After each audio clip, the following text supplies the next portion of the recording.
sana. Pigeni kwa bendi yetu, vijana wetu. Asante sana vijana wetu. Sasa haya, poleni, muondoeni huyo, atalia baadaye. Sasa ninaita hapa mtoto mkubwa wa marehemu Tuva aje hapa aongee kwa niaba ya ndugu zake, kwa niaba ya wajukuu wao. Tafadhali Tuva, njoo hapa. Tuva, njoo hapa tafadhali. Tuva, njoo hapa. Tuva, njoo hapa. Asante sana. Ndiye mtoto mkubwa wa marehemu. Sasa ni wakati jizuie babu, ili upate kuongea na halaiki ya watu, upate kuongea kwa niaba zako.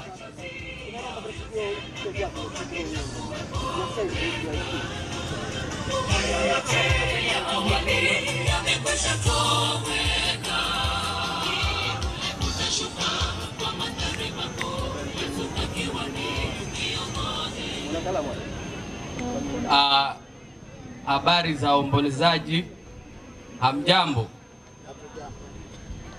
Mimi sitakuwa mwingi wa maneno, lakini nitazungumzia kwa niaba ya familia na hasa wadogo zangu wanaonifuata.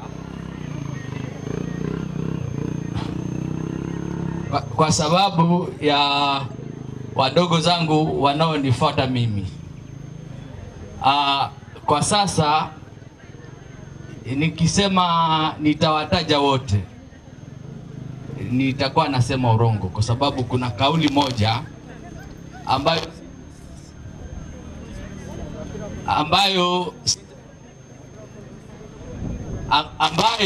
hiyo kauli niliachiwa na mzee, na nafikiri ni kitu ambacho alisema mwenyewe na hakuna mtu ambaye anaweza kukiepuka. Lile ambalo nalijua mimi mzee alilolizungumza, tukiwa sisi ni mandugu, sisi anaamwa mbogo huanji na baba kakarena wakati wa kuhumanyisa hosi ala neno komu ambaro wanirichira mimi ambaro sidi makuriruka wamba siku yoyo sidzo arorosi wakati wosi mtu ande kuza akima mberezo baba akiamba mimi ni ndugu huyo ni mwana wangu mbogo, usiuze swali iye beba umanye ukala ni ndugu huyo na kala anachochosi chokala mnadimamka nena amamka saidiana mubebe, usianze kwamba wambulahi iye ni ndugu huyo. Ringine mamezo yande kuza kiza kwamba mimi ni mameyo ama ni msomoyo, nisikale na swali. Hicho ni kitu ambacho kina nokala ni kiziho ama ni kikomo, lakini minona kikubali. Maana kanzire kunena juzi wanena kapindi miaka karibu kila wakati rikale kelesina upameza fukisumurira nenore andro nena kanda goma sumuro kaga goma pakaro nenoriro ari nene. Kwa hivyo ndugu zangu osi murio haha, mimi ndimi ndugu yenu mkulu na manya huna jukumu gakuko manji ambago huna garekeza na gakuko manji ambago humagene kamgamanya angine mjerati te sana. Mimi ni ndugu yenu mkulu na nina amini mlungu ni mudzo kakuna rorosi ambaro ndakala ni komu raukala ndashindikana viru ambajo hurijo hundarekana vijo paka kila mtu na yakaleni mutu adime kuziteza mwenye. Kwa hivyo ndugu zangu na mala vijo hurijo huze shirikiana hangu baba afe na hata chanzo cha kuluma kwakwe hurijo kalamu kinamba baba ukurenzo baba vivi na vivi hata baba anafa napigirwa simu ni kure sana already hatu anaifwa boluwayo smahi kumlungu ni kuko kipigirwa simu baba ukala aza collapse vikara. Iyo ni ishara ya ukala umwenga wehu na kuaminiana kukala mimi ni haha lakini fulani naye ni bora kahundari chana ni voyo rakala fudime kukala vijo mpaka siku za muhenzo mwenye mlungu andijo henza iye kwa wakati na maishamba gondego ishi zo siku zingine gakuko manji ambago pengine nikipata wakati kalanda ndakalaza pata nafasi kugaeleza aliye na swali na ambaye ana moro si wakwenza kumanya keza familia ama chochosi ni haha ni furaha yangu kuona tosi ni hao ziloshirikiana kumsindikiza baba kwa kujo aombolezaji karibuni namba na mvera kwa Kagoma Church.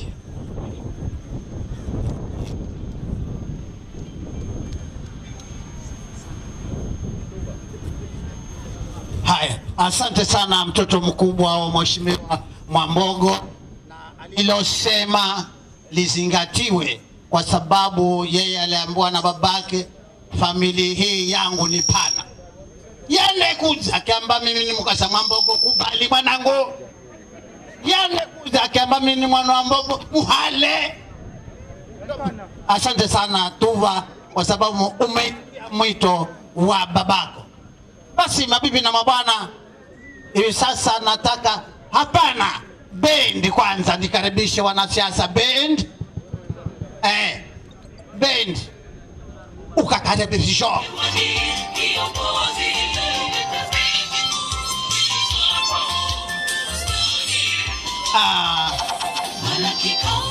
Haya kidogo hili hema hili religious leaders kala kulida uka religious leaders viongozi wa dini kama hukiongozi pauke tafadhali bend tafadhali.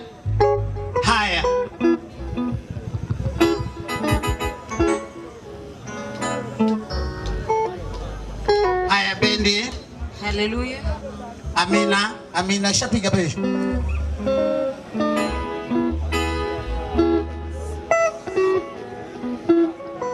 Usifiwe Mungu wa mapendo, usifiwe Baba wa mbinguni, usifiwe Mungu wa mapendo, usifiwe Mungu wa neema.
Asanteni sana. Sasa mabibi na mabwana, wanaoendelea kuangalia mwili na kukaa, fanya kazi nzuri kabisa.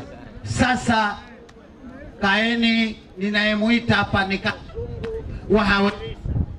aje hapa mbele. Yeye ana shairi la mzee Kazungu Haorisa. Zohano mbele uiko Kazungu Haorisa.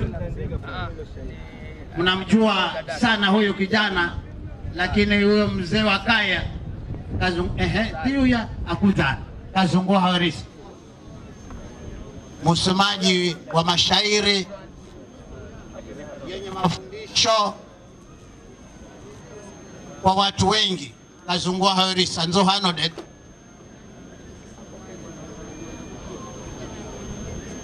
haya atutiana wero nambazi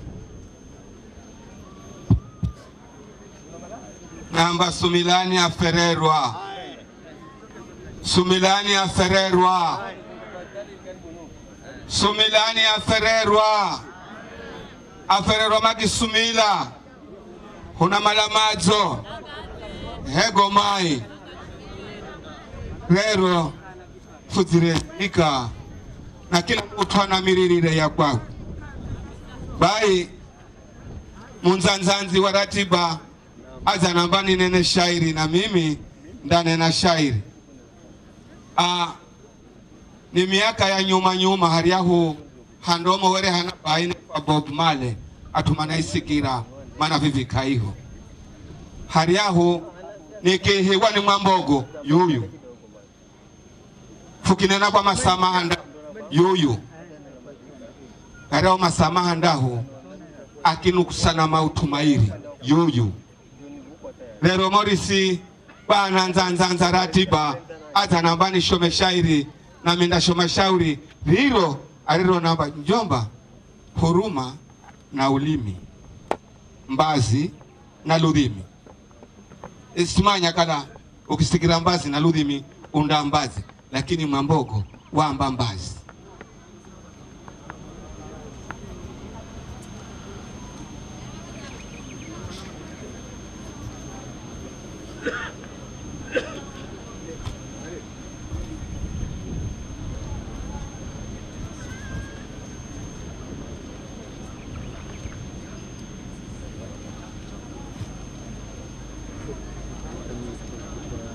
Siku hiyo wamba gaga maneno nze kukwambiriza kagatile uganene uzionambire ugambire yatu. Na mimi siku hiyo nikigatila siku ya hahu nikiganene nikimwambira iye hata humoriema hakupalia nagonya kumwambiriza wele ni Jumatano akingiza credit ya gana musimu ni mwangu waki amba na henza usiku nigasikire radioni na umarekala na radio siku hiyo masikirani na amba vivi hega nisikiro musikire joari joamba ye Mwambogo ukimala kwa laga muzo ni kwa boshu usimulole maana uchamba na mbazi yane undakuza ukwize mbazi ele omanye atumamba mwenye mbazi kangbarira henda ni mbazi ele Mwambogo wamba mbazi zinalumiza. Mwambogo iye mumumanyaye mwana wa simba mirongo 4 ndere amba mbazi nyingine zinangamiza hatayo hachi maana kakuna mtu ambazi andie dima kubola ihu henda ni mbazi ele Mwambogo wamba mbazi zinalumiza. Licha kwamba ni Mwambogo ela wekare una shambaze maana sombazi ni kukuhenda usitahire hata nao kala sombazi zizafikaho kafisere huku zembazi henda ni mbazi ela Mwambogo wamba mbazi zinalumiza. Nere simanya uwi wambazi ela Mwambogo nde mzenago maana wamba mbazi nyingine ni kukuhenda unende huhu ndoso Mwambogo fikimutsikwa akilagiza tumambirwe henda ni mbazi ela Mwambogo wamba mbazi zinalumiza.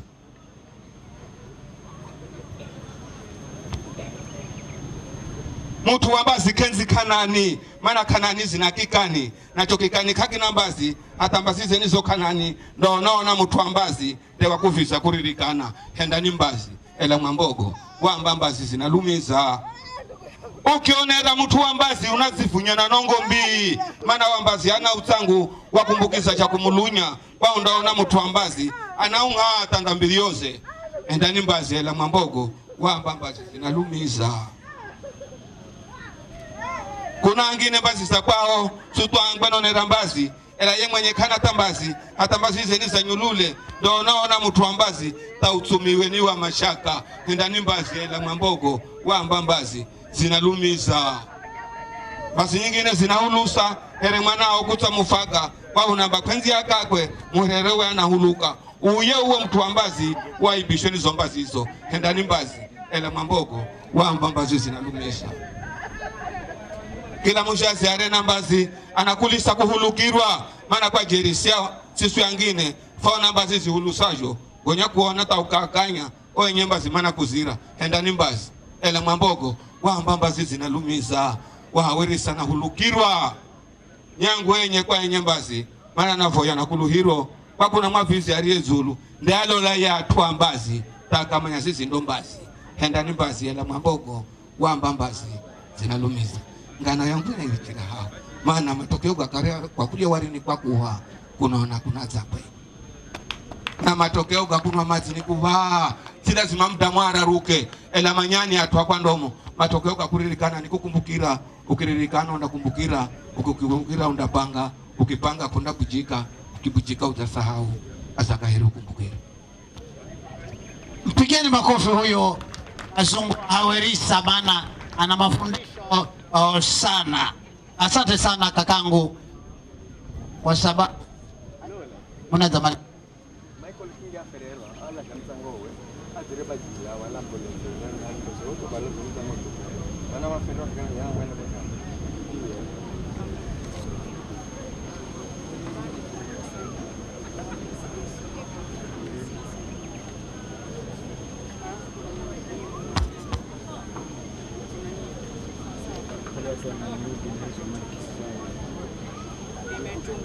Angalia. Endelea wewe wajana na wao. Sisi tumejapo.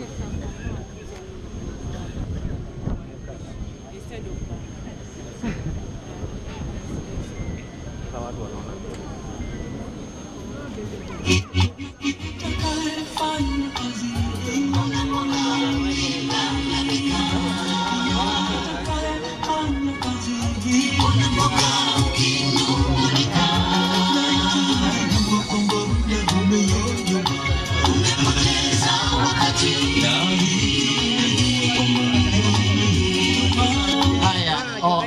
Tafadhalini, tunajua SDA song ni baada ya haya tunaofanya hapa. Kuna mgeni wa dharura, Mheshimiwa Michael Kingi ametuma mtu wake, kwa hivyo mwacheni aseme, kwa sababu huko nyumbani kumefiwa dakika 20 zilizopita kwa Kingi wa Marua.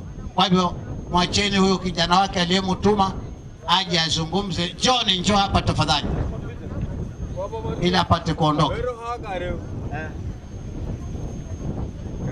Salam. Jambo. Na madha pocha kunze.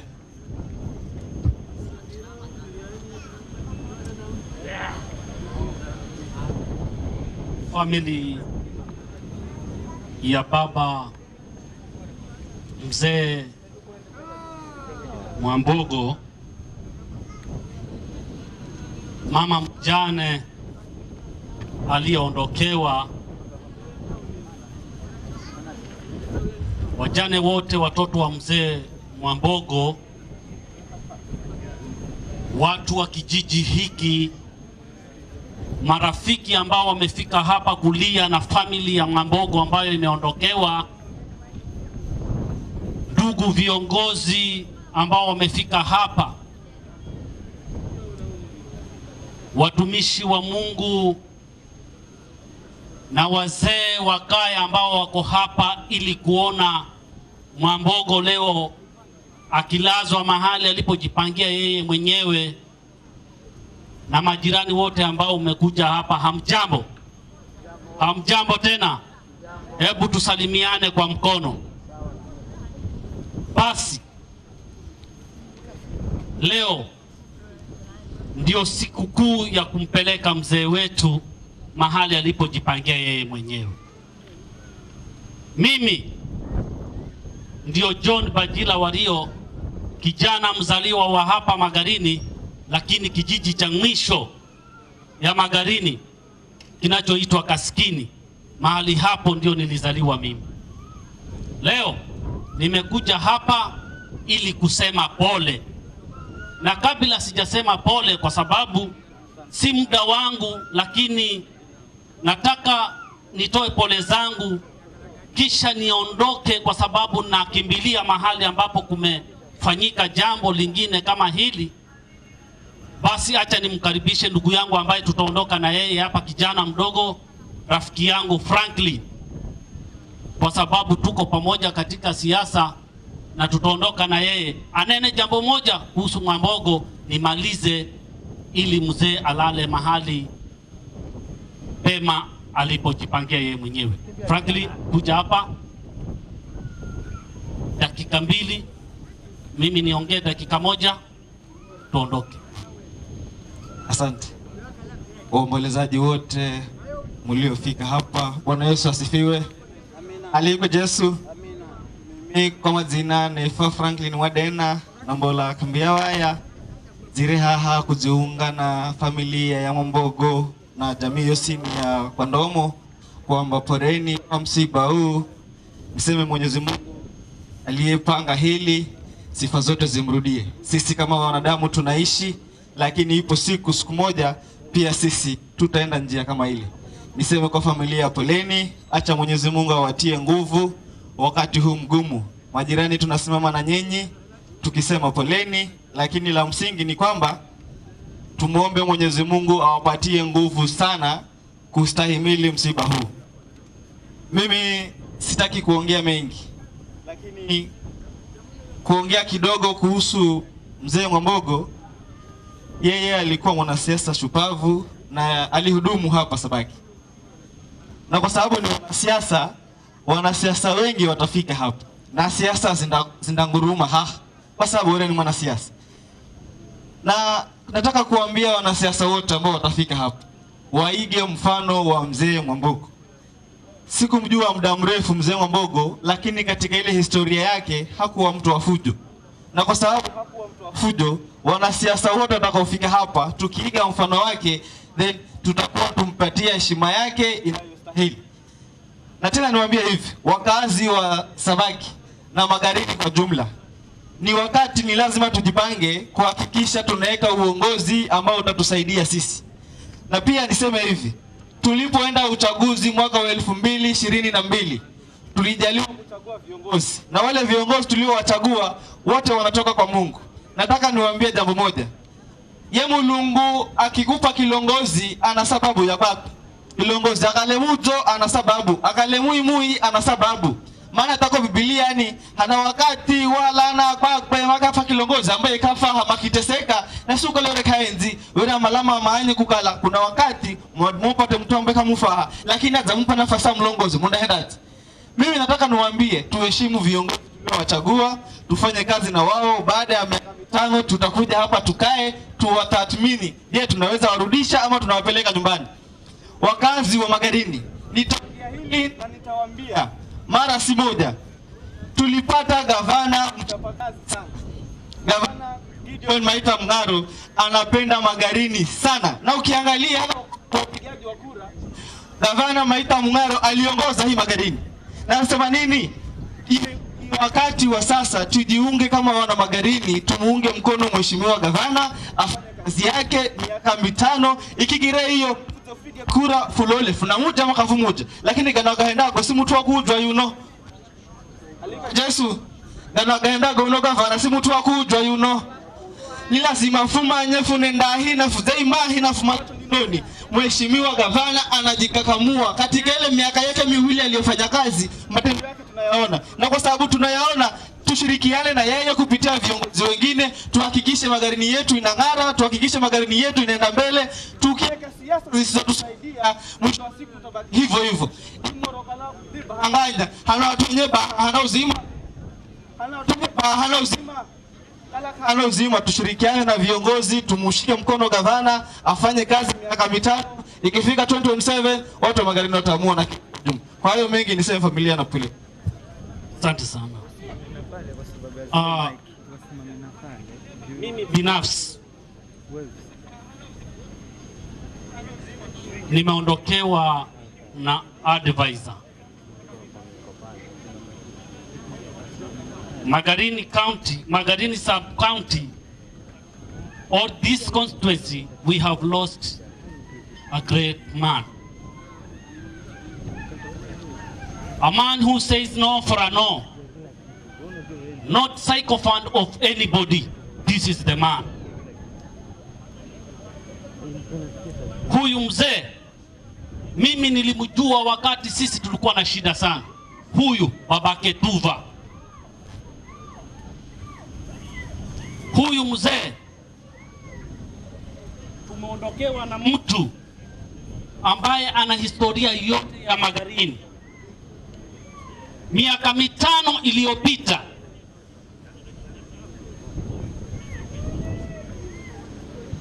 Thank you. Miaka 5 iliyopita mzee huyu nilimkuta katika ofisi ya naibu ya rais aliyekuwa William Ruto. Tulipeleka malalamishi kupitia ofisi ya mbunge. By that time mimi nilikuwa liaison officer wa Marafa. Tulipeleka matatizo ya ardhi, matatizo ya ADC. Mzee Morris Mangi akiwemo katika hiyo kamati. Katika wale wanahistoria wa hii Magarini ambaye amebaki ni mzee Morris Mangi pekee. Vile tumeondokewa na baba. Huyu mzee akatuletea vitabu vya historia vile hii nchi ilikuwa, na akatupatia miaka ya yale mambo yalivyotukia kuhusiana na ADC kuchukua hatamu kutoka kwa ranch ya wale wazungu ambao walikuwa wanawinda wanyama hapa na kufuga. Na tumeenda bunge kwa sababu tulikuwa tuna maswali ya kuuliza, kwa sababu serikali ilikuwa imefanya gazettement ya kugawanya ardhi zote ambazo ni za serikali na hazitumiki. Huyu mzee alikuja akatupatia ushahidi. Ushahidi ule ulitupeleka mpaka bunge na kesi ikaenda ikafaulu. Petition tukatengeneza na claim kwa sababu ya ushahidi ya huyu mzee na huyu Morris Mangi na wazee wengine, tukapita. Hivi leo bunge la Kenya lilitoa notice ya ardhi ile ya ADC ambayo inakaliwa na wananchi ipatiwe wenyewe. Ni vizo si vizo, ni vizo si vizo. Leo tunamsindikiza mzee wetu. Nimekuja hapa kwa uchungu sana, kwa sababu ile claims za kutoka Shakahola mpaka hapa mahali tulipo, historia yeye ndiye alitupatia. Ni mtu mungwana sana. Mimi hata sikujua ni baba yake huyu Tuva, kwa sababu huyu Tuva ni rafiki yangu sana. Ni mtu namjua, lakini sikujua ni mtu wa huyu mzee. Tuva, pole sana. Na hakika baba ule uwasia ameuacha hapa ni uwasia utakaowasaidia ninyi na familia yote. Hakikisha familia ya huyu mzee iko pamoja kama alivyoiacha yeye. Mimi nimekuja hapa kwa sababu ya kiongozi mmoja ambaye amenituma hapa. Mbunge Michael Kingi amenituma hapa kwa sababu anamjua sana huyu mzee. Huyu mzee alisaidia sana kwa kesi ambazo Magarini ziko kwa bunge wakati wake. Huyu mzee alikuwa anasema, na siku moja aliniita huko baharini, akaniambia, John, wewe ni kijana mdogo sana, lakini sikiza nikwambie, huruma nyingi na woga ni umaskini, na nyinyi ndio vijana. Simameni hii maneno ifike mahali panapostahili. Na hakika akilala hapo, najua mtu ambaye amelala vile hana uhusiano wowote na yule anazungumza mbele yake, lakini huko mbinguni habari hizo zitamfikia. Huyu mzee ni mtu wa maana sana. Hivyo Michael Kingi amenituma hapa, amesema nije niwaambie poleni sana. Poleni familia. Yeye hajafika hapa, mimi sijafika hapa, lakini ndugu zangu wengine wamekuwa hapa kwa ajili ya mwenda zake. Yeye hangeweza kuwa hapa kwa sababu yuko Nairobi kwa sababu ya afya. Dogo anasumbuliwa kidogo na afya. Lakini asubuhi amenipigia akaniambia, nenda pale uwapatie pole zangu na utoe Mijikenda. Na mimi nimekuja, nimechukua Mijikenda yake nikachanganya na Mijikenda yangu, nimekuja niwapatie Mijikenda na niwaambie poleni. Poleni sana. Mazishi ya huyu mzee, kwa sababu mzee alikuwa mwanasiasa, nataka kumaliza nikisema huyu Mwambogo kuna maneno alikuwa akiongea. Wajua huyu mzee alikuwa anaishi kama kijana na anaishi mzee. So ni mtu ambaye anaongea na kila mtu. Siku moja alisema, ili hii Magarini tutoke katika mikono ya hawa watu tunaowalalamikia, lazima tuende na kikapu chetu katika serikali ile inayokuja. Na hiyo ndio maneno alikuwa anaongea. Anasema serikali inayokuja tusipoenda na kikapu chetu, basi mjue katika hiyo sherehe tuko kwa sababu tumealikwa, tutakuwa tumeenda kama watu ambao wamealikwa, lakini tutakosa nyama na hatutaweza kupata mugao katika hiyo sherehe. Kwa hivyo mimi nimekuja poleni sana. Nimekuja na mchango, ama sikuja na mchango, Mijikenda wangu. Mimi nimeleta 2,000 na mheshimiwa amenitumania 2,000. Tumeona tulete hapa 5,000 tuwapatie familia, kisha nikimbie, kwa sababu zile habari mmezisikiza, mmeambiwa hapa na Mangi ni familia yao. So mimi naenda huko, lakini nimesema poleni sana, na Mungu zidi kuatia nguvu na muishi kwa amani kama mzee alivyowaacha milele. Amin. Asante sana, asante sana.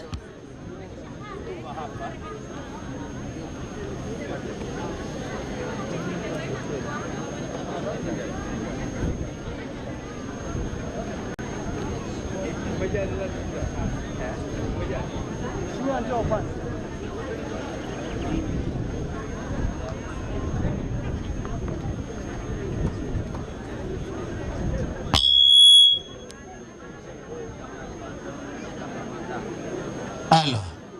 Asante sana John. SDA Music. SDA Music. Piga basi. SDA Music.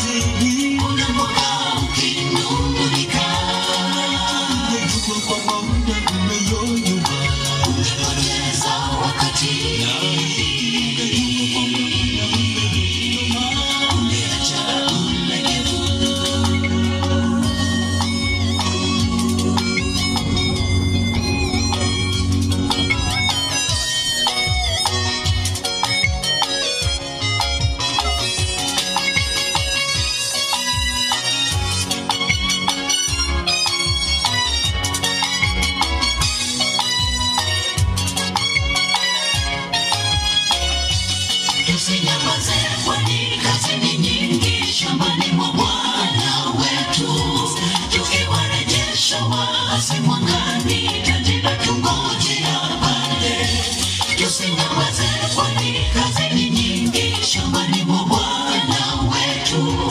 Tukiwarejesha waasi mwangani, taji la tungojea pale. Twendeni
kufanyika watoto wake. Lakini ukiwa ndani ya Kristo hata umekuwa kiumbe kipya. Ya kale yamepita na tazama, yamekuwa mapya ndani ya Kristo. Na ulimwengu yatapita na yatatoweka, bali walompokea mwana wa Mungu aliwapa kufanyika watoto wake. Kama kitalu kilicho tayari kuanguka, sitatikisika, sitayumbishwa, yeye akiwa ndani ya maisha yangu. Ni mwenye huruma, awatia wema, pengine mema, Mungu wangu tena ngome yangu, unifanyie tena kiumbe kipya. Kama kitalu kilicho tayari kuanguka, sitatikisika, sitayumbishwa, yeye akiwa ndani ya maisha yangu. Ni mwenye huruma, awatia wema, pengine mema, Mungu wangu tena ngome yangu, unifanyie tena kiumbe kipya.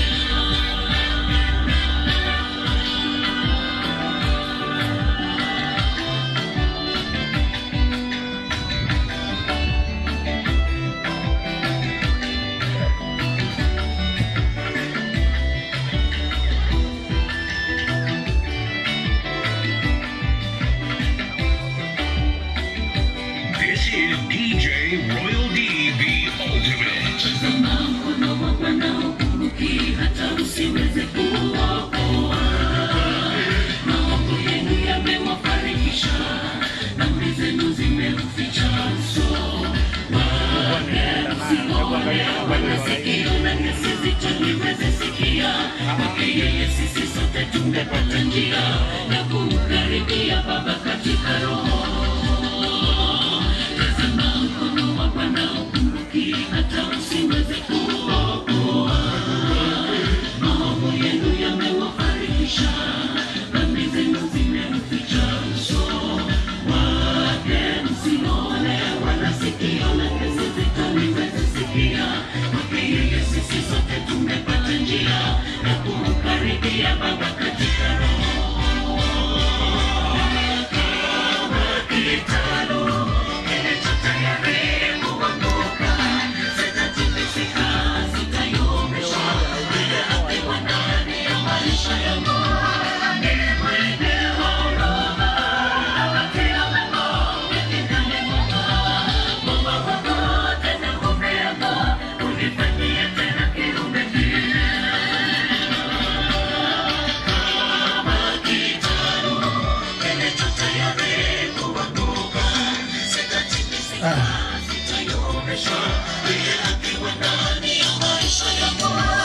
Ni mwenye huruma, awatia wema, pengine mema, Mungu wangu tena ngome yangu, unifanyie tena kiumbe kipya.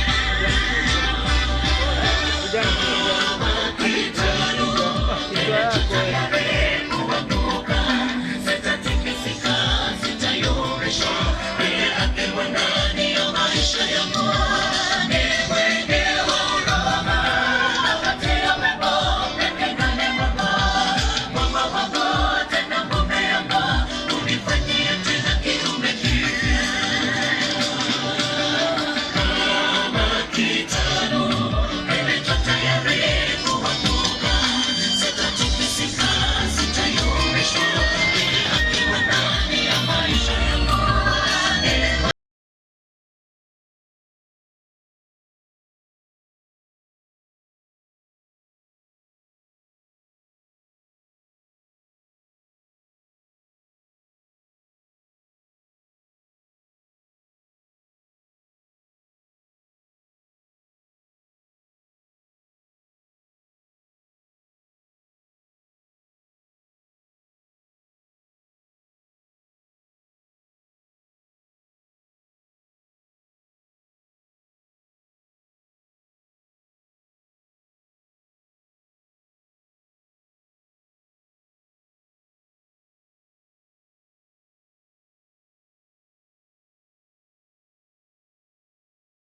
hukumu hiyo itawapata wengi, inakuja kwa wanadamu wote. Rekebisha mambo yako yawe sawa, uwe mteule wa mbinguni. Tenda upendavyo na ukumbuke, hukumu inakuja kwa kila tendo pasipoona katika kula na kunywa. Hukumu hiyo itawapata wengi, inakuja kwa wanadamu wote. Rekebisha mambo yako yawe sawa, uwe mteule wa mbinguni. Utapokelewa mawinguni, majeshi na malaika juu angani. Mikaeli atasimama kuleta hukumu duniani. Waliolala katika mavumbi wataamshwa na kupokea hukumu.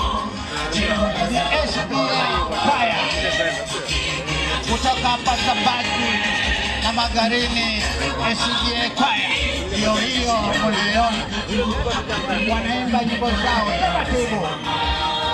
SDA Kwaya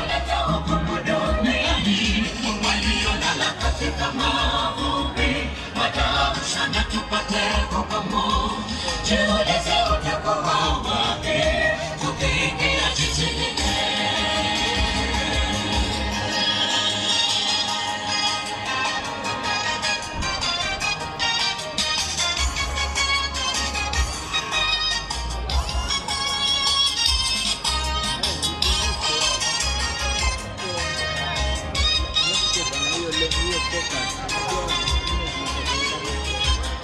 This is DJ Royal D, the ultimate. Siku inakuja na ikaribu sana, Mwokozi Yesu anarudi kwa mbinguni na jeshi la malaika wengi angani. Kulipatia mtu kwa kazi yake kulingana na kila tendo lake. Jiulize kwako itakuwa vipi tukivipata taji ya ushindi. Siku inakuja na ikaribu sana, Mwokozi Yesu anarudi mawinguni na jeshi la malaika wengi angani. Kulipa kila mtu kwa kazi yake kulingana na kila tendo lake. Jiulize kwako itakuwa vipi tukivipata taji ya ushindi. Tutapokelewa mawinguni na jeshi la malaika juu angani.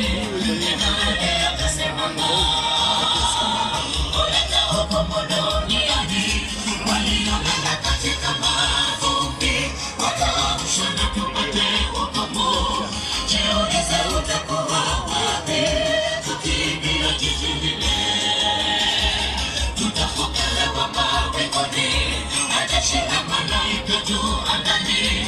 Mikaeli atasimama kuleta hukumu duniani.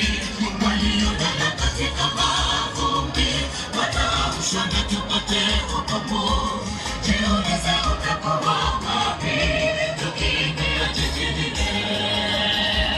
Tutapokelewa mawinguni na jeshi la malaika juu angani. Mikaeli atasimama kuleta hukumu duniani. Waliolala katika mavumbi wataamshwa na tupate hukumu. Jiulize utakuwa wapi tukiingia jiji lile. Tutapokelewa mawinguni na jeshi la malaika juu angani. Mikaeli atasimama kuleta hukumu duniani. Waliolala katika mavumbi wataamshwa na tupate hukumu. Jiulize utakuwa wapi tukiingia jiji lile. Tutapokelewa mawinguni na jeshi la malaika juu angani. Mikaeli atasimama kuleta hukumu duniani. Waliolala katika mavumbi wataamshwa na tupate hukumu. Jiulize utakuwa wapi tukiingia jiji lile. Tutapokelewa mawinguni na jeshi la malaika juu angani. Mikaeli atasimama kuleta hukumu duniani.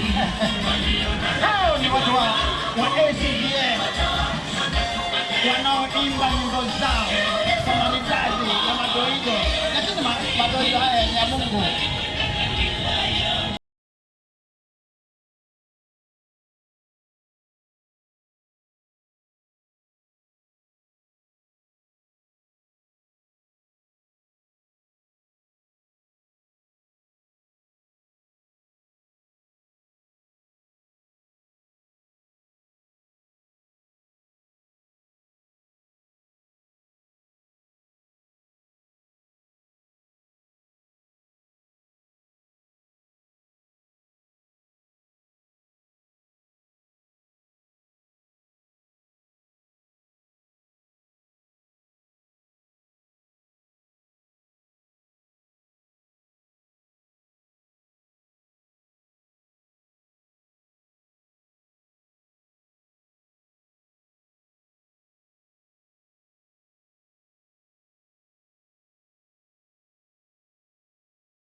Haya, malizeni basi.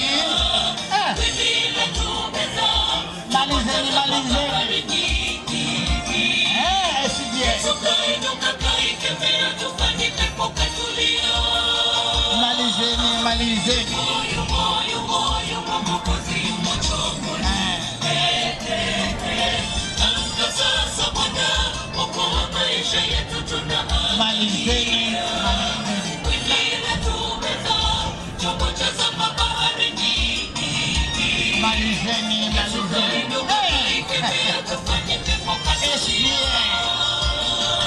Kwaya kubwa kabisa.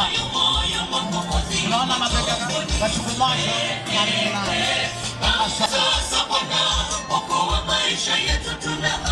SDA kwaya kubwa. Yale kombe kama tuwakia. SDA kwaya. Anatuwakia kama anagaluka. Asante sana wana SDA.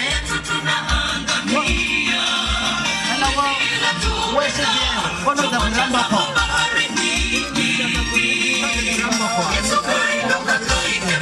Haya.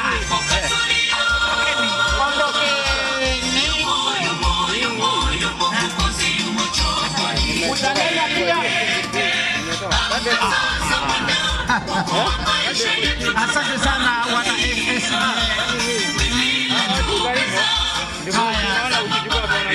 Wanaondoka moja. Asante sana mama. Haya. Nyanya umechoka? Asante sana. Basi asante sana wana SDA kwaya kubwa ya Sabaki, Magarini, Kilifi, Ganze na Mtomondoni na kadhalika. Asante sana. Sasa tunaenda kusikia wasifu wa marehemu. Tafadhali Salima, uje hapa mbele, uje usome tafadhali.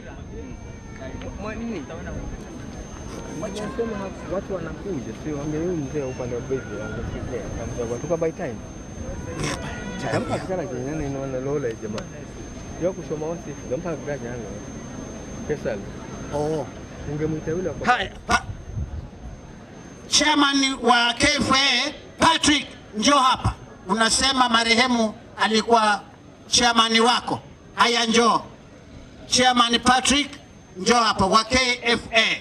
Unasema marehemu ni mwanachama wenu na umekuja tena, umekuja na Mijikenda. Haya, sema. Bwana asifiwe. Amen. Haleluya. Songa pale kwa sababu ya Michael. Nimekuja hapa ama nimesimama hapa kwa kuwakilisha chama cha wakulima. Nikiwa mimi ni chairman, naitwa Patrick. Chama kinaitwa Kisiwani Farmers Association. Mwambogo alikuwa ni mwanachama wetu. Mwambogo alikuwa ni kamati wangu. Basi pengine kama kuna mwanachama yote afike hapa. Kama kuna mwanachama yote wa Kisiwani Farmers. Na kadiri wanachama wanapofika, tumebeba bahasha ya yule mama ambaye ameachwa. Kawaida yetu mwanachama anapotuacha huwa tuna mijikenda yetu na moja kwa moja kwa yule mama ambaye ameachwa. Bwana asifiwe sana. Haleluya. Niko na bahasha hapa. Wanachama wamesema poleni sana kwa ajili ya kumpoteza mzee wetu, na tumebeba bahasha ya 3,000. Na pengine yule mama kama hawezi kufika hapa, lakini kama kunaye ambaye yuko karibu na pamoja naye afike hapa kwa ajili ya kuja kubeba hii bahasha. Kama kuna mtu ambaye kwamba yuko karibu na yule mama, huwa tunapeleka bahasha moja kwa moja kwa yule mama ama baba kama ameachwa na mama. Kwa hivyo wanachama wa Kisiwani wamesema poleni. Tunayo bahasha hapa ya 3,000 kwa ajili ya yule mzee ambaye kwamba ametuacha. Nimeambatana na wanachama wetu hapa ama wanachama wanzangu. Huyu akiwa ni vice chairman, huyu pia akiwa ni mshauri wa chama. Watajitambulisha kwa majina tu. Nasema poleni Amilulu, poleni kwa ajili ya msiba huu ambao kwamba uzapata usini. Sema jina. Asante. Mimi pia napeana pole. Mwambogo nimemjua kitambo. Mwambogo alikuwa rafiki wangu wa karibu. Mimi nilikuwa hapa karibu, nimefanya na ADC hapa nikiwa mkamuaji tu kawaida, lakini nilikuwa pamoja na Mwambogo. Hata kutembea kwetu kulikuwa pamoja. Nikitoka kazini tunashikana Mwambogo, tunaenda tunatembea. Tumetembea kwa muda mrefu, tumejuana kwa muda mrefu. Mamejua nyumbani na mimi nimejua nyumbani. Ninasema pole sana. Hii ni barabara, hapa ni pahali pa kupita, lakini naona yeye ametangulia, amefika mahali ambapo ndio mwisho. Basi nasema pole sana, mlioachwa mfarijike. Tumekuja kumfariji na nyinyi mjisikie mumepoa. Asanteni na poleni. Mimi kwa jina ninaitwa James Kaingu Ngala, nikiwa ni mzaliwa wa Paziani. Poleni. Bwana Yesu asifiwe. Amina. Mimi kwa majina naitwa Raymond Kazungu Toya. Mimi nikiwa ni mkaaji wa kule Paziani pia. Huyu rafiki yangu ambaye amelala hapa Mwambogo, huyu tulijuana kitambo kidogo kwa shauri ya haya mambo ya mashamba. Huyu tulikuwa ni kama amekuwa tegemeo kubwa katika sehemu hii. Sasa mimi ninachoomba ni kwamba tunaomba ikiwa kuna mtu alikuwa anamfuata huyu kwa mambo ya ule aliokuwa nao, hali ya kwamba alikuwa hataki mtu adhulumiwe, basi mtu huyo asimame kama yule. Bwana asifiwe. Huyu alikuwa ni mtu wa maana sana. Amekuwa tegemeo si hii sehemu ya Malindi peke yake, lakini alikuwa anaitwa hata nje ya sehemu hii kupigana na magwenyenye waliokuwa wamechukua ardhi. Kwa hivyo mimi nasema poleni mliondokewa na huyu mzee, na Mungu awafariji, awape matumaini. Kwa hayo Bwana awabariki. Asante sana. Haya. Wanachama wa Mwambogo KFA. Asanteni sana kwa kumkumbuka mwanachama wenu Mheshimiwa Mwambogo. John Vuko, uko wapi?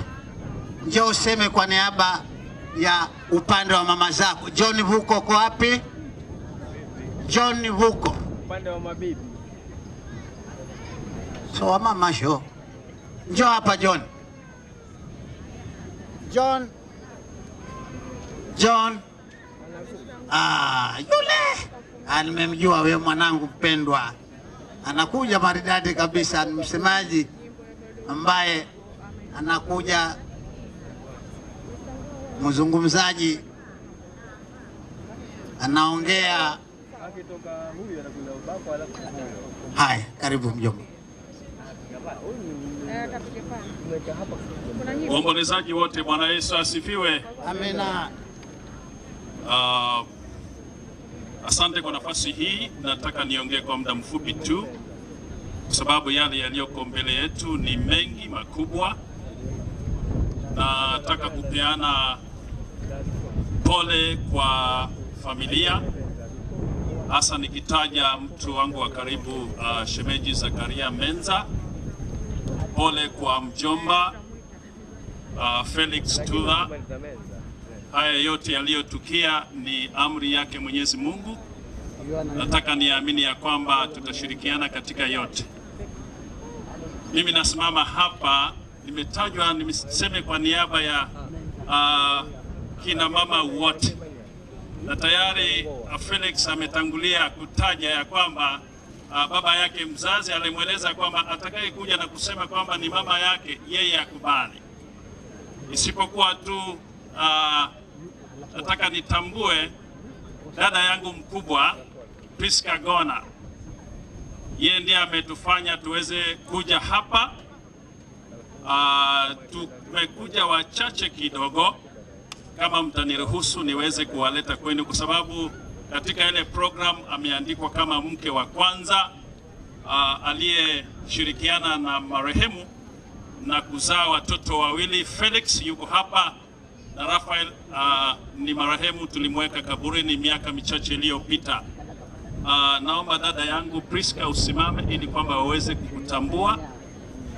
Huo ndio dada yetu ambaye ametufanya tuweze kufika hapa. Nyosha mkono tu salimie watu.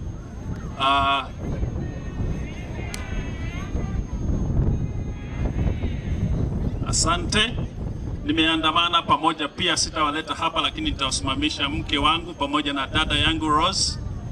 Wako mahali wamekaa. Naomba msimame tafadhali, mpungie mkono waombolezaji wamesimama pale. Asante. Hata nimeona dada yangu mkubwa mchungaji Agnes Ngala. Mchungaji Agnes Ngala. Mchungaji Agnes Ngala ni dada yetu mkubwa.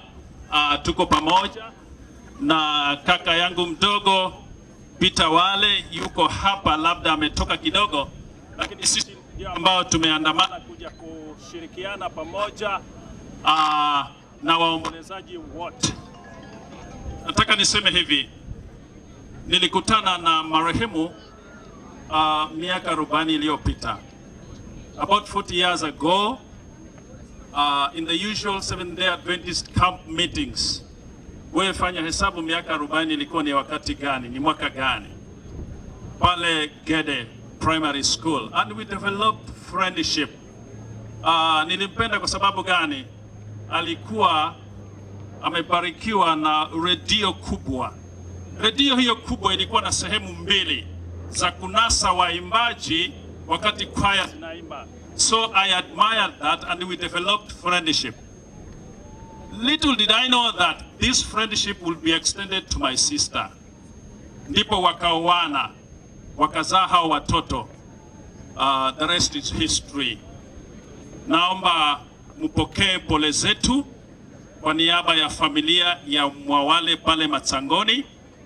Wazazi wetu wamekuwa wakongwe, wasingeweza kufika, lakini sisi ambao tumeweza kufika, pokeeni pole zetu, na hasa nikitaja pole za Professor George Gona kwa Zakaria pamoja na Felix.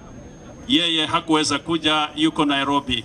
Naomba tuweze kushirikiana sote katika jambo hili. Hatukufahamu ugonjwa wa Timothy, lakini dada yetu alitueleza tu siku ile alipoaga, alitueleza, na wachache wetu tuliwekwa katika ile group ya WhatsApp ya kuchanga, na familia ilikuwa siku zote inaongea na Felix. Nataka niamini hayo yote yamepangika vizuri na tutakuwa pamoja hadi tutakapomaliza. To the mourners, everybody here, such things do happen for a purpose. Mambo kama haya yanatendeka kwa kusudi. Nataka niamini ya kwamba Mungu alikuwa na kusudi ya kuruhusu jambo hili. And let that purpose be manifested. Wacha kusudi hilo liweze kuwakilishwa kwa kila mmoja wetu, ili kwamba badala ya kuhuzunika zaidi, tuangalie mbingu na tuangalie maisha yetu. Yeye tayari ametangulia na sisi tutaenda namna gani. Kwa hayo mengi machache, Mungu awabariki. Asante sana mjomba kwa salamu zako.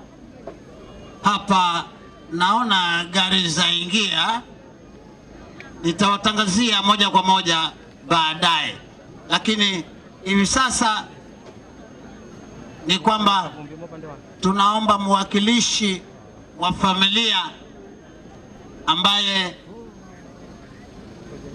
ni Menza, kaka mkubwa wa marehemu. Kama uko hapa, tafadhali bamkwe jizuie uje hapa. Lakini kabla ya hayo, tunataka kujua ni mgeni yupi huyu, ni CS ama ni gavana?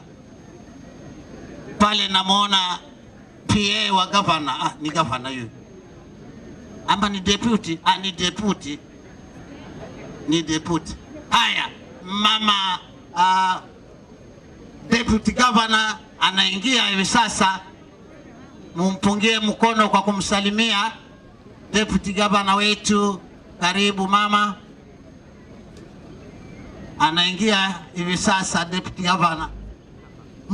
Pungeni mkono basi, pungeni mkono. Deputy governor ndiye huyo, awasalimie, manake tuko wengi sana. Karibu sana mama. Asante, pungeni mkono msalimie. Karibu mama. Mustahik.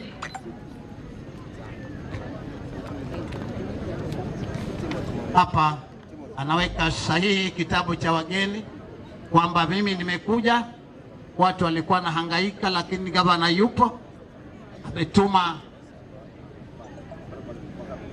deputy wake, na sisi twasema asante sana. Na vile vile pale kuna nominated councillor Mheshimiwa Rafiki, na aliyekuwa councillor Mulanda, na aliyekuwa councillor yuko hapa Temo. Asante sana.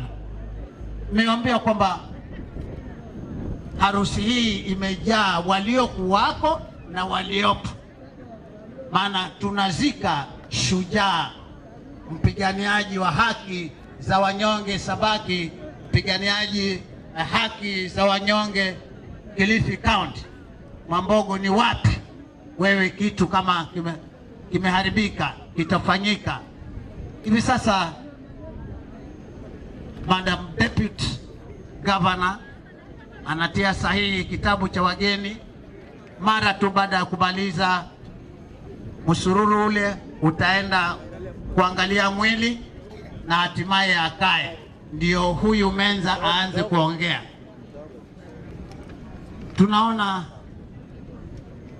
kuna ndugu yangu Mapinga pale, na mwenyeji sikumsahau Mheshimiwa Rose, Mheshimiwa MCA Rose yuko hapa, Malibu Ng'andu, Mapinga na kadhalika, wote wako hapa. Anaendelea kule mbele wasalimu wajane ambao walifiwa na watoto wao, wengine wamekuwa wakubwa. Asante. Sasa uwanja naona, vumilieni kidogo, nasalimia wajane pale. namkumbatia mwanangu Priska, yule mke wa kwanza wa Mwambogo, kama naye mnongonezea kwamba uwe na imani kwamba Mungu yuko. Asante, Mungu yuko. Asante. Nawapa mikono, wengine wanaonyoshea mikono kwamba nipo, akiandamana na diwani wa sehemu hii Mama Rose, MCA Rose na wengine. Asante. Hakukaa. Haya, Mzee Menza, karibu.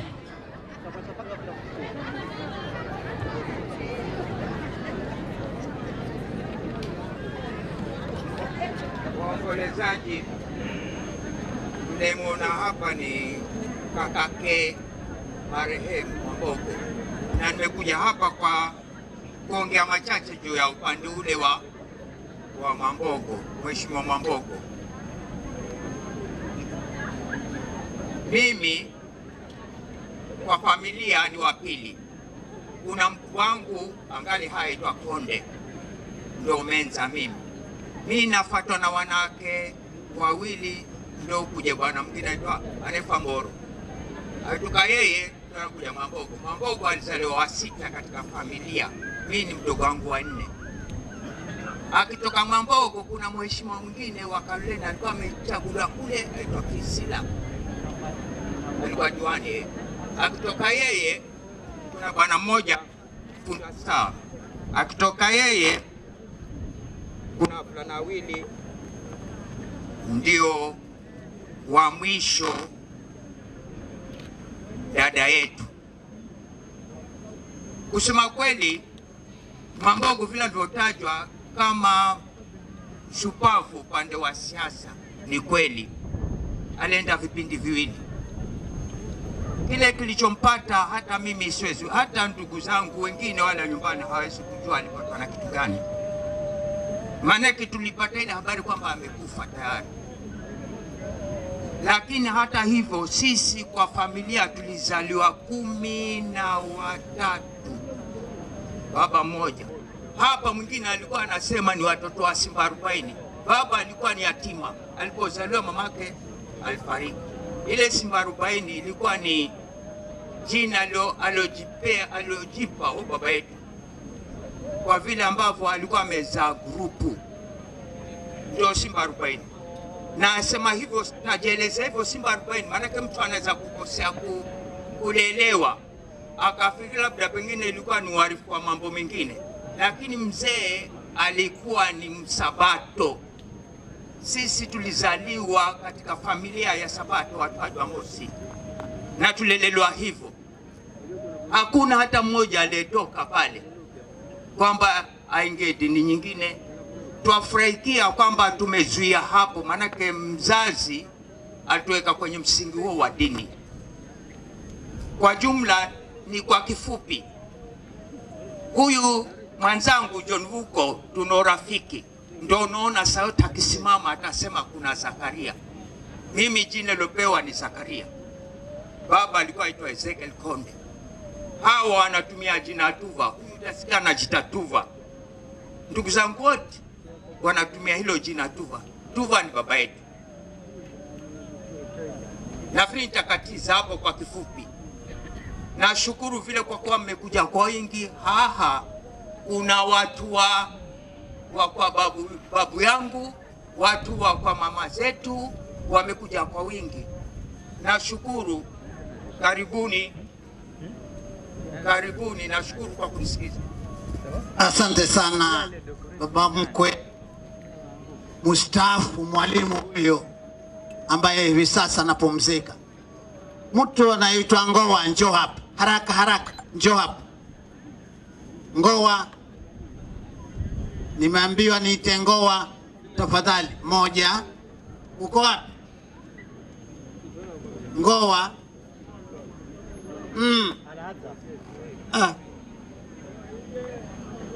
Tamba Ngowa tume ala ni Ngowa banzi zokuno we. Huyu kijana hata ameshikiliwa fimbo, mjukuu wangu huyu. manangu narembosa utu. Asante zokuno ahehenyo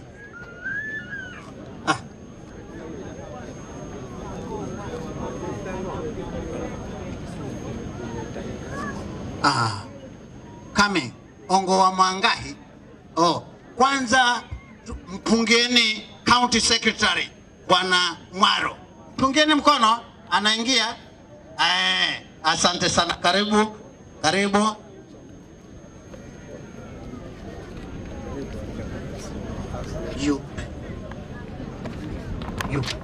Yuko wapi? Wait.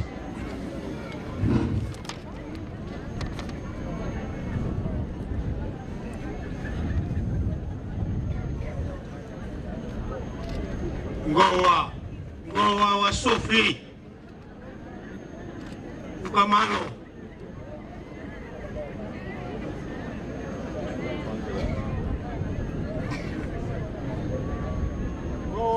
Ngowa anayerepresent baby Sofi. Tafadhali fanya haraka. Wazambirwa gonya unas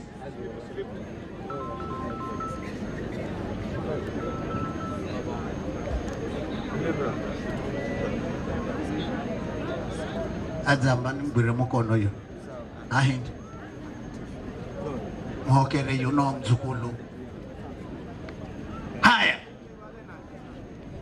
yule wa kusoma wasifu wa marehemu toka hapa tafadhali. Karibu Bwana CS. Karibu Bwana CS. Wow, anakuja mjukuu huyo, nasoma wasifu. Njoo hapa nyanya. Hai, umesoma vizuri? Okay.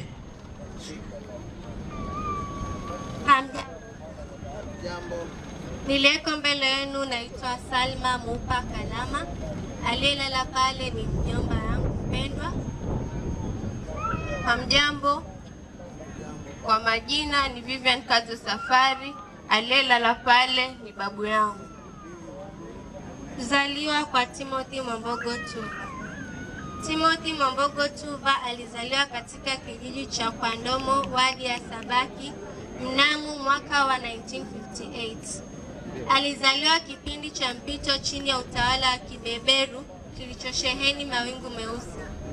Wazazi wake mzee Ezekiel Katana Konde na mama Elizabeth Dama Mangi walimpa malezi stahiki kwa mtoto wa kupendwa. Akiwa mtoto wa sita, alikuwa katikati ya upendo wa kutosha, kwanza kutoka kwa wazazi halafu kutoka kwa ndugu zake wa damu. Alizaliwa pamoja na nduguze wa kike na wa kiume kama ifuatavyo: Arfaxad Charo Konde, Zakaria Ezekiel Konde, Phoebe Kadi Ezekiel Konde, Rebecca Ezekiel Konde, Ephraim Boro, Priscilla Dhahabu ambaye amekuwa marehemu, Jeremiah Mwanengo, Wilson Kimera, Hezekia Mfalme Tumbi, Esther Pendo na Tabu Sidhani ambaye pia amekuwa marehemu. Shule. Alipojiunga na shule mwaka wa 1969, kulikuwa na matukio makubwa. Tom Mboya, mwanaharakati wa vyama vya wafanyikazi na mwanasiasa mashuhuri, aliuawa kwa risasi Nairobi. Taifa likanusurika machafuko ambayo yangetokea kama si juhudi za kuyazuia zilizokuwepo. Lakini Timothy akasoma kwa bidii. Alipofika darasa la 7 mwaka wa 1975 tena, akauawa mwanasiasa mwingine kwa njia tatanishi, kiongozi JM Kariuki, katika msitu wa Ngong.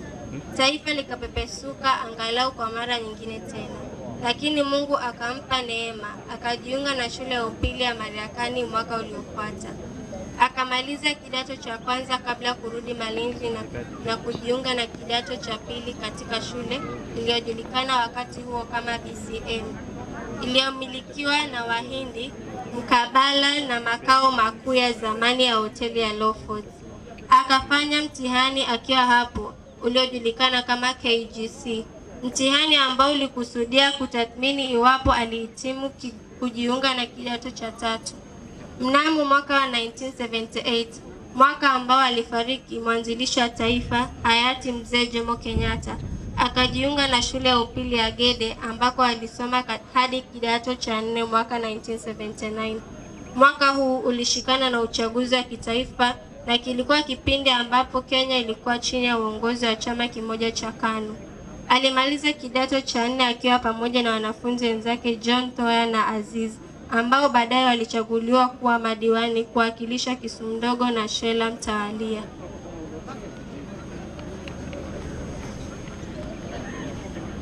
Ndoa.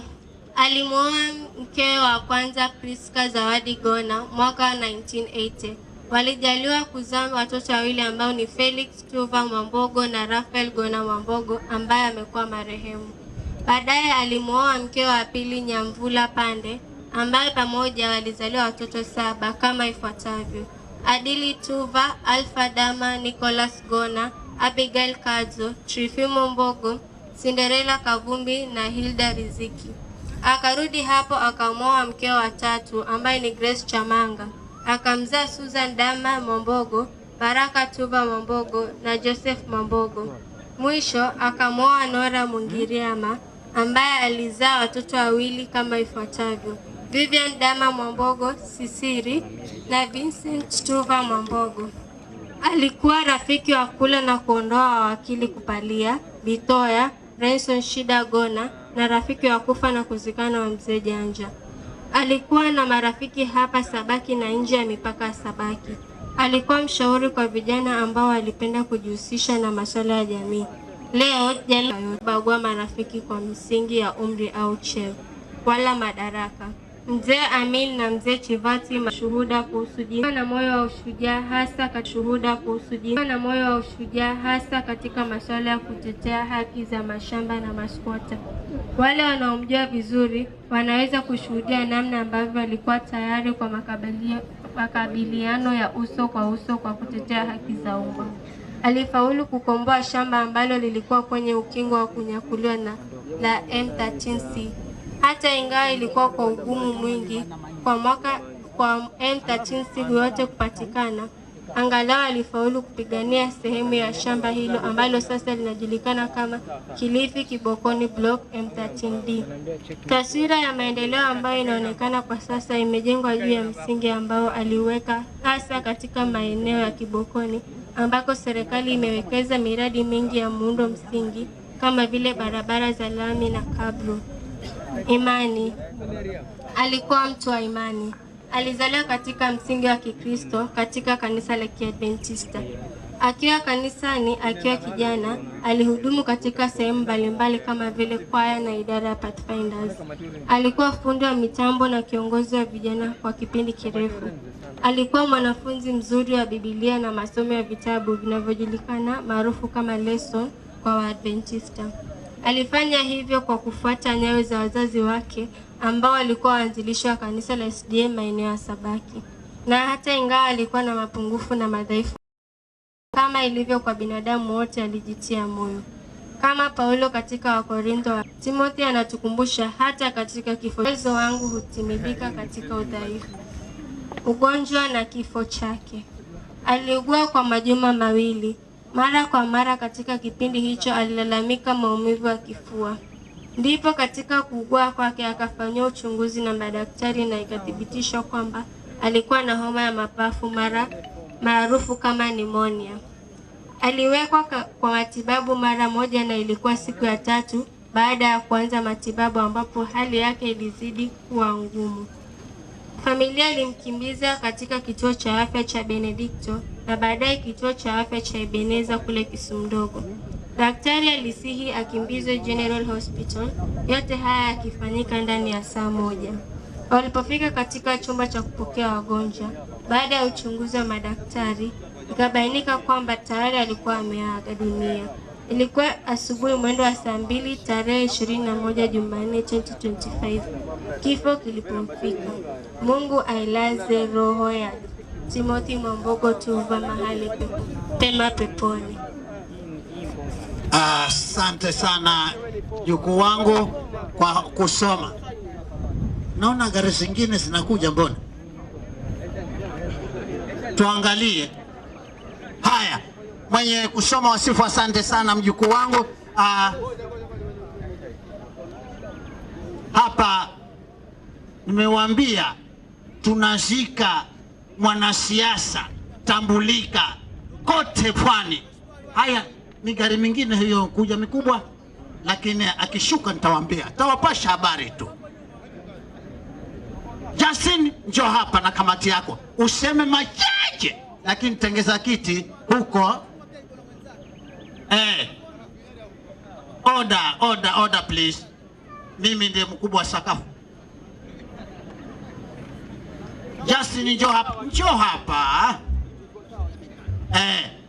Ikosa hata uzamanyani hanati maye. Ashajuma. Asante. Ashajuma. Nimewaambia mazishi haya ni wanasiasa wakombwe kama mimi. Ndio wako. Haya. Sasa kamati. Mbona ni manji vino? Shika. Bwana asifiwe. Wanakamati wote, kwa heshima na taadhima, mngekuja hapa mbele bila kuwataja majina. Kama unajijua ulikuwa kwa kamati andalizi, tafadhali uje hapa mbele wakati hauko upande wetu. Na DJ tupigie nyimbo moja wakitoka polepole wanakamati. Band, tupigie nyimbo moja. Wanakamati wote.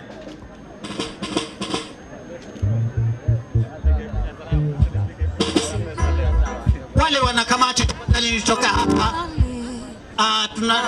Wow. Hapa kuna dada yetu Asha Juma. Ngoja kwa kidogo, ngoja.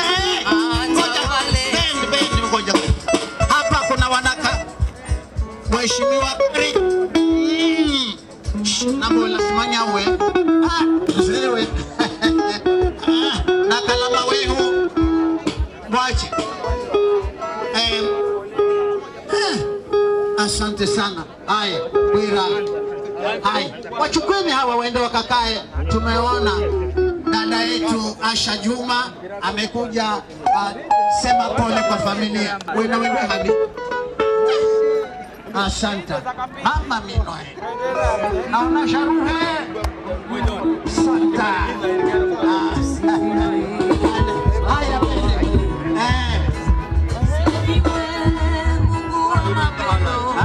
Kalamu inataka iandika. Wanakamati tafadhali. Wanakamati.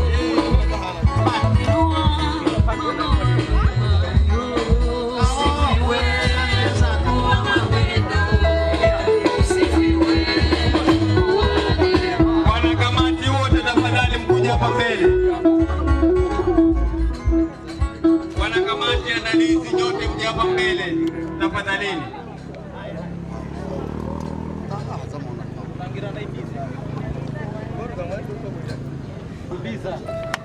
Haya, wanakamati ndio wako hapa mbele waliosimamia hii hafla ya mzee Mwambogo, kansela. Lote vimetengezwa na maombi yao na bidii zao. Watajitambulisha majina yao na kazi ama nyadhifa tuko nazo kwa kamati. Nitaanza mkono wangu wa kiume.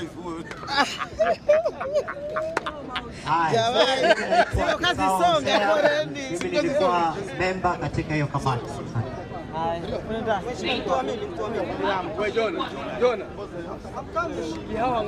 Menza Prista Nyevu nilikuwa memba. Rose Ngala memba. Aska Dama Menza msaidizi wa secretary. Menza Samuel Karisa memba. Esther Pendo Tuva mweka hazina. Julius Mranja mwandishi wa kamati hii.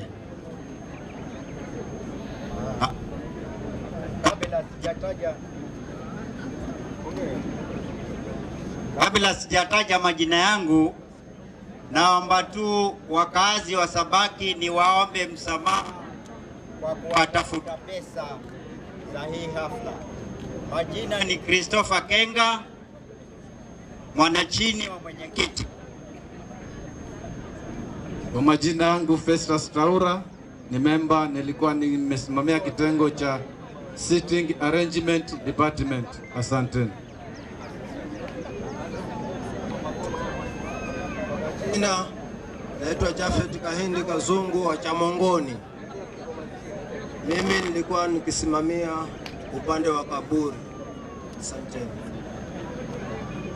Jina ni Jeffa Karema, pia ni member. Jina ni Menza Kashori, nilikuwa ni upande wa biology. Majina yangu naitwa Jimmy Mwalimu Kasungu, nilikuwa ni organizing secretary. Walioko hapa mbele ni wanakamati. Kwa heshima na taadhima, naomba nyote mliokuja hapa kwa mahaiba yenu, sifa zenu, ukubwa wenu, udogo wenu, msimame tumpe heshima ya mwisho mwenda zake, alafu wanakamati waweze kuja kukaa. Tafadhalini na wasihi kila yote ambaye amekuja kuomboleza na sisi asimame dakika moja, sura yake aweke chini, aseme neno lolote zuri la kumuhusu mwenda zake. Dakika ni moja peke yake.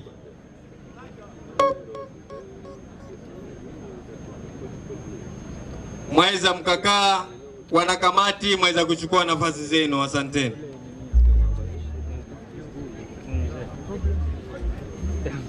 Basi asante sana kamati andalizi ya mazishi. Mabibi na mabwana, kama alivyoambia kutoka asubuhi, mazishi haya ni ya mtu ambaye alikuwa mwanasiasa shupavu, mwanasiasa asiogopa kitu kwa sababu ya kutetea watu wake. Yuko hapa. Hafla hii inaongozwa na Deputy Governor na County Secretary, yuko anakuja kabisa hapa, watu wote na madiwani wa zamani na wa sasa.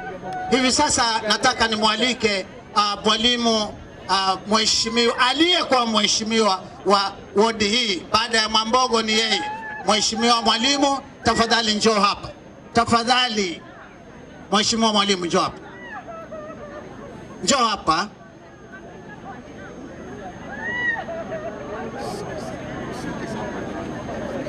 Haya, huyu mwalimu atasema machache na watambulishe, atamuita, anajua yeye.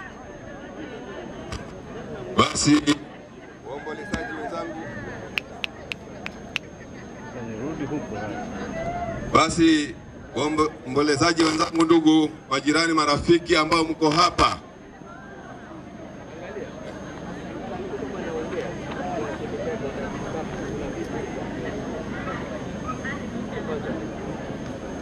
waombolezaji wenzangu, ndugu, majirani, jamaa na marafiki ambao mko hapa, viongozi ambao mmeajaliwa kuweza kuja kushuhudia siku yake ya mwisho. Mheshimiwa, tukiwa hapa tuna mheshimiwa Deputy Governor ambaye tunaye hivi sasa, yuko hapa. Natambua uwepo wa mheshimiwa Asha Juma, yuko hapa. Natambua uwepo wa mheshimiwa Rafiki ambaye pia tunaye hapa. Natambua pia County Secretary ambaye tunaye hapa. Natambua uwepo wa viongozi wale wote ambao ni councillors ambao walikuwa wale formers wote, na watambua wakereketwa wa kisiasa pia. Nataka pia wale former councillors ambao tunashirikiana toka juzi, hao walioko hapa, maana wengine sijui wako upande gani, waje hapa mbele. Former councillors, please. Bahati Tema nimemwona hapa, na pia nitawachanganya kwa pamoja kwa sababu wakati haituruhusu wakereketwa kama kina Rajab. Wewe nawe ambatana na hawa uje hapa mbele. Mheshimiwa Rajab, Douglas, tafadhali njoo Rajab. Mheshimiwa Asha, lakini Mheshimiwa Asha pia naye ni mmoja wa katika hao. Kipindi chake kiko, lakini pia ni former chairperson wa Kilifi County. Kwa hivyo amevaa kabisa. Kwa hivyo sitaweza kupoteza muda, hao wenyewe wataanza kujitambulisha. Mia sana kitengo cha siasa. Basi sisi kama wanasiasa wenzake, kwa niaba yangu pamoja na familia yangu, nasema tuweni pole kwa kumpoteza mwanasiasa ambaye pia ni mzazi wetu. Bwana Yesu asifiwe. Kwa majina naitwa Rajab Masudi Ali. Wacha niweze kupeana risala zangu mimi mwenyewe binafsi kwa jamii iliyoondokewa, na machache tu kuhusu mwenda zake. Katika zile panda shuka zangu mimi zote zimepitia kwa yeye marehemu Mwambogo Tuva. Hivyo basi kibinafsi nimempoteza mwalimu, nimempoteza kiongozi ambaye sijui ni kwa njia gani sisi kama wanasabaki tutaweza kuliziba hilo pengo. Hivyo basi tuko na wajibu, hata tukitoka hapa tuweze kukaa kwa pamoja, ili yale yake mwenda zake tusiweze kuyaweka katika kaburi la sahau, ili tuweze kuyaendeleza, na ndio tutakuwa tumeweza kupeana ile heshima ambayo inahitajika. Poleni sana na Mungu atubariki. Bwana Yesu asifiwe. Amen. Kwa majina naitwa Douglas Kazungu. Mimi nilikuwa diwani wa Central Ward. Na wakati huo alipokuwa mimi kiongozi, mtu tulikuwa wakati mmoja ni mzee Saro. Mzee Saro tumechaguliwa wakati mmoja, tukahudumu wakati mmoja mpaka wakati wa 83 ndio Saro katolewa na Mwambogo. Lakini wakati tangu nilipomjua Mwambogo alikuwa ni kiongozi ambaye kiongozi shupavu, ambaye alikuwa na moyo wa kukaa karibu na kila aina ya mtu. Kwa hivyo Mwambogo, wakati huo ndio tulijua Mwambogo, bado sisi kwa bado tuko wavulana kabisa. Sisi tumechaguliwa wakati mzuri, sisi ni wavulana na tukashirikiana kwa kila njia ile. Kwa hivyo Mheshimiwa Mwambogo, Mungu aeke roho yake mahali peponi alipochagulia. Asante. Na mimi naitwa Rafiki aliyekuwa diwani wa zamani. Thank you very much. Na mimi naifesha Juma naenda kazi na Mwambogo. Ndio yeniambia safari ya live.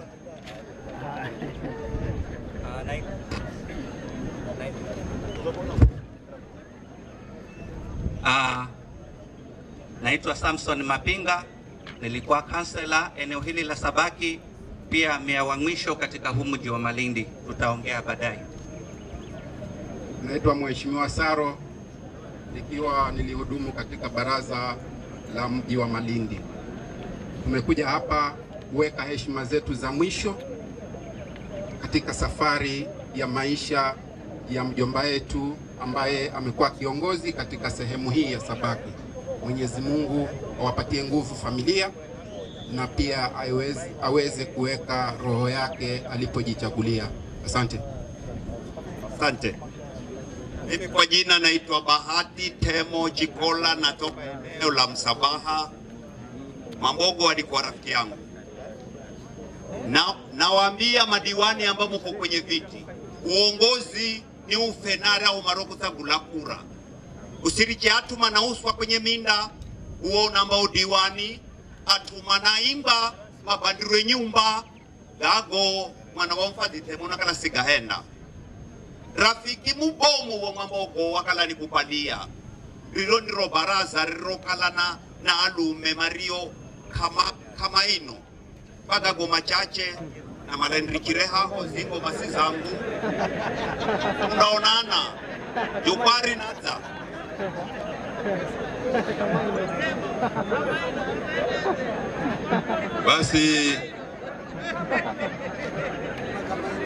Basi waombolezaji wenzangu, ndugu, marafiki, jirani ambao mko hapa, jamii ya marehemu, jamaa ya marehemu, Mheshimiwa Deputy Governor, Mheshimiwa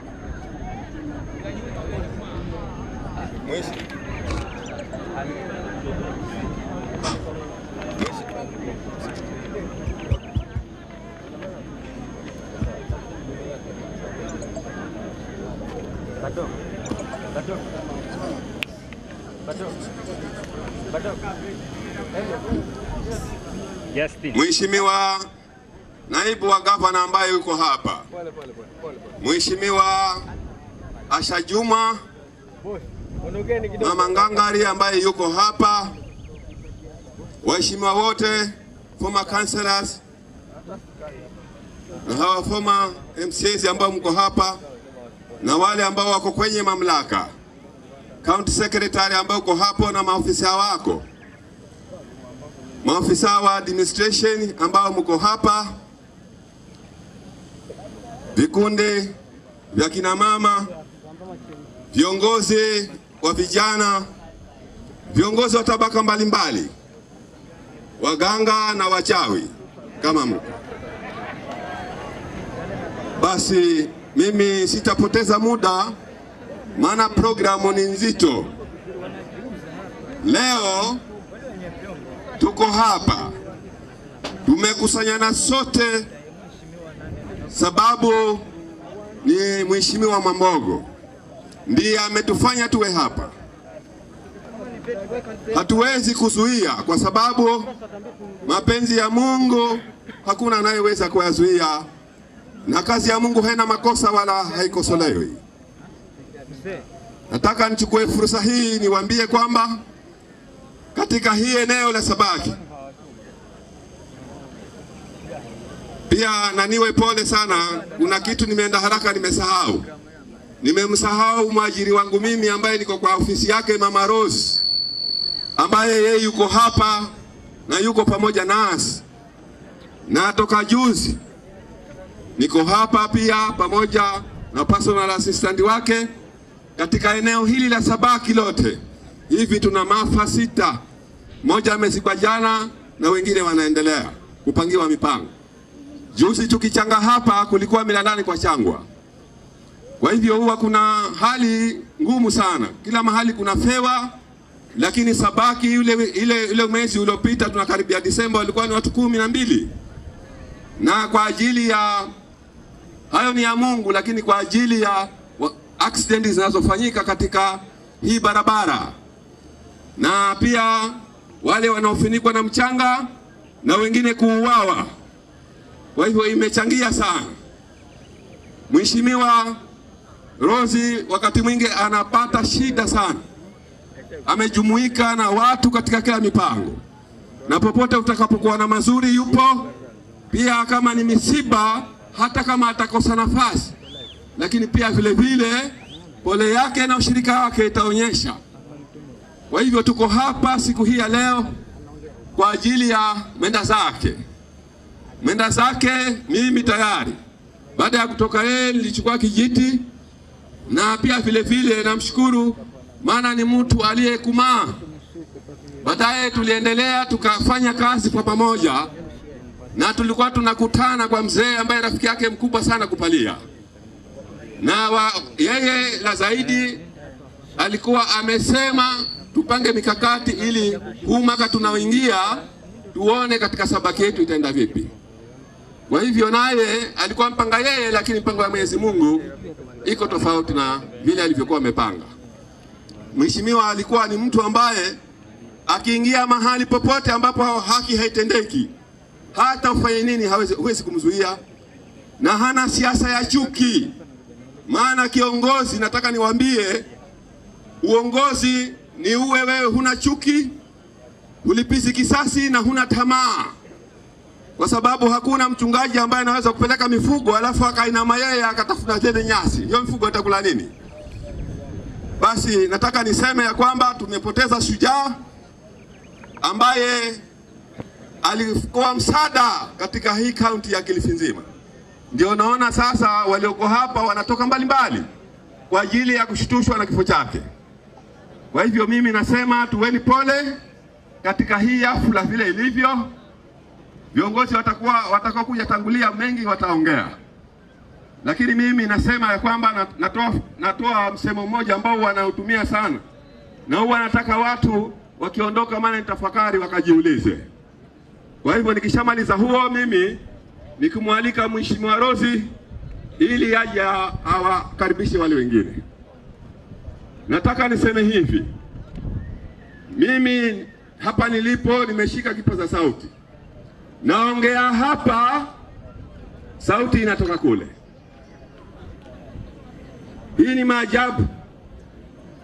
Huu ni werevu na uchawi, lakini mzuri unaotumiwa na wazungu, maana unatufaidisha. Hapa nilipo mimi na simu ya rununu yangu, sisemi kwa kuwa nasema pengine ni nzuri sana. Kuna watu wana zaidi ya haya. Mule ndani ya simu mna calculator, mule ndani ya simu mna kila kitu kilicho, radio, video, kila kitu. Huo ni uchawi. Mtu anazungumuza huko nje Amerika, tena unamwona hapa. Ni uchawi wa wazungu, lakini wenye faida. Na hivi ninavyokuambia, utapita ndege hapa. Ndege hiyo itakapopita itakuwa imebeba watu na itaenda kutoa mahali ilipo. Huo ni uchawi wa faida wazungu. Sasa sisi wa Giriama tunaotaiwe hula hunaotua kifii. Fuko ugaluza utai, yani unaotaiwe lakini funahumera kifii. Kama wewe Mgiriama waweza kwenda ukaingia nyumba kama iliyopigwa kufuli na juu kuna dari, alafu umevaa nguo, ukiamuka ukaamka tupu, dari umefunga, mlango umefunga, lakini kumbe utaingia mtu hivyo hivyo mpaka kuvue nguo. Ni tambo si tambo yo. Kala we Mgiriama okuneno njeri, unajua kuingia nyumbani zapigwa kufuli, mna dari kishoka solo zalani. Tambo si tambo yo. Hoka pinda Giriama were makamba yuyu mutu na msikanjenye beukita makamba yuyu mutu ambo swata halwa hata halwa ni atumaze kuzapika kagongo akaenda kuzuka akaenda bema mamtongosha ta nyumbani kwa lusa gani vilanga ono. Tambo sambo yo ino tambo ino nago mashaka uri gonago kalo kwa mlungu kuko kafu ihenda ukangira mabengi zinangamika makitala kana mwifi kahabandirwe tukatajirika beka vifaha vivyo tabahozo ninyo nyoga samakwa hamimirie sina kitu. Karibu Rose. Anaweza asifiwe. Basi tuko hapa.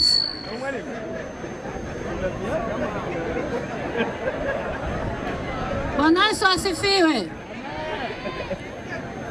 Viongozi nyote mlioko hapa, nikitambua uwepo wa Deputy Governor wetu, mama wetu Aisha Jumwa,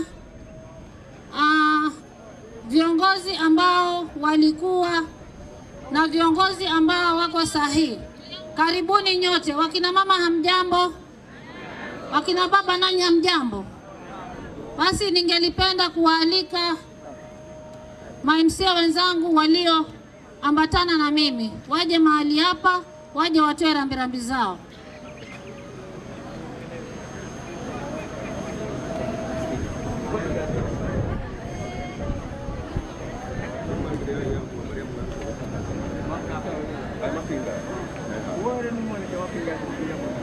Mheshimiwa rafiki Grace, Miriam na Mapenzi,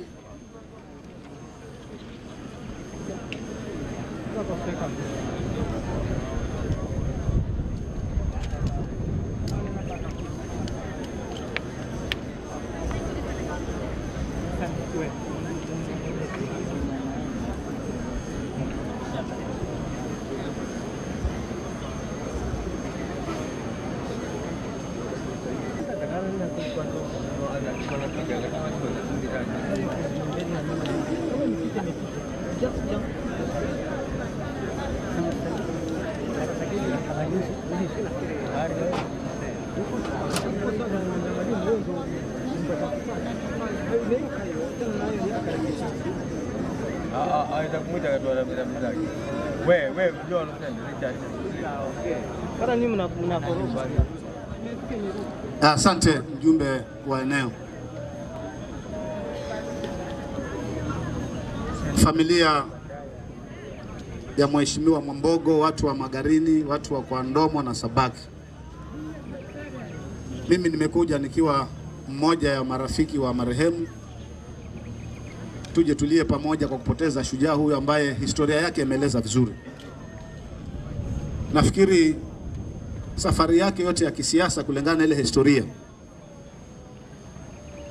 jambo la muhimu ambalo najua hata watoto wake watatembea kifua mbele kwa sababu baba yao aliweza kulitimiza, lile la kutetea ardhi ya watu wa Sabaki.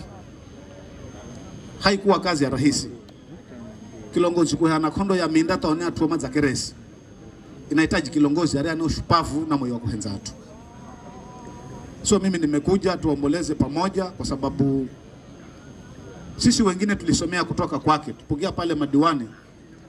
Mimi nilibahatika kuwa nominated councillor wa mwisho wa baraza, kiwa na umri mdogo kabisa. Na nilikuwa napitia zile kumbukumbu za baraza. Lakini kama kulikuwa kuna diwani anaongea masuala ya ardhi, alikuwa diwani Mheshimiwa Mwambogo. So mimi na ushahidi kwamba huyu mzee alikuwa jasiri wa utetezi wa watu. So mimi familia useme poleni tena. Najua ni mwanasiasa, ni kweli siasa zindanenwa, na kuna uhuru wa kusema hayo. Wakati ukifika tutakuja tukae tuzungumze masuala ya siasa, wakukira akire, wakubaga gani. So mimi niseme poleni na Mungu aiweke roho ya marehemu mahali pema peponi. Thank you so much.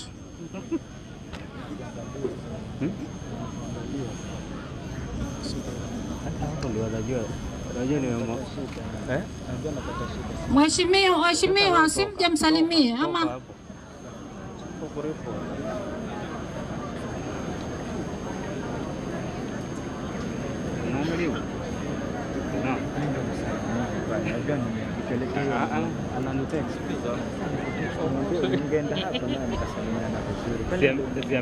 uone amejibu.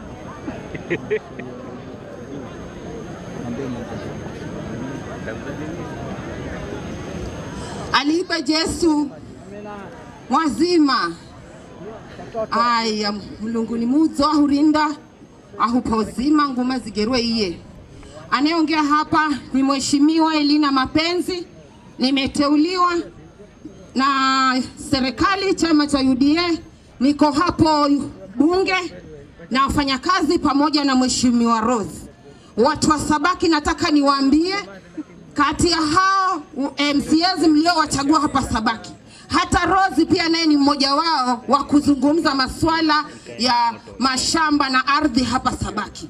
Ameleta statements nyingi pale bungeni, na baada ya kuongea ni executive ambapo inaongozwa na Florence Mbesa Chibule, naibu wa gavana, pamoja na gavana wake. Kwa hivyo masuala ya ardhi hapa Sabaki, Rose akishaongea, naibu wa gavana yuko hapa, aje ajibu watu wa Sabaki anapanga nini kuhusu masuala ya ardhi hapa Sabaki, ana mpango gani na gavana mliompatia kura hapa Kilifi. Aambie wananchi wa Sabaki anawashughulikia vipi na swala la ardhi. Tuko pamoja watu wa Sabaki. Naibu wa gavana yuko hapa, kabla atoke awajibu nyinyi wananchi wazuri wa Sabaki mliowapatia kura. Sitaongezea hayo machache, Mungu awabariki. Tuendelee kuomboleza kifo cha marehemu huyu na familia. Nikienda kukaa muwe pole pole sana. Mungu wa mbingu awatie faraja za kuwatosha kubebana na msiba huu. Asanteni sana. Waombolezaji wenzangu, habari ya saizi. Nami nilie hapa naitwa Mheshimiwa Mariam Mkumbi, natoka kule Rabai. Nami pia ni mheshimiwa ambaye nimeteuliwa na chama ambacho kinatawala hii nchi. Na nikiwa pale bungeni nafanya kazi na rafiki yangu hapa Mheshimiwa Rozi, mama mchapakazi. Na huyu mama kusema la kweli, watu wa Sabaki hapa mligonga ndipo, kwa sababu huyu mama ni mtetezi. Huyu mama anapigania masuala ya Sabaki, hata pale bunge sisi ndio mashahidi. Kwa hivyo kwa sasa wacha tu nichukue fursa hii kuipa familia pole kwa msiba uliowapata. Unajua katika jamii ukiondokewa na mzee hata kama wewe mwenyewe uko umri gani, lakini baba akienda, hilo boma huwa kidogo linateteleka. Lakini kabla sijamkaribisha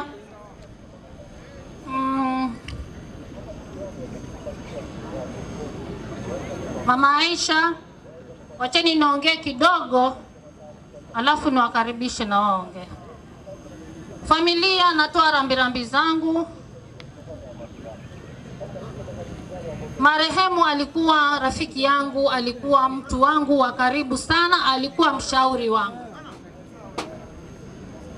Mimi huwa si mwingi wa kuongea. Mimi huwa ni mwingi wa kusikiza shida za wananchi wangu wa Sabaki na kuangalia nitazisuluhisha vipi. Na kulingana na marehemu ambaye amelala pale, marehemu ndiye alikuwa mstari wa kwanza kukomboa wananchi wetu wa Sabaki, kuwapatia vibali vya mashamba. Na mimi mkondo wake ndio huo mimi ninafuata kwa sasa, kwa sababu bila kupata vibali vya mahali unapokaa huwezi kufanya maendeleo yoyote. So mimi namsalute kwa kazi zake nzuri alizozifanya. Yeye alikuwa ni mkombozi wa wakaaji wengi wa Sabaki. Ninaomba hata sahihi mahali alipo, Mungu amrehemu, awe ni mmoja wao wa wale ambao wamechaguliwa katika kile kiti cha enzi, kwa sababu kuwa Mkristo ama kumtumikia Mungu si lazima tu uende kanisani kila siku. Kuna vitendo vyenye ambavyo unaweza kuvifanya, na hata kama kuna mengine pengine yoyote yale ambayo Mungu pengine aliyaona pengine, lakini sasa Mungu huangalia kulingana na kazi ile aliyokupatia hapa duniani na vile unavyoifanya. Kwa hivyo marehemu yule nitamwombea na nitazidi kumwombea. Mungu aipokee roho yake, na wakati ule pia na sisi siku zetu zitakapofika pia tukutane sote kwa pamoja na tule matunda yale ambayo Mungu alituwekea. Mimi sina mengi ya kuongea. Naomba kumkaribisha Mama Aisha aje aongee na wananchi wa Sabaki. Sorry, kabla CS.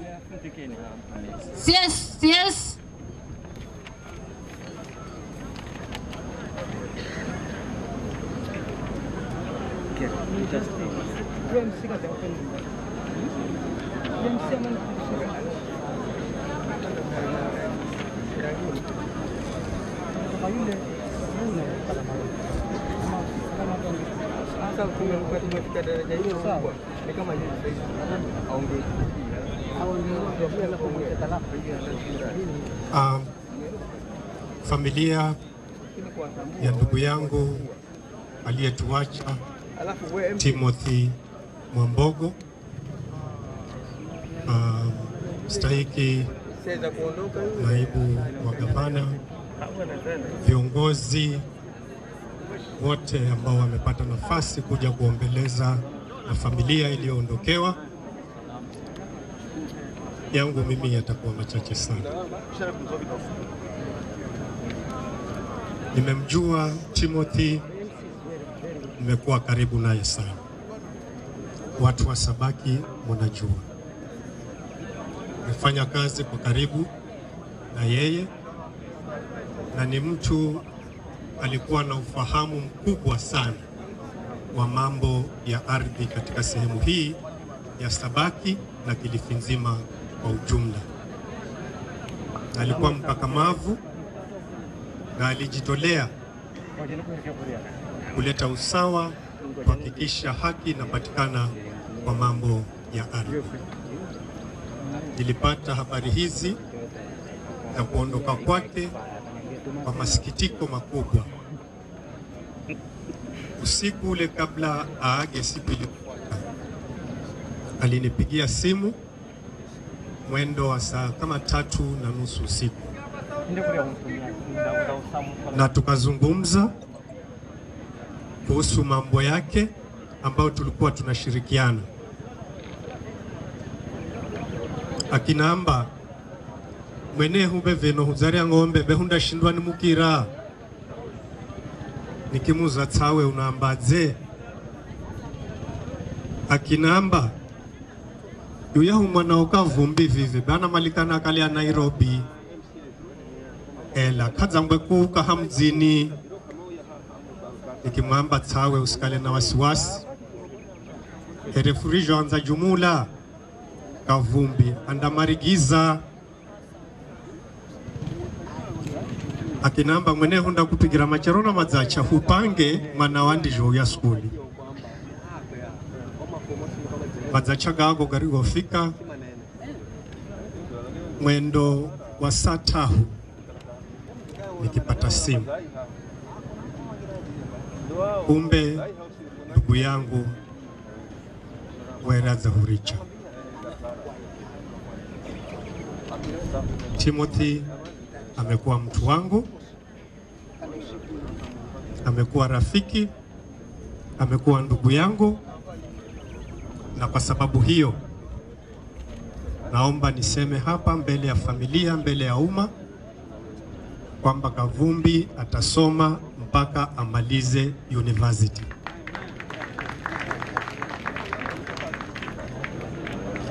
Nimejitolea kama kumsaidia ndugu yangu, nitamchukua huyo Kavumbi na nitamsomesha mpaka amalize. Hiyo ndio heshima ambayo ningeweza kumpa ndugu yangu Timothy Mwambogo Tuva. Rest in peace. Basi nichukue nafasi hii kwa heshima nimuite Mheshimiwa Aisha aje atoe rambirambi zake. Mheshimiwa.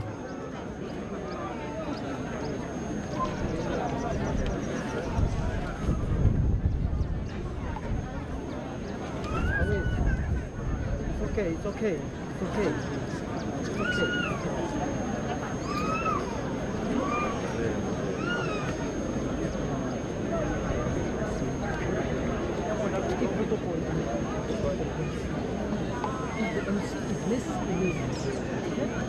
Asante sana wetu wa kaunti ya Kilifi,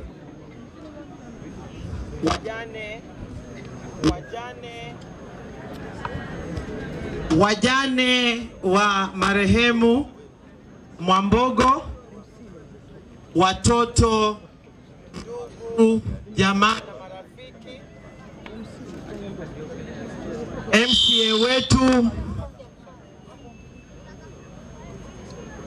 MCA wetu Mama Rose, watumishi wa Mungu walioko mahali hapa, wanasiasa na viongozi wenzangu waliopata fursa ya kutoa rambirambi na wale waliofika hapa, community nzima ya Sabaki na viunga vyake, na alamusa kaisa jina la Yesu. Alikwe Masihi, alikwe Yesu. Mimi nataka nichukue nafasi hii nitoe rambirambi zangu kwa familia, hasa sana ile ya karibu ya mzee Mwambogo, na niambie poleni sana kwa kungamiza muhenzwi aliyewele ni mulume wenu, aliyewele ni baba, aliyewele ni rafiki, ni jomba, na mananiambe na lalozima kwa kungamiza kilongozi. Poleni jomu, na Mulungu ape faraja ya kuwatosha Maana sisi furio hosini huzire kisha hundauya mizini ela Mulungu waishie na kuamanya hadi hatma za kwenu, ape faraja ya kuwatosha. Na wala niambe kukala kufereroni mwasena na nikuziho na kakuzowereka. Ela maandiko nako kanafupa nguvu na kukala kila wakati hukadime kujitayarisha ya kwamba kwake tumetoka na kwake tutarudi. Kwa hivyo hilo neno na hilo andiko ukilijua hivyo, utajua hakuna kitakachobaki katika ulimwengu. Kwa hivyo sisi wote tunakaa kwa kujitayarisha. Mimi nataka niseme tu mambo machache, si kujitambulisha kwa sababu nina imani ya kwamba kahanase ni manyaha. Dojo busoji. Kana kunimanya goloza mukono. Kunase ni manya.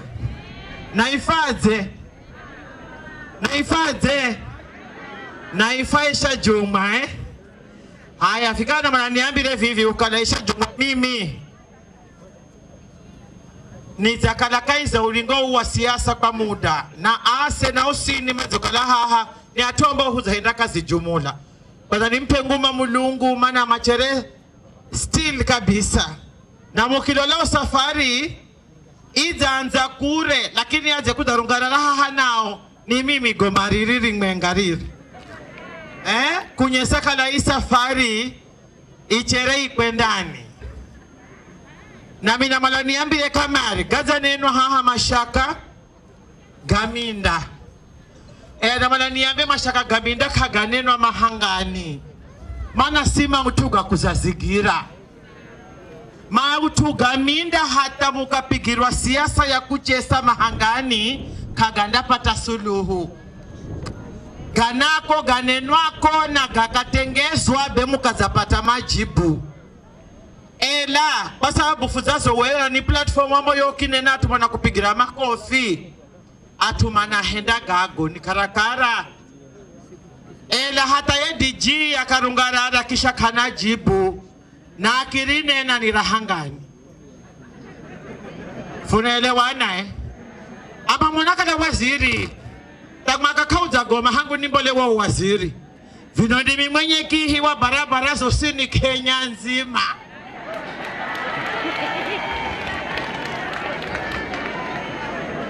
Ndojo hebu sojo.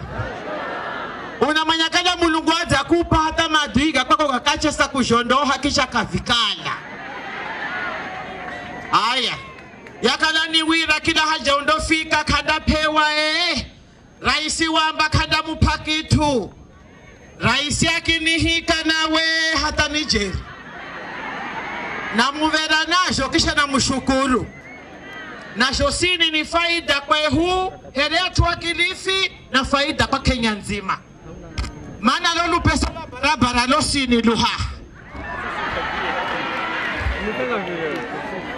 na si za Kilifi tu za Kenya nzima zina baba hao ndimi mwenye kihi bani bache kuzigasha sino na sende kuku sino sende kuna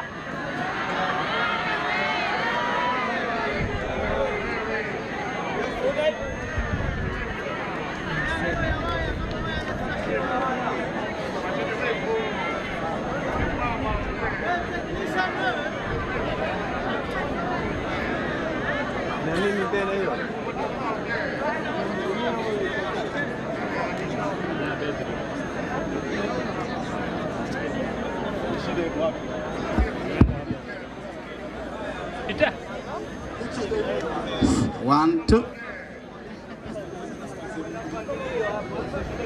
Haya za kwamba una manyama na tabu tasikuti zenye mihambono manatabu ila mani hakikishire badami ezimbiri dakanatseberana gari zote za mauti wa mizigo ya vitu nikifika na jango ja kunenera bila matatizo maana dago na gona gamanya mana henda kwamba kwa chakare juma kufambira mana kenumpe nguma Mulungu amaze Mulungu akikupa za kupa kwa upate ushuhuda na namboki nionera haya ta mimi na midahedazi ya chungaji takuonera haya na vilika mana vina nguma sojo Kwa hivyo niambia shukuru na vivi na nene kitu kimwenga tukonyanga kelesi. Na niambile ya Mario mama mukilifi ya vilongozi ya. Hasa sana kilongozi mwengalie ni wa kitaifa kuria huu National Assembly. Ana tabia ya kuenda kila matanga na kudanganya watu wa Kilifi. Nataka niseme juzi nilisikiza speech yake na nikamhurumia sana huyo kiongozi na nikasema maadamu ameenda kuvisema matangani na mumumumu hele kwamba kazi elewa. Raisi wa Jamhuri yetu ya Kenya William Ruto ni raisi wa Wakenya wote. Na hakuna siku ambayo atapendelea mtu yoyote. Na nisema hivi kwa sababu ule wakati ambao raisi aliona kuna umuhimu wa kwamba anataka kuenda kuandika permanent secretaries or principal secretaries wetu. Kwa kawaida na taratibu, na mimi nalizungumza kama waziri niliyekuwa wa public service. When need arise, raisi anaandikia Public Service Commission. Na Public Service Commission inatangaza nafasi zile ili Wakenya wote bila kuchagua dini, rangi, mume ama mke, eneo analotoka, walio na qualifications waweze kuomba kazi. Wakenya wote. Lakini yeye juzi anatembea kwa mazishi na kusema ati yeye alienda kaa na rais akamwambia huku Kilifi tunataka principal secretaries 3 na rais akamuuliza unataka nani na nani. Nataka niwaambie huyo kiongozi ni muongo na mara ya 3 ni muongo, kwa sababu hii is a very competitive exercise ambayo kila Mkenya na Mkilifi akiwa Mkenya ana haki ya kuapply na kuitafuta hii kazi. Kwa hivyo wale ndugu zetu kama Wakenya wengine walioapply hii kazi na process inafuatwa, wapate ama wakose, hiyo si kazi ya huyo MP. Ni kazi ambayo ni ya Public Service Commission, na akiwa mtu amequalify, watu wanafanya long listing, wafanye short listing, publish hiyo short listing, schedule ya interview ifanywe, watu waende wakafanye interview na qualified competent Kenyans. List ipelekwe kwa rais, apeleke bungeni. Kwa hivyo nataka nimuone ya kwamba rais si puppet, ya kwamba ati wote aenda kukaa naye na useme Kilifi nataka principal secretaries 3 alafu akuuliza unataka nani na nani. Nataka nimwambie rais ni wa Kenya nzima, anayeheshimika, na wewe unajiita msomi, unfortunately hujui hata hiyo procedure ya kuandika ma PSS ni gani. Kwa hivyo mimi nilikuwa nataka nimkomeshe na unamanyagiriamu. Muna vima yetu kama vimani. Mulume hadi anaenda kazi yake kingira nyumbani. Anabaga kateni. Angine mali chamata, angine managasinya. Beni yao moa irifi hata sisi alofunda manya kada muchaza mbola na tumboli tele. Funda manya wale hana mulume anaenda kazi. Ndojo ebu sojo. Elokiona kila mulume be kila mwanande mona ni wangu ya. Ela mwanande mona ni wangu ni beku kalitunga unga. Ndojo ebu sojo.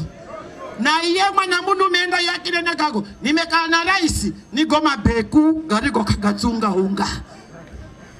Alume jeri za siswi. Hulio hukingila kuko vikimbola vinaoneka. Kafutanga za mahangani. Kwa hivyo mabiliania kome, raisi ni wa Kenya, raisi ni watu osi, na kakunande influence raisi, andapata habari kuna Public Service Commission, na andasagula ma-PS kulingana na ushauri, na leo mazio qualify. Na namanya Kilifi ya kwehu, anji makuko, na manda qualify mwana kefuna manyamana uwezo, na sinofuzi kafunda vineno. Na manani hakireha. Lelo sina ina siasa za Kilifi. nazi kila siku ye.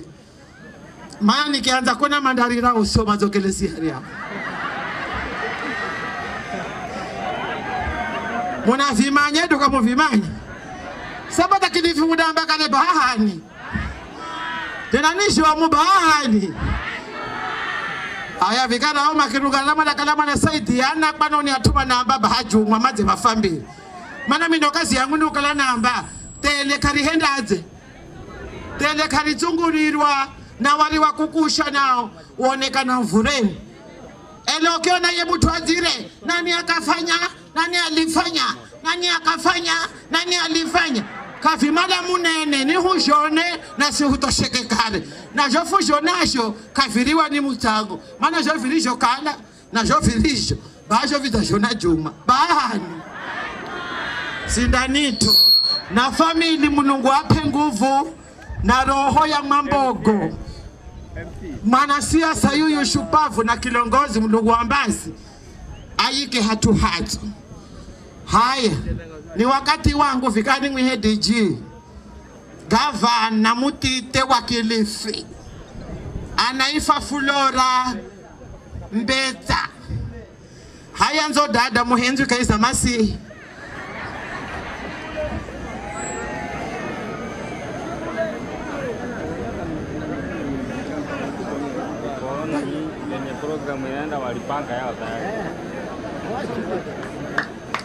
Haya, Flora Zakama nikupe kiki kipasa sauti munamonaze kazi naye. Mungu ne waenda kazi ye naye. Pakuhurira. Lakini Rosi ameniomba nimrudishie kipaza sauti. Amesema kuna maneno ayaongee kisha uyajibu kabisa. Sawa? Haya. Si tusimame kidogo basi. Simameni kidogo. Tumkaribishe Dupit.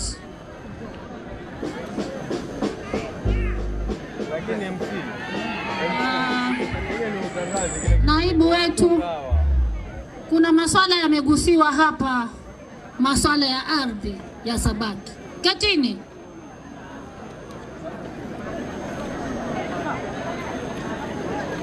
Mimi nilipoingia katika kiti hiki, kuna sehemu, kuna shamba mbili nilizipima. M51 na M16. Hizo nilizipima na ni mahali ambapo kuna wakaaji, ni sehemu kubwa inaishi wakaaji wengi sana. Alafu lengine ni kuhusu vitu ambavyo vinatukoroga, kuhusu kuna Mpale Moi, kuna hiyo titanium, kuna Wachina wanaingia pale ovyo ovyo bila ruhusa yangu na sijui ruhusa wanaitoa wapi. Hizi habari naomba zimfikie gavana, kwa sababu wewe ni mama yetu. Na wewe hutaacha watoto wako wahangaike ama wafe na njaa na wewe huko. Ninaomba kwa heshima mjulisha kuhusu hizo ardhi ambazo tulizipima. Wananchi wanataka vibali haraka iwezekanavyo, kwa sababu tuliweka milioni 10 pale. Na sahihi hakuna progress yoyote ambayo inaendelea. Mimi nilifanya kazi yangu, ile iliyobakia pale mbele ni kazi yenu, inafaa ni kazi ya executive, inafaa waishughulikie kwa haraka sana. Kuhusu hiyo titanium, hawa China hawa, mimi nilipeleka kamati ya environment.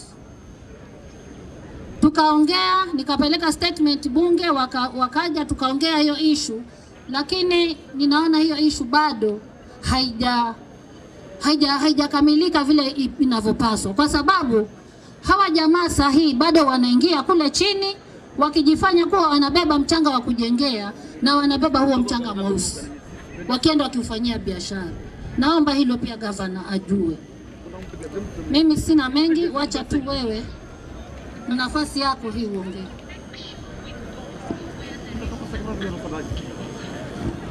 Asante mjumbe wetu wa hapa Sabaki, waombolezaji wenzangu, alikwe Jesu. Hebu tusalimiane hewani. Unalomba mazo Higomai Ndugu zetu Waislamu, assalamu alaikum. Ndugu zetu wale wa Kristo wengine, tumsifu Yesu Kristo. Twashukuru Mungu. Niruhusuni pia, japo leo ni siku ya mwisho wa mwezi wa Januari, maana sijafika Sabaki rasmi toka mwaka jana, niwatakie mwaka mpya wenye heri. Si ni sawa? Happy New Year's. Tusalimiane hewani, tuseme Happy New Year. Maanake tushasema Mungu ni mwema kila wakati, na kila wakati Mungu ni mwema. Kwa neema Mwenyezi Mungu, mimi ndiye naibu wa gavana jimbo letu tukufu la 003 Kilifi, hapa nikiwa haswa na mwakilisha gavana zaidi, manake yuasikitika sana kwamba safari ya mwisho ya mzee wetu shupavu, tumesikia wasia wake. Ni mtu wa watu, ni mtu ambaye twaitwa kiongozi, unamjua na matunda yake. Na hakika kwa sisi wengine ambao wakati huo hatukuwa pamoja na wao akiwa katika kufanya kazi zake za umma, tunaona matunda ya kiongozi huyu mzee wetu Mwambogo, na Mungu aiweke roho yake mahali pema alipochagua yeye. Pokeni rambirambi zangu mimi na jamii yangu, niseme jamani, pole sana kwa wake zake, watoto wake, kwa ujumla watu wa Sabaki, kwa kuondokewa na kiongozi aliyekuwa kielelezo. Nimesikia wale madiwani wengine wakimsifu, hata wengine kwamba walijifunza kutokana kwake. Hakika tumepoteza kama Kilifi, lakini sisi kama wanadamu hatuwezi kutia sauti yetu. Biblia inatukumbusha ya kwamba waliozaliwa na mwanamke siku zao ni chache, na Mungu mwenyewe kila mmoja wetu anajua hatima yake. Ni sisi tukiwa hai tutende mema, tufanye assignment zetu, hata wakati wetu ukifika tutahesabiwa yale ambayo tulipaswa kuyafanya. Na mimi kama Mwanglikana tunasema tunayaweza yote katika yeye atutiaye nguvu. Kila mmoja hapa tumejumuisha kama jamii, na jamii ya kwanza katika dunia hii ni ile familia, na katika familia tuna kiongozi baba na mama. Kwa hivyo hapa tunapoketi, kila mtu ni kiongozi yule ambaye ana familia. Wakati kiongozi yoyote anapopata nafasi ya kuongoza, si kwamba yeye ndio mzuri kushinda wote. Umepewa nafasi uongoze ili usongeze watu kutoka hali moja mpaka hali nyingine. Maana mtu yoyote anayopata nafasi ya uongozi ni lazima asimame katika nafasi ile, ataweza kuzungumzia kwa wale wengine. You should be a representative of the rest of the ecosystem. Kwa hivyo sisi wote kama viongozi tushikane, tuhakikishe sasa Kilifi yetu inasonga mbele. Tuko katika karne ya 3 ya devolution. Nituangalie, je, huu gatuzi leo hii umetufaa? Ndani ya Kilifi kuna yapi ambayo tutayahesabu tuseme hakika hii kwamba viongozi wako karibu na grassroots community, wako karibu na community? Ni mambo gani ambayo wanayafikia? Ni mambo gani ambayo tunaweza kusema ya kwamba tunaona utofauti? Na hilo ndio liwe swala kubwa tunapounganisha viongozi wetu. Mkijua ndani ya Kenya yetu tuna 2 levels of government. We have the national government and we have the county government, and both governments complement one another. Kwa hivyo hapa hatuko katika competition, hapa tuko katika complementing one another. Nishukuru viongozi wote wale ambao wako katika national, ambao wamepata nafasi wa kutoka Kilifi. That is a win-win for us. Na wale wa county ambao wamechaguliwa, ni musimame kidete katika nafasi zenu, wodi zenu, kwa wabunge katika bunge lenu. Manake nyote, we are serving the bigger cause. The bigger cause ikiwa ni Kenya. Na katika the context of Kilifi, MCA, mbunge wote wanashughulika katika jimbo moja ambayo ni kaunti moja, Kilifi. Amen? Amen. Nitoe sasa rambirambi za mstahiki gavana wetu Gideon Maitha Mung'aro. Nikinakili maneno yake jana tukizungumza, yuko safarini lakini yuko njiani. Alikuwa tamani sana awe hapa. Amenipatia jinsi walikuwa na ukaribu na mzee wetu Mwambogo toka enzi zile, ambapo akiwa diwani na akiwa msimamizi katika tourism, paka akawa mbunge mara mbili, akawa CAS na hivi ni gavana. Ameweza kufanya kazi pamoja naye. Nataka kusema ameshukuru kwa ile miaka ndugu yetu mzee wetu leo hii amemshika mkono katika nafasi zile zote, ameweza kuhudumia watu wa Kilifi.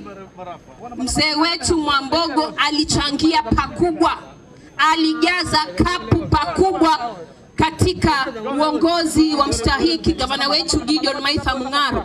Kwa hivyo kwa familia, pokeeni pole zake, na ninajua mumepokea amana yake ya pole ambayo iliwasilishwa nafikiri siku chache zilizopita.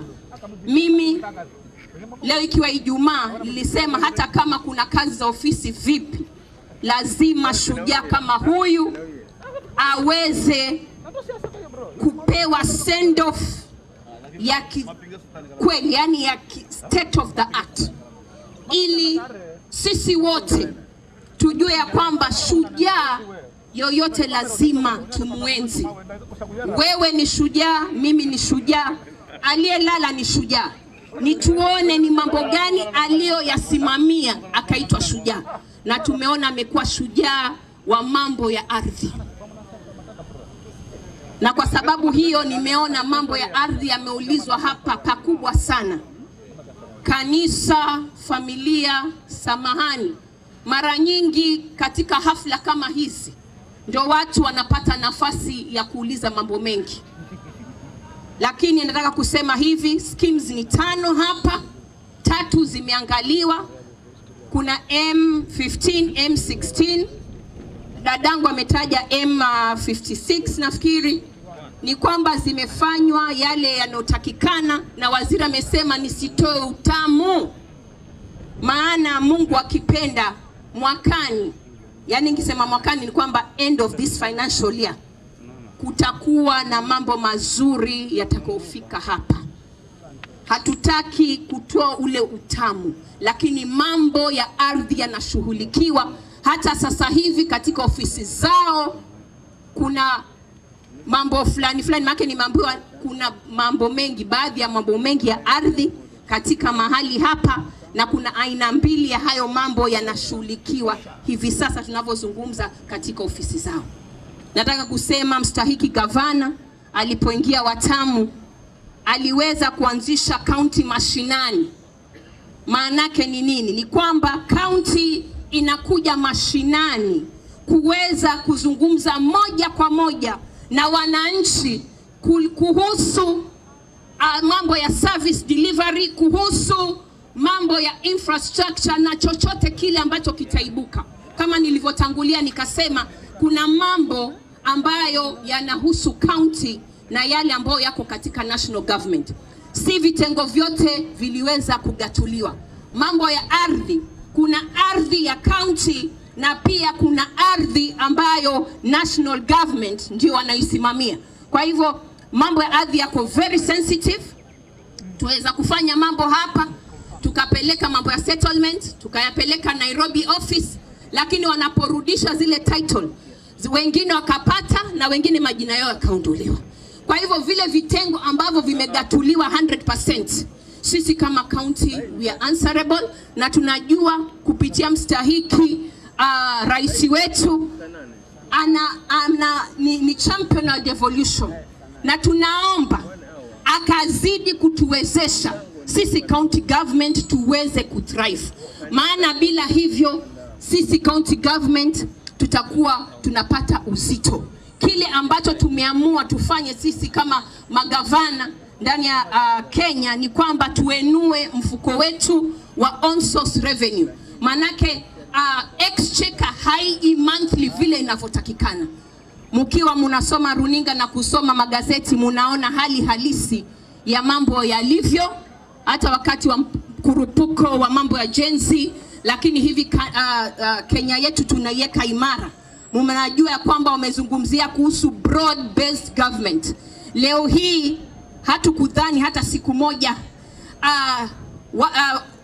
watu wa ODM wataketi pamoja na watu wa UDA, lakini tumeona katika serikali ya William Samoei Ruto kwamba imefanyika. Kwa hivyo nikifuatilia taswira hiyo, ni sisi viongozi tuache yale mengine, tuache nyambo, tuweze kushikana, tuangalie Kenya yetu inaenda wapi. Tumeona tarehe 20 juzi rais wa Umarekani ameapishwa na kuna yale mambo ameyasema. Ni wakati sisi wa Kenya tuangalie kwa mambo ya afya. Je, tumejitayarisha? Tukiona ya kwamba mkono ule wa aid wa USAID utakwenda kuondolewa, si wakati ambapo tunazungumza mambo ambayo hayataleta faida. Tuzungumze mambo ambayo yataleta faida ili tuwe na utayari. Taifa lilio na utayari, county ulio na utayari, hakika tutaenda mbele na nasonga mbele. Ni ombi langu tushikane, umoja ni nguvu, utengano ni udhaifu. Familia, niruhusuni nimwombe Mwenyezi Mungu aliye na faraja kuu zake za kipekee akaweze kuzimimina mahali hapa, maana sisi sote waombolezaji tumekuja hapa kufariji familia. Wacha faraja ndio ziwe jambo la mwisho jamii hii itaondoka nayo, ili wakapate kufarijika. Leo tumejaa furifuri hapa, baada ya siku chache sote tutakwenda makwetu.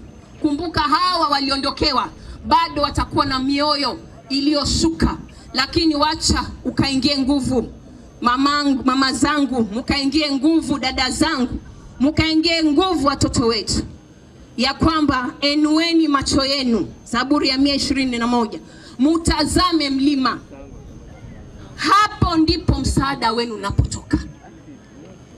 Mama, Mungu akiwa katikati yako, Zaburi ya 46:5, hutatindigisika. Mengi mawimbi yatakuja upande wako, lakini kila uchao utaona wema wa Bwana.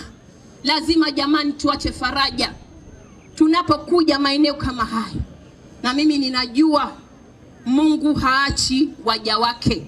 Biblia inaniambia God is not a respecter of persons. Haijalishi wewe ni nani, lakini ukiwa mbele za haki yake anakufariji, anakufuta machozi. Sisi kama county tumefika, lakini naomba sitaketi mpaka mwisho, mtaniruhusu nirudi, maana bado kuna mambo mengine ambayo lazima niyashughulikie, mkijua bado governor hajafika na mambo ni mengi pale ofisini, lakini nilisema lazima nifike, maana popote palipo na shujaa, popote palipo na ndugu yangu na nina nafasi, lazima niwe wa faraja. Mungu awabariki, Mungu awatie nguvu. Ninawatakia mwezi wa pili mwema, happy new month. Sinajua leo ni siku ya mwisho. I wish you a happy February. ambao ni the shortest month of this year, lakini ninajua wewe uliye na matumaini, eka matumaini. Usiangalie yaliyopita. Twasema yaliyopita si ndwele, tugange yajayo. Lazima ujinenee mambo ya kuendelea. Usibebe mizigo ya chuki. Usibebe mizigo ambayo hayatakusaidia. Jiangalie wewe mwaka huu na vile utaweza kuendeleza Kilifi yetu mbele. Mlango wangu uko wazi. Mulinichagua mimi ama servant leader. Kwa hivyo waheshimiwa ni nyinyi na wapigia saluti. Asanteni, Mungu awabariki.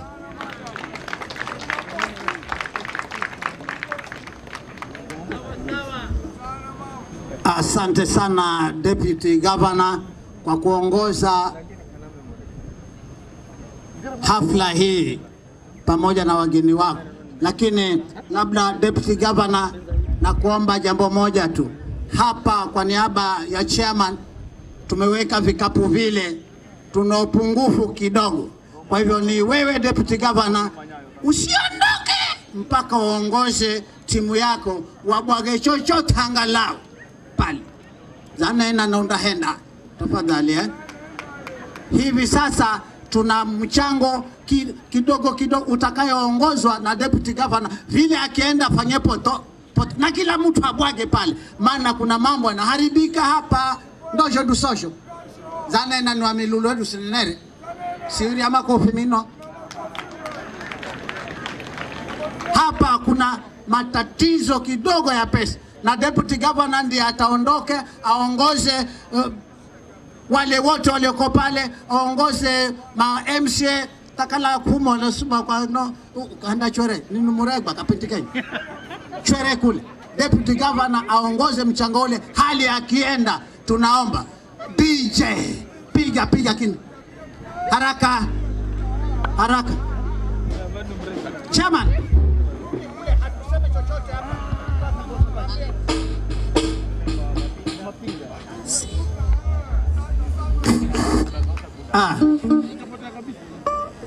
Mabibi na mabwana, tuna mchango dakika 10 mchango kubwagabwaga, na utakoongozwa na Deputy Governor uchanga na pigira ngoma haya kwa chani kuko. Tafadhali mchango kila mmoja abwage pale bwageni mchango wenu, manake tunashaka. Asante sana hapa tunaomba. Asante Governor. Asante sana Governor. Haya wengine, haya Governor, bye. Asante sana. Haya wengine wote wabaki. Chairman weka mtu pale. Kila mmoja aje pale. Njoni tubage pale. Njoni tubage tuende kanisa. Tubage kila mmoja aondoke hapo. Abwage. Kila mmoja abwage. Njoni tubage pale ili tufanye kanisa. Njoni, maana kuna vitu ambavyo vinaharibika hapa moja kwa moja. Tafadhali.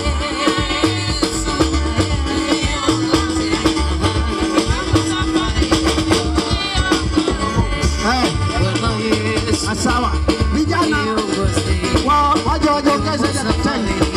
Tafadhali. Tuna mchango hapa, tunaomba. Tuna mchango hapa, tunachanga. Ondokeni. Change.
wakati anaanza porepore, lakini anaanza porepore na mumanya Morris kupalia were nyerezi pipi vino zakala zozo zangu shosho zangu nchache panya sanga ndu inaenda were ni asena Morris na Morris tafadhali zisulia msanangu lakini visho hai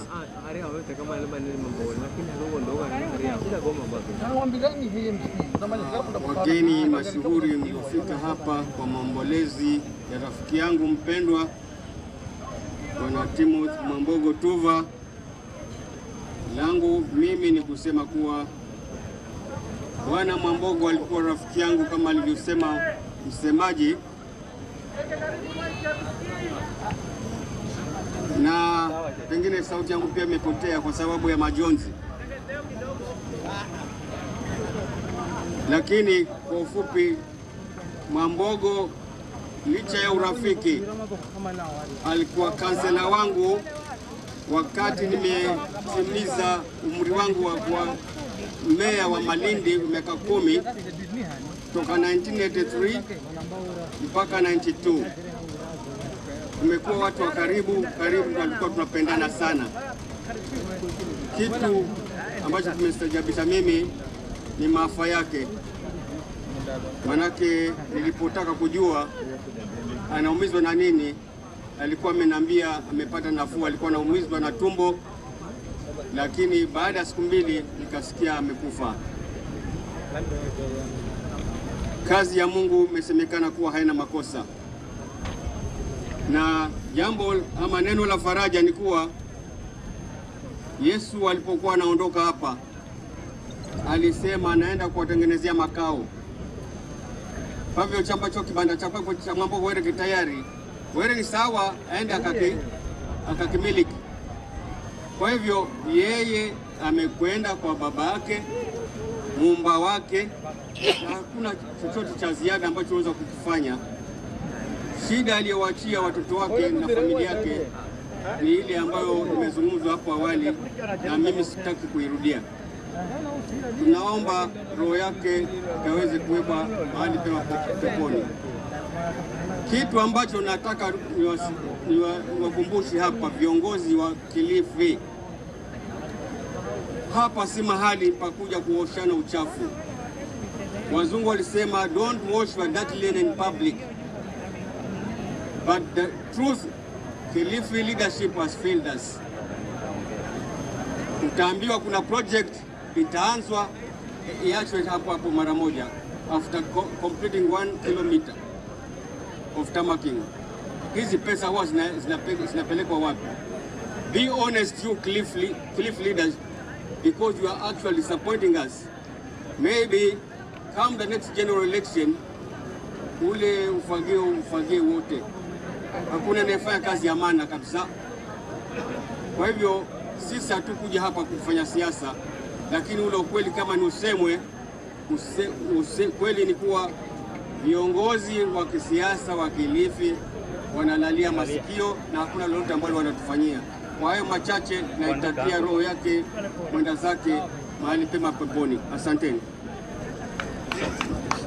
Haya, mpeni makofi rafiki wa Mwambogo, rafiki wa dhati waliofanya pamoja kila pale. Kwa upande mwingine, Harry Kombe anaingia, mbunge wa Magarini. Asante sana mwanangu Harry Kombe. Mwanangu, asante sana.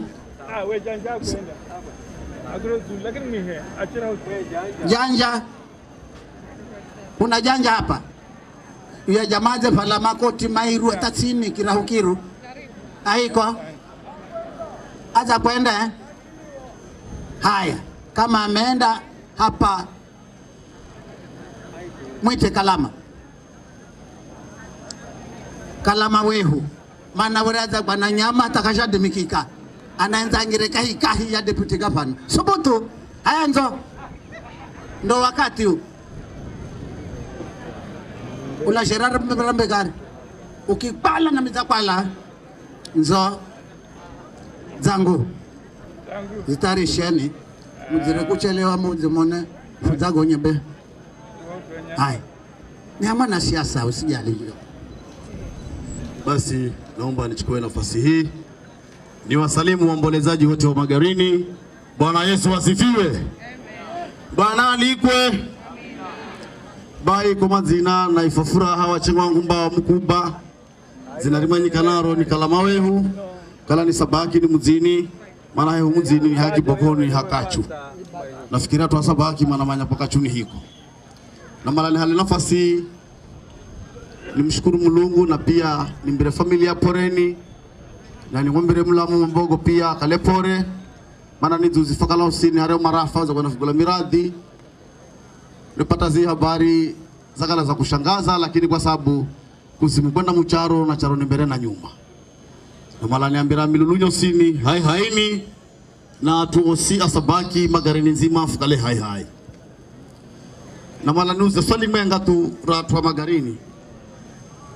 Magarini nafikiri mna manyakamaro kwa laka na mbunge wa Mboso ndojo du sojo ni vision na mala niambire vivi Magarini iza kale kitarauliwa kila wakati kaidi mikika atuvi tengesha kula konze vita vifike hamzini lakini mzaona shama zakala matafipanga makapanga ujeri ni kwamba were kamenzi kumbirwa ujeri na ujeri hunda unena maana ujeri ni resima kuna chuma hata fika kwenye miaka 10 vikitunga nana sutu vipakirane maana chuma na sumaku vijumula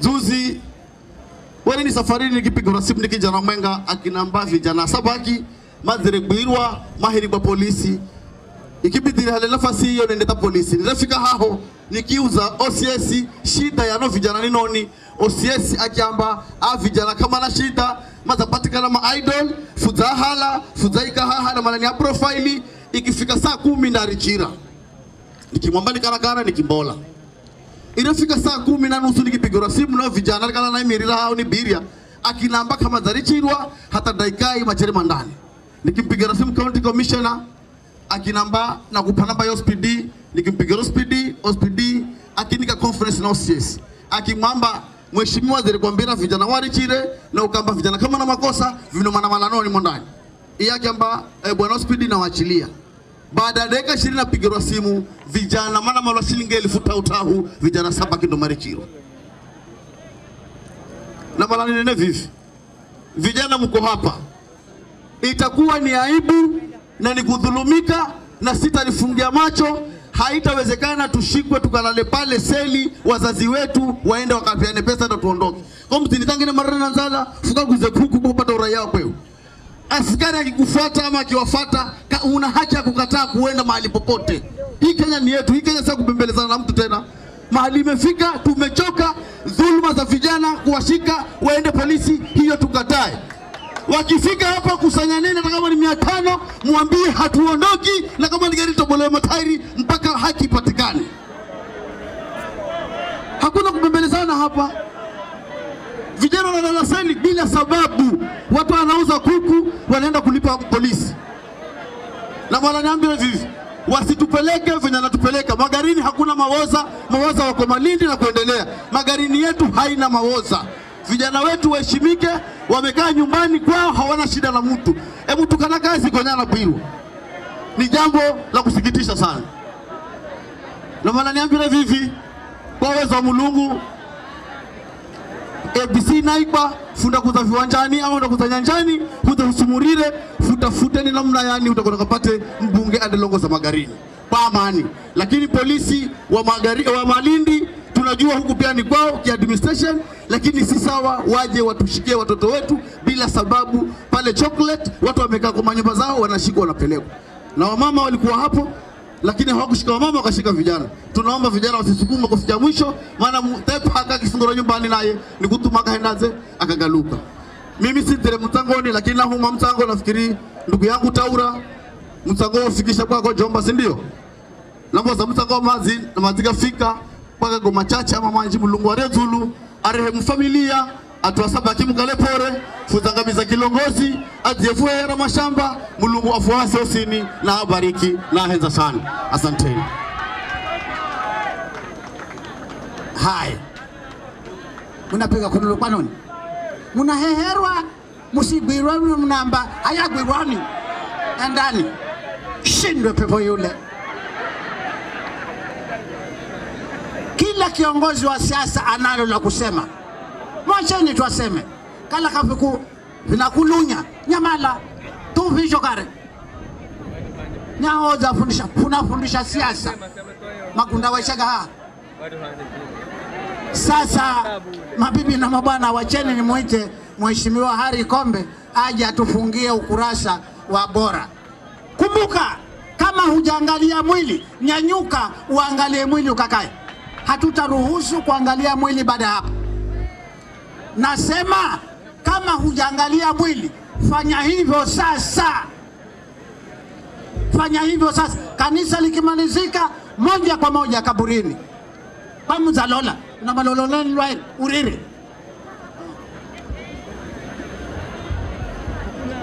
Bwana asifiwe.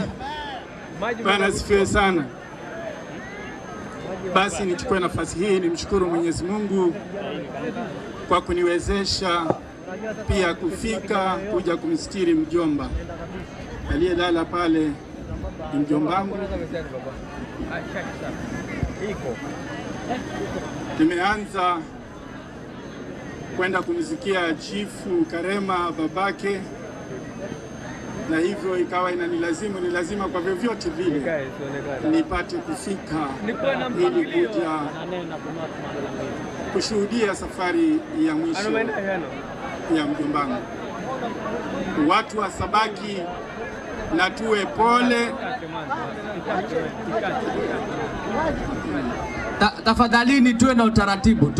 Tutulie, Harry Kombe azungumze, alafu tuone mwili. Tutulie. Tafadhalini tutulie. Kila mtu akale skini hakwe. Kila mtu na ahurire anena kimarigiza yunaye uromwiri hundalola goja funde fukazike. Tutulie tafadhali, kwa heshima tutulie mwanzo. Asante babu. Asante. Watu wa Sabaki, tuko na wakati mgumu kiasi kwa kuondokewa na Mwambogo. Nasema tuko na wakati mgumu kwa sababu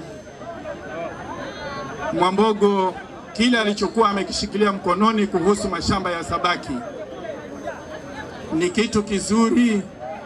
kitu kizuri ambacho tuendeni ndani na tukaweze kutafuta mtu atakaye shirikiana na wengine ili kuona kwamba rekodi zile za mashamba ya Sabaki zimehifadhiwa vizuri na mashamba ya Sabaki yametetewa vizuri, kila mmoja akaweze kupata haki yake.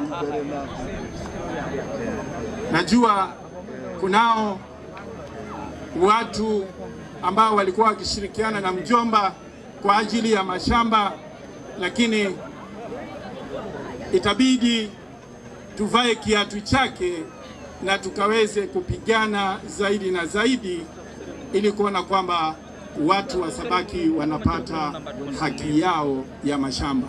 Hili si swala la kisiasa, hili ni swala la haki kwa kila mwana Sabaki.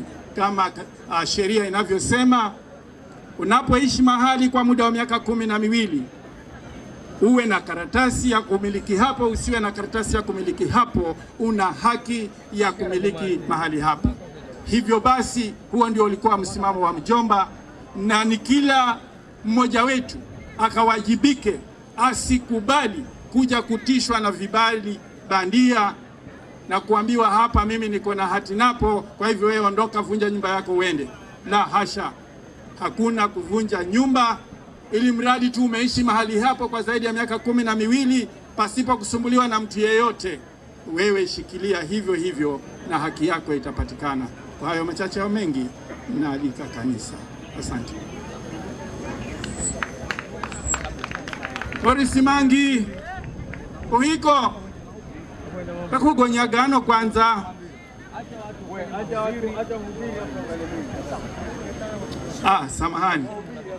Samahani, tunaita wahubiri. Nimekumbushwa swala moja tu la ule mchanga mweusi. Ule mchanga mweusi tani moja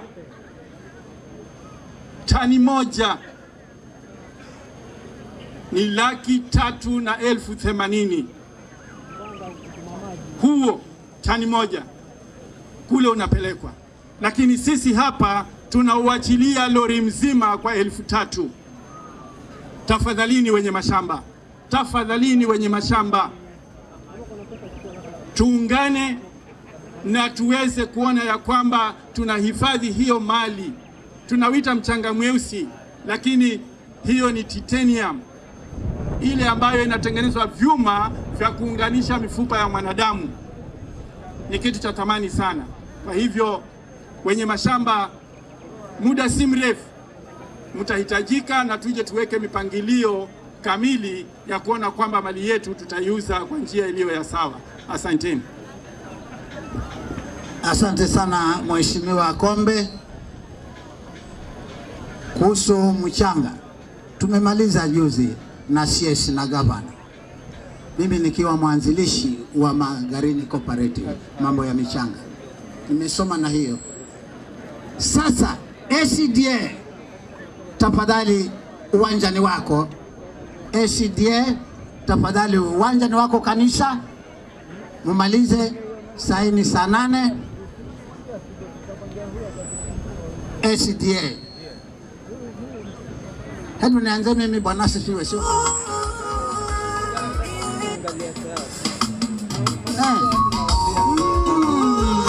tari nani bagana nyama we tari za kwanza kwa SDA hakuna bango, tafadhali. Haya,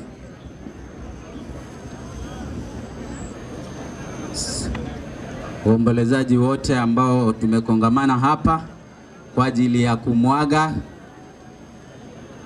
mpendwa wetu, babu yetu kwa buriani ya mwisho, nataka kuwakaribisha rasmi kwa kipindi cha kanisa, na kabla hatujaingia nitamuomba Elda Mbogo akiwa miongoni mwetu atufungulie kwa ombi. Elda, karibu.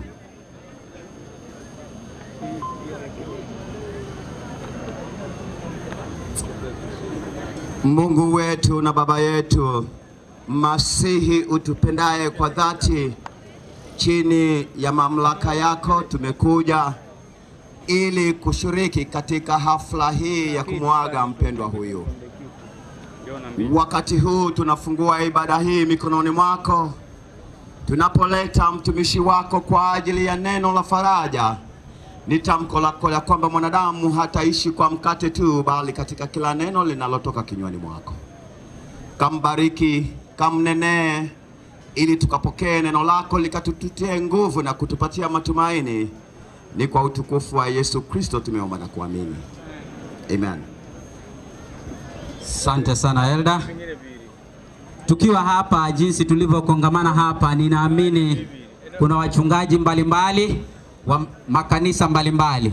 Nataka nichukue fursa hii niweze kuwapatia kipopoli hiki, pia nanyi muweze kuleta faraja zenu za kikanisa. Kama kuna wachungaji ambao tumekusanyika hapa wa madhehebu mbalimbali, nawaomba kwa heshima ya mbingu muweze kuja mchukue kipopoli hiki na mpeane rambirambi zenu kwa familia hii tunapomtayarisha mtumishi wa Mungu kunena na umati huu wote.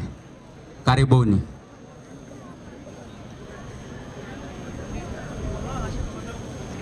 Fursa hii ni kwa wachungaji wote ama wawakilishi wa makanisa yote. Karibuni. Asante ndugu. Bwana Yesu asifiwe. Na wasalimu waombolezaji wote kwa jina la Yesu. Niliyesimama mbele naitwa mchungaji Emmanuel Mwambire. Nimetoka sehemu za Watamu na nimekuja kuomboleza. Kanisa letu ni la Kibaptist, linaitwa Rehobothi, maeneo ya Watamu, Turtle Bay. Mungu wa mbinguni awape faraja. Bwana Yesu asifiwe. Julius Mranja, namtumikia Mungu katika kanisa la Katoliki Kibokoni. Familia, muwe pole kwa kumpoteza kiongozi huyu shujaa. Asante. Bwana asifiwe. Mimi naitwa mchungaji Mwachinga, nafanya na Prince of Peace Church Kibokoni. Tuwe pole sote, Mungu awafariji. Bwana Yesu asifiwe. Kwa majina ni mchungaji Thomas Kahindi, maeneo yale ya Veterinary Baptist. Tuweni pole sana, aliyelala ni mjomba, na kwa hakika tumepoteza kiongozi shujaa ambaye mimi binafsi nimekuwa na yeye mstari wa kwanza kabisa tukikomboa maeneo yale ya Kibokoni. Katika ukombozi wake yeye ninamtambua shujaa kabisa. Asante. Bwana Yesu asifiwe. Kwa majina ni John Katete, nikiwa mtumishi wa True Apostolic Church. Nasema familia, kuweni pole na Mungu awafariji. Bwana Yesu asifiwe. Kwa majina Pastor Anderson Kaya kutoka kule Maboromokoni.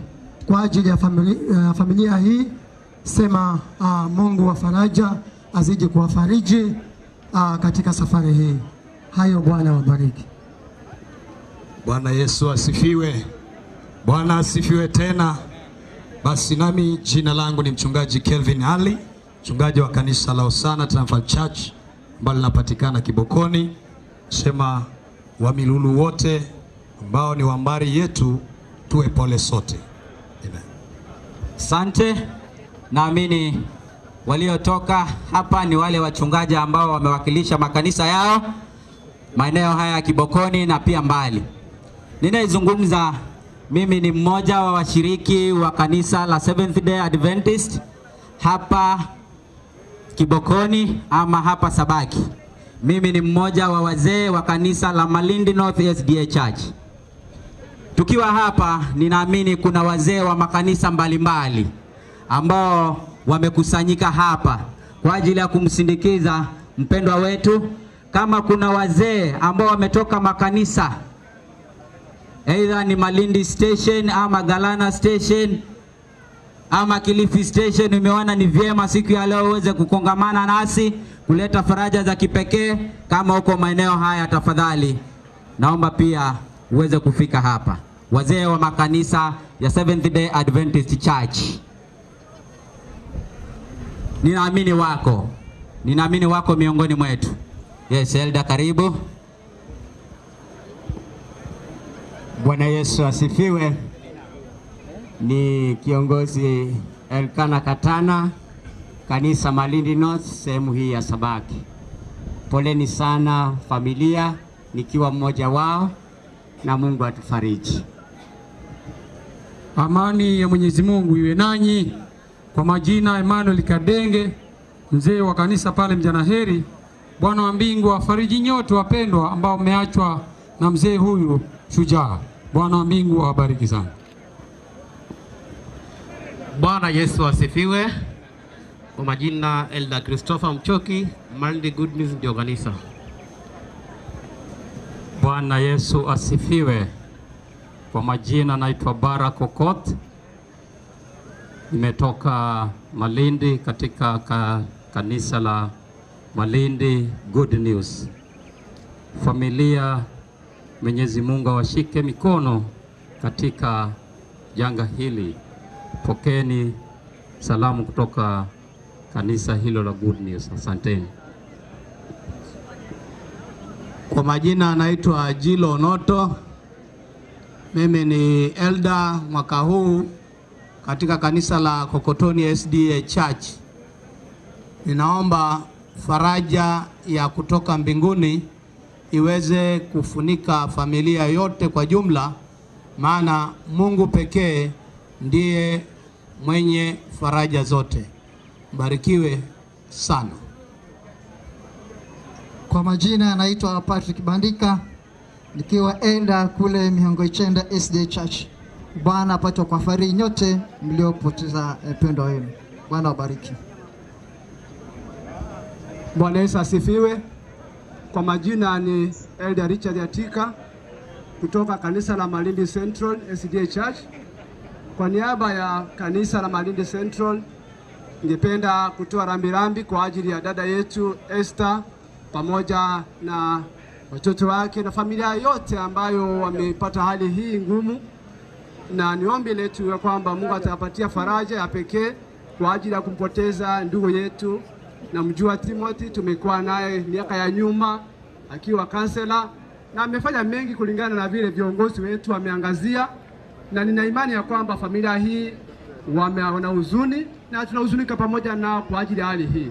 Mungu wa pekee ambaye anayetoa faraja za pekee akaweze kuwafikia na kuweza kuwafunika na upendo wake katika hali hii ngumu ya majonzi. Mungu atubariki. Waombolezaji wenzangu, mimi nikiwa Elder Steven Charo kutoka Kaloleni Men Church. Yule aliyelala pale ni shemeji yangu mpendwa, ni mkubwa wa bibi yangu. Ni sikitiko kubwa sana leo kuwa na harusi yake ya mwisho, lakini maandiko yamesema yoyote ambaye amezaliwa na mwanamke maisha yake ni mafupi tena ya taabu. Tafadhalini na waomba nyote ambao tuko katika harusi ya mwisho, tazama uko wapi na Mungu wako. Asante. Asante sana Elda. Bwana asifiwe. Kwa majina ni Esther Pendo, ikiwa ndimi mtoto wa mwisho katika familia hii. Aliyelala pale ni kaka yangu mkubwa, rafiki yangu wa karibu sana. Na kanisani pia nashikilia kitengo cha uongozi.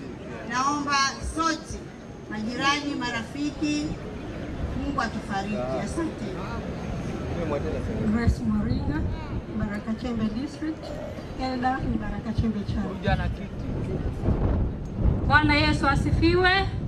Kwa jina langu Beatrice Daba Kazungu, nikiwa kiongozi pale Malindi East Church. Kanisa kubwa ni pale Malindi South. Mungu awabariki. Hamjambo nyote. Kwa majina Aska Dama Menza, kiongozi Malindi North SDA Church Kibokoni. Tuwe pole sote. Nami nayeongea kwa majina naitwa Jonathan Mumbo, mmoja wa viongozi pale kanisani Malindi North. Sasa wapendwa, imefika wakati ambapo nataka tujiandae mioyo yetu ili tuweze kumleta mtumishi wa Mungu aweze kutuletea neno la faraja. Ninaamini mkononi mwako, kwa wale ambao wamepata programu hizi, upande wa nyuma kuna nyimbo. Hizo zimeandikwa hapo na makusudi yake na madhumuni ya kututia faraja katika hafla hii. Nataka usimame kwa heshima ya mbingu, tutaimba wimbo huo 177. Kazi yangu ikisha nami nitaokoka. Ninaomba ile mass choir iweze kuja hapa mbele. Mass choir kama jinsi ilivyo desturi yetu, zipangwe vizuri sauti. Washiriki wote wa kanisa la Seventh Day Adventist na hata wale ambao tuko na hizi program tuweze kuja hapa mbele tuimbe wimbo huu, na utakapomaliza nimkaribishe mtumishi wa Mungu aweze kuomba na kutuletea mchungaji aweze kunena na mioyo yetu. Wimbo ni 177. Kazi yangu ikisha nami nikiokoka.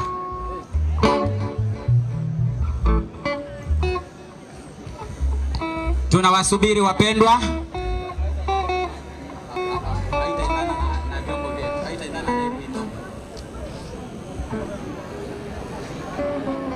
Washiriki wote, kama unajua wimbo huu, tuweze kuja hapa tuimbe wimbo huu pamoja ili tumkaribishe mtumishi wa Mungu aweze kunena nasi.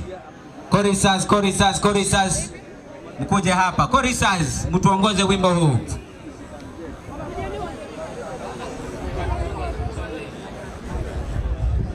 Kazi yangu ikisha, kazi yangu ikisha. Tubaidi utasimama aje yani.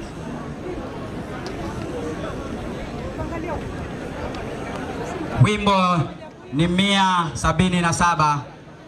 Tuimbe.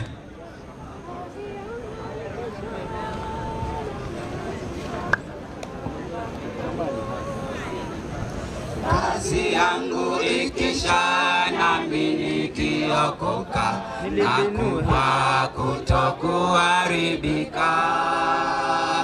Nitamjua Mwokozi nifikapo ng'amboni, atakuwa wa kwanza kunilaki. Nitamjua, nikimwona uso kwa uso. Nitamjua kwa alama za misumari. Kuona uso wake kutanipa furaha, furaha isiyo ya kukomesha. Nitamsifu Mwokozi kwa rehema na pendo vilivyonipa pahali mbinguni. Nitamjua, nikimwona uso kwa uso. Nitamjua kwa alama za misumari. Nao waliokufa katika Bwana Yesu nitawaona tena huko juu, lakini nifikapo kwake huko nitamjua misumari. Nitamjua nikimwona uso kwa uso. Nitamjua kwa alama za misumari. Asanteni, muda ni mfupi tu, lakini tungeliimba tenzi hizi zote tumalize. Asante sana Mass Choir. Tukipata muda tena tutawaita. Wapendwa, kifo cha mzee Mwambogo aliyelala pale, hakuna anayeweza kuelezea. Siri zote zimefichwa na Mwenyezi Mungu. Wapendwa, wimbo huu fungu la 3 unatia tumaini sana. Kumbe kuna wale ambao watalala ndani ya Yesu, na hakika mwandishi huyu wa wimbo huu anasema tamanio lake kubwa ni kumwona nani? Mwokozi kwanza. Wapendwa, mchana wa leo wewe sijui tamanio lako ni lipi. Nena na mawazo yako, nena na dhamira zako. Wacha Roho wa Mungu aweze kuwa mwingi sana katika hafla hii, aweze kukufunulia wakati nitakapomleta mtumishi wa Mungu.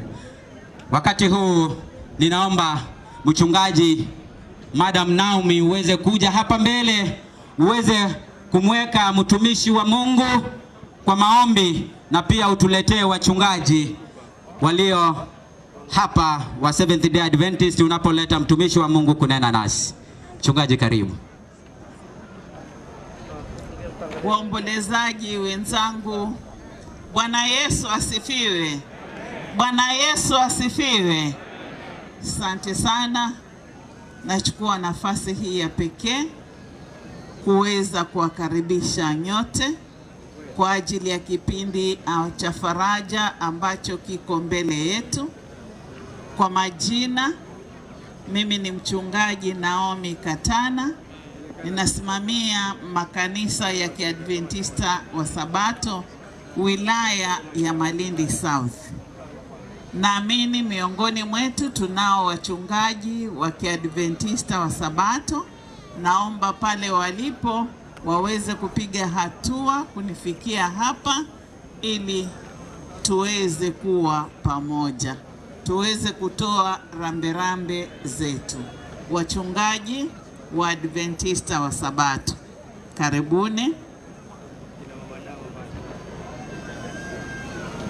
Upande huu tuko na mchungaji, tafadhali naomba uweze kufika.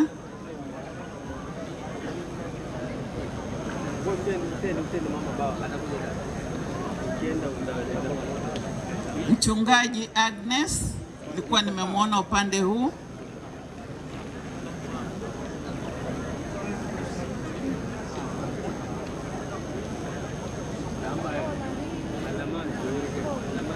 Asante. Sioni mwingine ambaye yuko pamoja nasi. Kwa heshima ya mbingu, nataka kumleta pastor ambaye anasimamia station ya Malindi, ambaye ni Pastor Isaac Kata, ambaye ataenda kutupatia neno la faraja. Kabla hajasimama mbele zetu hapa, naomba kwa heshima ya mbingu tuweze kuinamisha vichwa ili tupate ombi. Pale tulipo tuinamishe vichwa vyetu ili tupate ombi. Tunaomba. Mtakatifu, mtakatifu Jehova, Mwenyezi Mungu Baba uishie mahali pa juu mno. Nakabidhi kongamano hili ambalo amekutanika kwa kuomboleza kwa ajili ya mpendwa ambayo umemruhusu alale usingizi wa mauti. Tuko tumekuja kuomboleza na familia. Bwana, tunaomba kutoka kwako faraja ya pekee ikaweze kuwa juu ya wote ambao wameachwa na mpendwa huyu, pamoja na familia, majirani na marafiki ambao Bwana wamekutanika saa na wakati huu.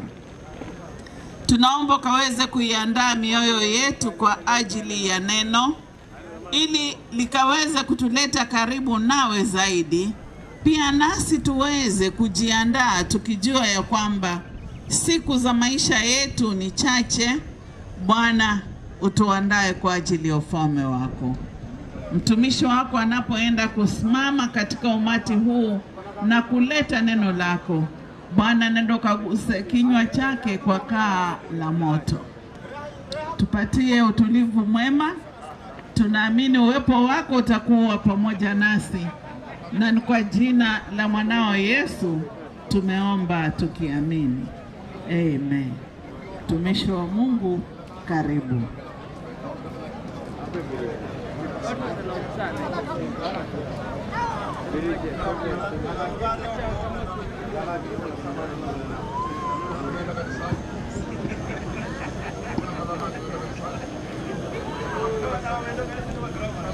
Wapendwa na wanafamilia na wote majirani na wote waliotoka mbali na karibu kwa ajili ya safari ya mwenda zake wetu, nataka kuwakaribisha sasa. Ninajua tumechoka na sitakuchokesha. Kwa hivyo tuombeane ili yale tunaongea kwa sasa yakalete manufaa kwa familia hii. Naomba wachungaji ambao wamealikwa hapa wakasalimiana, msimame. Kama we ni mchungaji umealikwa na uko hapa, naomba usimame, kwa sababu kuna ombi nataka tufanye pamoja. Wale ambao wamefika hapa, wachungaji, simameni. Ninajua katikati hapa kuna kundi lako, kuna watu wako unawahudumia, unawafanyia kazi. Naomba tukaweze kuomba pamoja. Ninajua katika vikao kama hizi kuna wengine wanakuanga na nia mbaya. Wanakuja si kuja kulia na kuomboleza na familia, wanakuja kufanya mambo yao. Hayo ndio nakuita ukasimame, tuyakemee pamoja katika jina la Yesu. Familia, tunawapa pole. Nataka tusomewe kitabu cha Zaburi 46 aya ya kwanza ili niombe. Zaburi 46 aya ya kwanza. Wana familia, hilo ni fungu lenu. 46 aya ya kwanza inasema Mungu kwetu sisi ni kimbilio na nguvu. Mungu kwetu sisi ni kimbilio na nguvu. Msaada utakaoonekana tele wakati wa mateso. Msaada utakaoonekana tele wakati wa mateso. Ninajua wakati huu si wa rahisi. Ni wakati mgumu katika familia. Ninaomba Mungu akawe kimbilio lenu wakati huu ambao mnaumia katika mioyo yenu. Tufunge macho tuombe pamoja na wachungaji. Peana maneno haya mikononi mwa Mungu unapoomba na tunapoomba pamoja. Na tuombe. Mtakatifu, mtakatifu na Mungu wetu, ni asante kwa sababu umekubali tuwe na kikao kama hiki. Uchaguzi huu ambao umeuchagua kupitia kwa mtumishi wako tunaukubali, kwa sababu unatuambia wewe ndio kimbilio letu. Naomba ukawe kimbilio kwa familia hii, ukawapatie faraja, ukawapatie nguvu wakati huu ambao ni mgumu. Nena nasi kwa masaa haya mpaka mwisho, kwa jina la Yesu tunaomba, amen. Asante. Nataka kukumbuka mzee huyu ambaye ninajua kuketi kwake masaa si machache pale nyumbani, na ni muongeaji mzuri. Alikuwa na maneno matamu mazuri, na ninakumbuka akinikumbusha ya kwamba yeye ndiye alinipatia kanisa linaitwa Malindi North. Kwa hivyo nakumbuka hiyo na mengine ambao alikuwa na malengo nayo na kanisa hili la Waadventista wa Sabato. Kwa hivyo kwa uchaguzi wake aliochagua kuwa mshirika wa kanisa la Wasabato, nataka kuwakumbusha wanafamilia ya kwamba imefika wakati ambapo sasa pahali ambapo Mwambogo alichagua ndipo sasa tunaenda kumuweka. Unaweza kuwa na maneno yako, unaweza kuwa na mawazo yako, unaweza kuwa na mafikara yako mengi, lakini Mwambogo aliniambia hajaenda kanisa ingine tangu alipoona wazazi wake amekuwa akienda kanisa la Waadventista wa Sabato. Kwa hivyo sisi kama kanisa tuko hapa kwa ajili ya kuhakikisha sasa amelala mahali pake ambapo alichagua.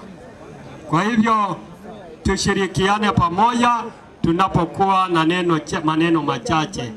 Mtumishi, nataka uende katika kitabu cha Ayubu mlango wa 14 aya ya 10 ufike 14.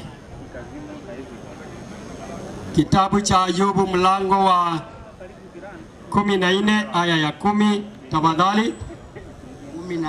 14:10. Lakini mwanadamu hufa, huifariki dunia. Naam. Mwanadamu hutoa roho. Naye yupo wapi sasa? Ndugu yetu Mwambogo, kulingana na maneno ya Ayubu, amelala mauti.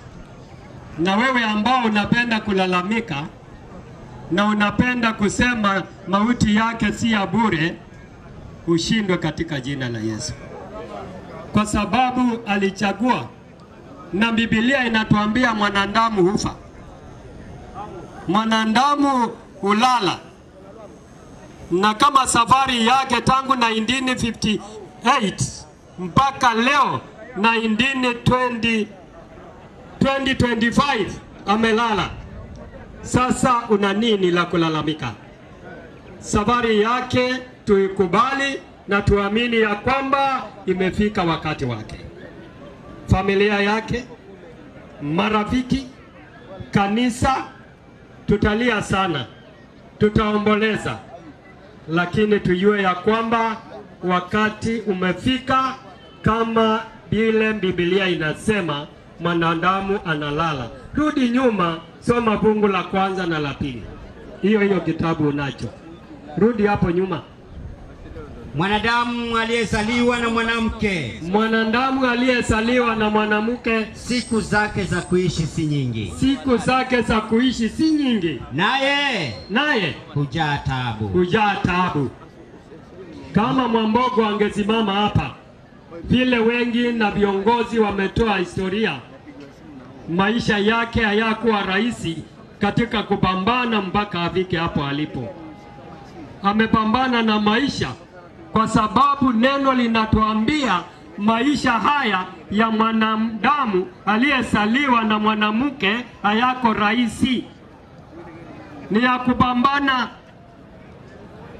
na ikifika wakati ambapo imekatika, tunastahili kukaa chini na kusema sasa imefika wakati wake kulala. Fungu la pili, yeye huchanua kama vile ua kisha hukatwa. Mzee Mwambogo amechanua, kila mmoja amesimama hapa, ametoa historia, tumeisikia maneno mengi, hata wakati wa siasa alipokuwa anakuwa na masomo yake yote yametajwa hapa. Lakini tunaambiwa nini? Yeye huchanua kama vile ua. Anachanua kama vile ua, kisha hukatwa. Kisha anakatwa. Hukimbia kama kivuli. Anakimbia kama kivuli, wala hakai kamwe. Hakai kamwe. Kuna wakati, hata mhubiri anasema kuna wakati na majira yake. Kuna wakati wa kuzaliwa na wakati wa kufa. Yule mama alipomzaa Mwambogo na alipoangalia amezaa kijana mtoto wa kiume, ninajua alifurahi, akaomba sana, familia ikaketi ikafurahia kwa sababu mtoto amezaliwa. Lakini tunaambiwa ananawiri, anatokea. Maliza fungu la 3. Maliza fungu la 3. Nawe je? Nawe je? Wafumbua macho yako kumwangalia mtu kama yeye? Wamfungua macho yako kuangalia mtu kama yule. Na kunitia katika hukumu pamoja nawe? Na kunihukumu ya kwamba ni kuhukumu Mungu ya kwamba Mungu anafanya mahofu, anafanya bibaya kuondoa watu katika dunia hii. Muda unapofika, wakati unapofika, kila mmoja, hata tulio hapa, wacha nikuulize, we ulio hapa, wangapi walitumia tembe la maumivu kwa mwili wao asubuhi ya leo? Wangapi anajua alitumia tembe? Basi jiandae, hata wewe unaenda. Jiandae, kwa sababu magonjwa yamejaa katika ulimwengu. Safari ya kuanga dunia hii tunayo kila wakati. Tunapoamka, tunapotembea, tuelewe ya kwamba safari yetu ya mauti iko. Na hakuna wakati wa kuketi na kusema kwa nini Mbogo? Ulitaka nani? Ulitaka nani na wakati wako umefika?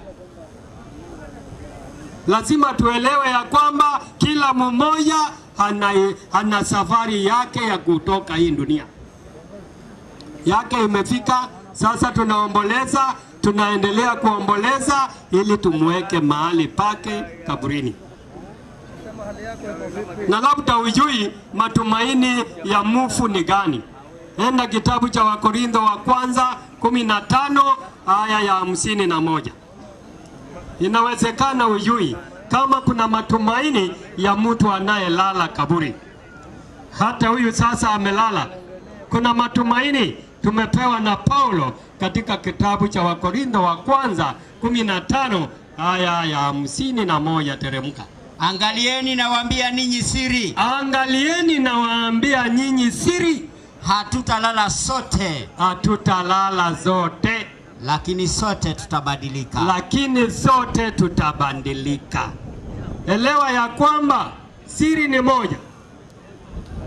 Ya kwamba hata ingawa tumewekewa mauti, sio sote tutafanya nini? Tutakufa. Sio sote tutakufa. Biblia imetuhakikishia. Sio sote. Lakini swali ni, nitakapokuwa ninakufa, nitoke duniani, matumaini yangu yako wapi? Haya, nitakapokuwa ninapatikana niko hai, sijakufa, matumaini yangu yako wapi? Endelea.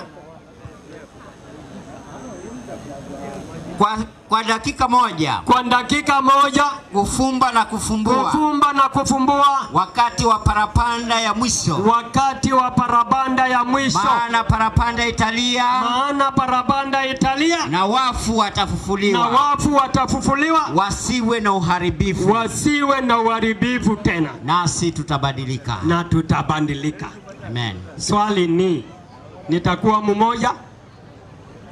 Kwa sababu kufumba na kufumbua tarumbeta italia, sauti itasikika, mwana wa Adamu ambaye ni Yesu Kristo ataonekana akishuka, na wale waliokufa watafufuliwa wakiwa wamejiandaa kumlaki Yesu Kristo, na watabadilishwa, na walio hai nao watabadilishwa, na wote wataunganika kuelekea mbinguni kwa ajili ya kuenda kutulia na kupumzika. Swali langu linabaki, nitakuwa mmoja wa kufufuliwa nibadilishwe? Nitakuwa mmoja wa kupatikana nikiwa hai niunganishwe? Au yamaliza, endelea. Maana sharti huu haribikao vae kutoharibika. Huu mwili wetu ni wa mauti, tuelewe hivyo. Mwili wetu ni wa kufa, kwa sababu tumeambiwa mwanadamu anayezaliwa na mwanamke siku zake ni chache. Sasa sisi mwili wetu ni wa kufa. Sasa tunaenda kuonyeshwa na Paulo, kwa sababu kuna wakati ambao hii kifo kinatuhuzunisha, kinatufanya tuye watu wengi kukaa kuomboleza. Kuna wakati kitaisha nguvu. Endelea. Na huu wakufa uvae kutokufa. Huu wakufa uvae kutokufa. Basi huu haribikao utakapovaa kutoharibika. Basi huu haribikao utakaovaa kutoharibika. Na huu wakufa utakapovaa kutokufa. Na huu mwili ambao uko nao utakaovaa kutokufa. Hapo ndipo litakapokuwa lile neno lililoandikwa. Hapo ndipo neno lililoandikwa. Mauti imemezwa na kushinda. Mauti imemezwa na kushindwa. Kuwapi mauti kushinda kwako? Kuwapi mauti nguvu zako? Kuwapi mauti uchungu wako? Kuwapi mauti uchungu wako? Uchungu wa mauti ni dhambi. Uchungu wa mauti ni nini? Ni dhambi. Ni dhambi. Na nguvu za dhambi ni torati. Na nguvu za dhambi ni nini? Ni torati. Ni torati. Wacheni niwaambie, hakuna njia kifo kitashindwa mpaka Yesu atakaposhuka. Na huyu Yesu, mwingine ananiuliza, unaniambia huyu Yesu ni yupi? Huyu Yesu ni nani? Wakolosai 3:1. Wakolosai 3:1. Huyu Yesu wako wapi? Anafanya nini? Wakolosai 3:1. Basi ikiwa mmefufuliwa pamoja na Kristo. Ikiwa mmefufuliwa pamoja na Kristo, yatafakarini yaliyo juu. Yatafakarini yaliyo juu. Kristo aliko. Kristo aliko. Ameketi mkono wa kuume wa Mungu. Ameketi mkono wa kuume wa Mungu. Yatafakarini yaliyo juu, sio yaliyo katika nchi. Amina. Amen. Huyu Yesu ambaye tarumbeta italia kwa ajili ya kuja kuchukua watu wake, ndio huyu Paulo anatuambia katika Wakolosai, alipofufuka kutoka kaburini, kutoka hapa duniani, alipaa akaenda mbinguni, na alipofika mbinguni ameketi mkono wa kuume wa Mungu. Ningesikia amina kubwa kwa watu walio hapa, kwa sababu matumaini yetu yako kwake. Yako kwake, ya kwamba alitoka, alishinda kifo. Kifo ambacho kinatufanya tulie, kinatufanya tuomboleze kila wakati. Yeye alishinda, na baada ya kushinda alipaa kwenda mbinguni, na ameketi mkono wa kuume wa Mungu. Na Yohana 14 anatuambia atafanya nini? Aliambia mitume atafanya nini? Alituambia tufanye nini? Wale tuko hapa duniani bado tunatembea, alituambia tufanye nini? 14 aya ya kwanza na ya pili. msifadhaike mioyoni mwenu. Basi msifadhaike mioyoni mwenu. Mnamwamini Mungu, niaminini na mimi. Mnamwamini Mungu, niaminini na mimi. Nyumbani mwa Baba yangu mna makao mengi. Nyumbani mwa babangu mna makao mengi. Kama sivyo ningaliwaambia. Kama sivyo ningaliwaambia. Maana naenda kuandalia mahali. Maana naenda kuandalia mahali huko mbinguni. Basi mimi nikienda na kuandalia mahali. Basi nikienda na kuandaa mahali. Nitakuja tena. Nitakuja tena. Niwakaribishe kwangu. Niwakaribishe kwangu. Ili nilipo mimi. Ili nilipo mimi. Nanyi muwepo. Nanyi muwepo. Amen. Hata wachungaji hawasemi amina. Na hii ndiyo mambo tunaongea kila wakati. Matumaini ya wewe Mkristo iko wapi? Matumaini ya Mkristo ni kwamba Yesu anakuja kuchukua watu wake. Anakuja kuchukua Wakristo. Na kama hujui hiyo, na 12 aya ya 1 mpaka ya 3. Inawezekana haujui umepangiwa mambo gani katika maisha haya. Nataka nielekee kumaliza, sitaki uchoke. Nataka nikumalizie kwa maneno ya kukutia matumaini. Tuko hapa kwa ajili ya kutiana matumaini. Hatuko hapa kusumbuana, kuumizana. Hapa ni kujiweka sawasawa. Siku ya mwisho mambo ni gani yanayotokea kwa sisi wanadamu? Soma. Tena wengi wa hao walalao katika mavumbi ya Tena wengi wa hao walalao katika mavumbi wataamka mpaka mwambogo wetu. Amen. Amina. Wengine wapate uzima wa milele. Wengine wapate uzima wa milele. Wengine aibu na kudharauliwa milele. Wengine aibu na madharau ya milele. Endelea. Na msipote. Na walio na hekima. Na walio na hekima.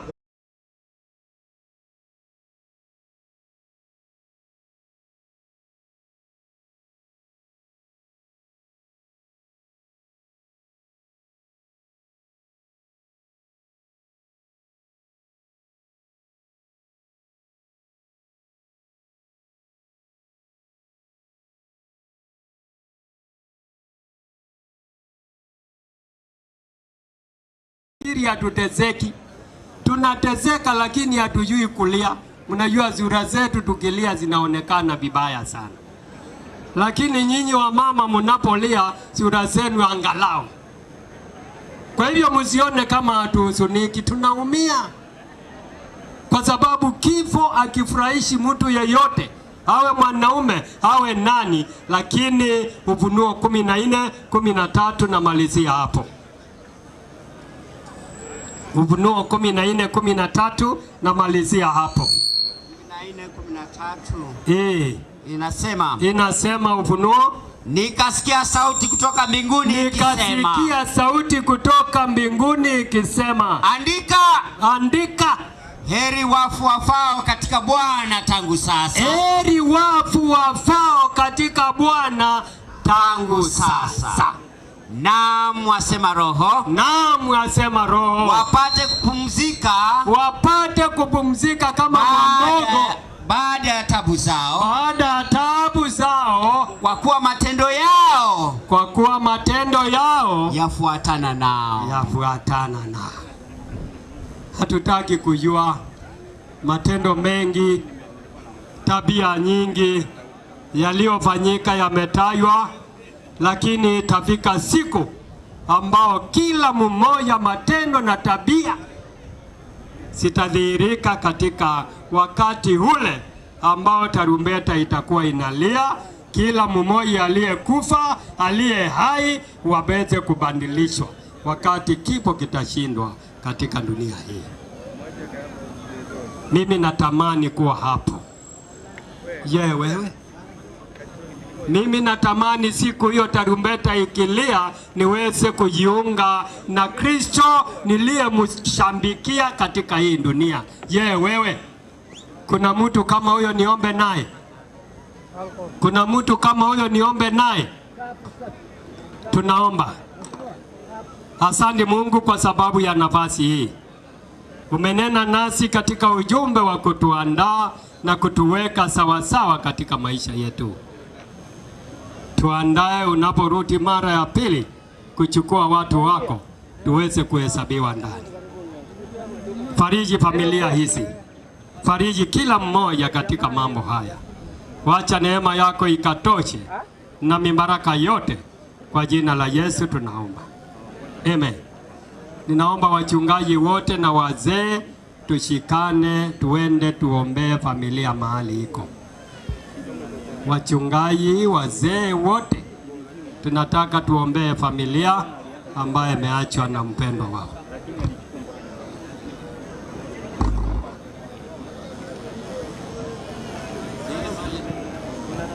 Haya, familia mweze ukaa mahali pamoja ili mchungaji na watumishi wa Mungu ambao wako miongoni mwetu waweze kuomba ombi la mwisho.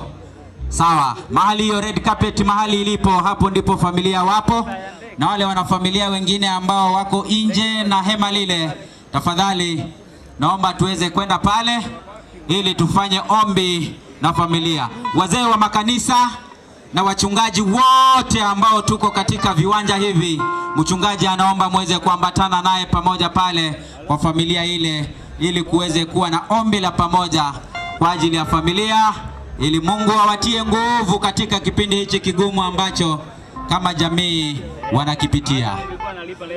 Asante.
Atakuja lakini hata haiwezi rusha, haiwezi.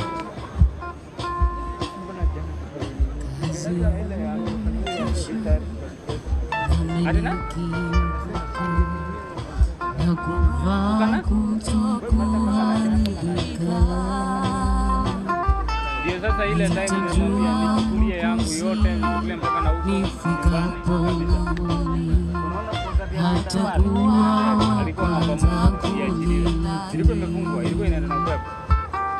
Kazi yangu ikisha nami nikiokoka na kuvaa kutokuharibika, nitamjua Mwokozi nifikapo mbinguni, atakuwa wa kwanza kuniita. Kweli nitamjua, nitamjua nikimwona uso kwa uso, nitamjua, nitamjua kwa alama za misumari.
Mabibi na mabwana,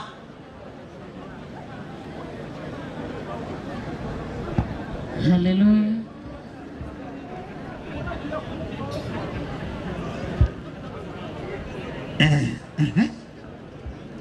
Haya basi, mabibi na mabwana, ibada imeisha. Sasa nawauliza ninyi, ni wangapi tumefungua mwili ni wangapi wanapenda kuangalia mwili? Nyosha mkono. Nyote ndosho. Haya, elewani, barikiwani.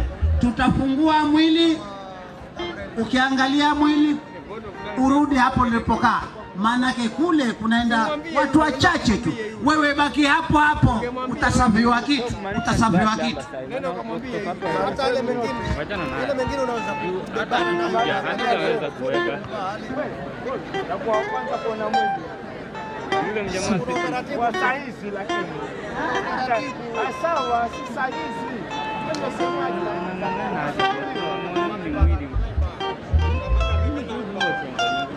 Niliangalia mama, hata watu wanaenda kuangalia.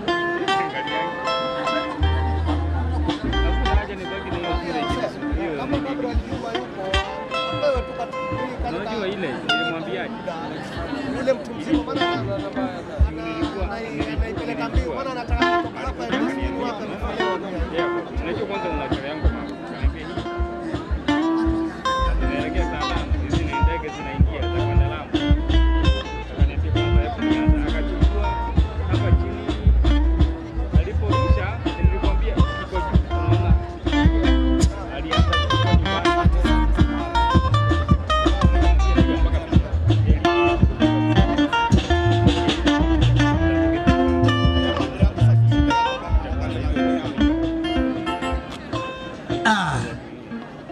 Nimeambiwa hapa kuna kibao maalum, wimbo wa marehemu, mtakaokuwa mnaangalia mwili na urudi hapa. Usiangalie mwili ukaenda kule. Angalia mwili, rudi hapo. Tuna haja nawe. Wacha wachungaji na immediate family waende pale, lakini mwili utaangaliwa na kibao kilichotungwa na msichana wetu hapa wa bendi. Haya, anzeni tayari bendi.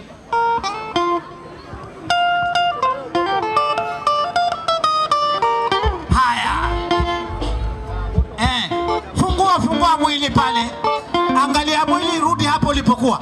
Angalia mwili kwa utaratibu, kwa utaratibu. Asiseo bana makwacha, kuwe na utaratibu pale tafadhali. Swanze ku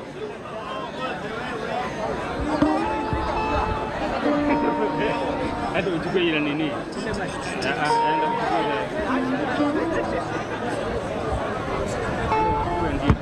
Nienda kwa kaburi huo tume huyu hautaweza.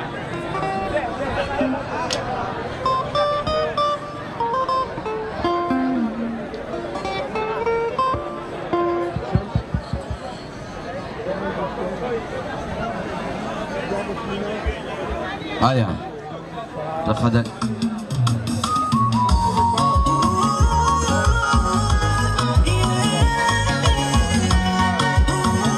Kidogo bande. Haya, asante sana mwendesha ratiba mzee wangu Morris Mangi. Nilikuwa naomba tuwe na utaratibu kwa sababu umati ni mkubwa, watu ni wengi na lazima tuwe na mtiririko wa hiki kipindi. Kwa hivyo, kwa sababu tayari watu washaanza kuamka wakielekea kuangalia mwili, naomba kuwe na utaratibu. Wale ambao hawajaamka katika viti vyao wasalie kukaa. Tutakuwa tunaenda hema baada ya hema. Kwa hivyo, kama itakuwa imepata ruhusa, hilo hema ambalo liko hapo, hili hema ambalo limeandikwa community mkono wangu wa kushoto, itakuwa hema la kwanza. Hilo hema wale ambao wamekaa chini ya hilo hema, tafadhali waanze kuamka wa kwanza, wajiunge kwa foleni na kutazama mwili. Wakati hilo likiendelea, pia naomba ikiwezekana tupate mwanafamilia mmoja hapo aweke kikapu hapo mbele. Kuna wengi ambao wako hapa ambao hawajapata nafasi ya kuweka mijikenda yao na hatutaki kuwafungia. Kwa hivyo wanafamilia, tafadhali tuweke kikapu hapo mbele ili kwamba wale ambao wanatazama mwili waweze kutoa pole zao na mijikenda yao. Kwa hivyo nafikiri hili tangazo liko wazi. Tunaanza na hili hema ambalo liko mkono wangu wa kushoto, tukienda pamoja nitafuata hizo hema ambazo zimeandikwa community, ziko 3 upande huo. Kwa hivyo tutaanza upande huo, tutaenda moja kwa moja, alafu utakuwa unarudi katika sehemu ambayo ulikuwa umekaa.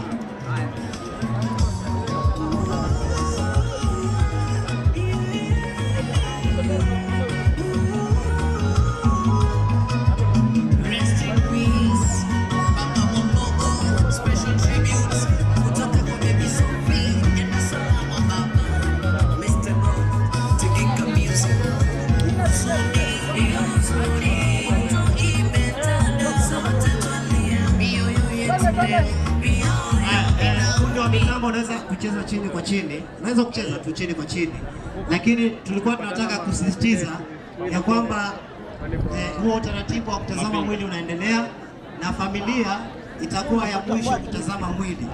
Kwa hivyo majirani na marafiki wa karibu na wa mbali ambao mko hapa, ni nafasi yenu sasa ya kutazama mwili.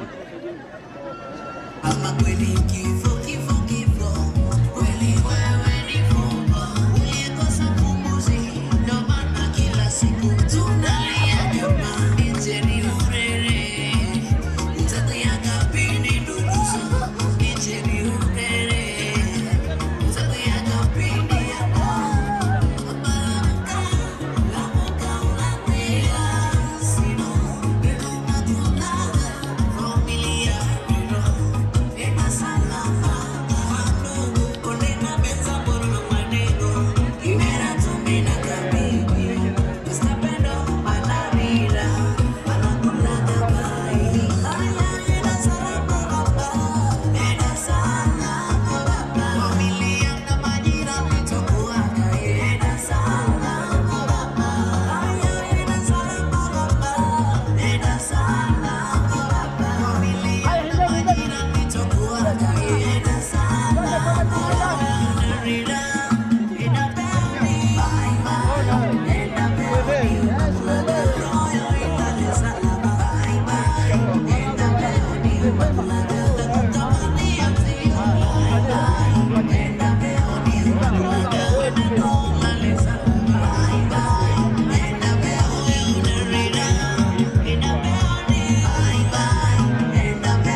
songa hiyo line hiyo.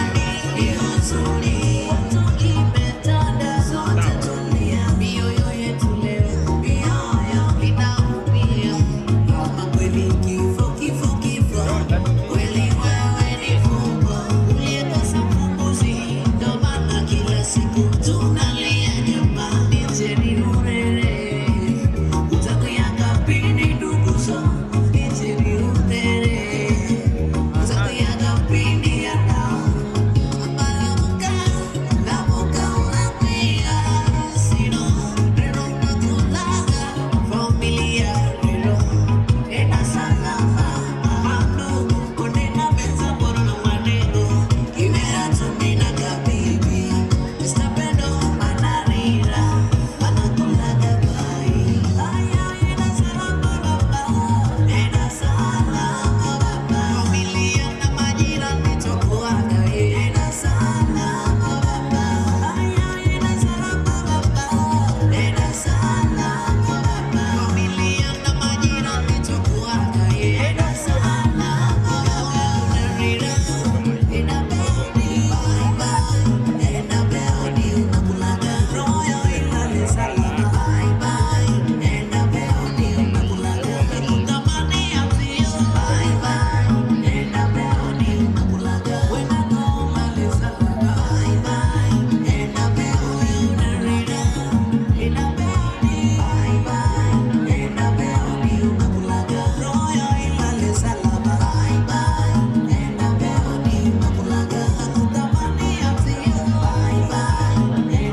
tumbi anamuende salama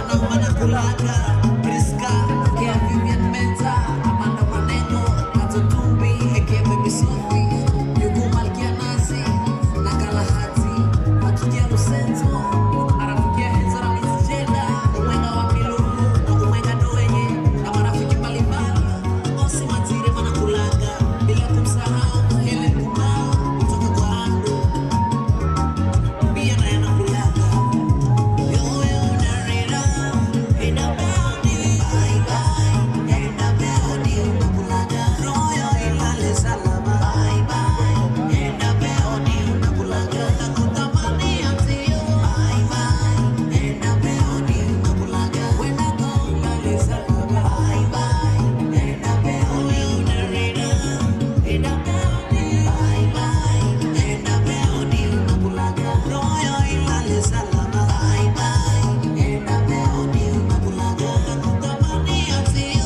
Bye bye Ina beoni unakulaga Wena go ilale salama Bye bye Ina beoni unakulaga TMC Production. Endelea kutazama mwili.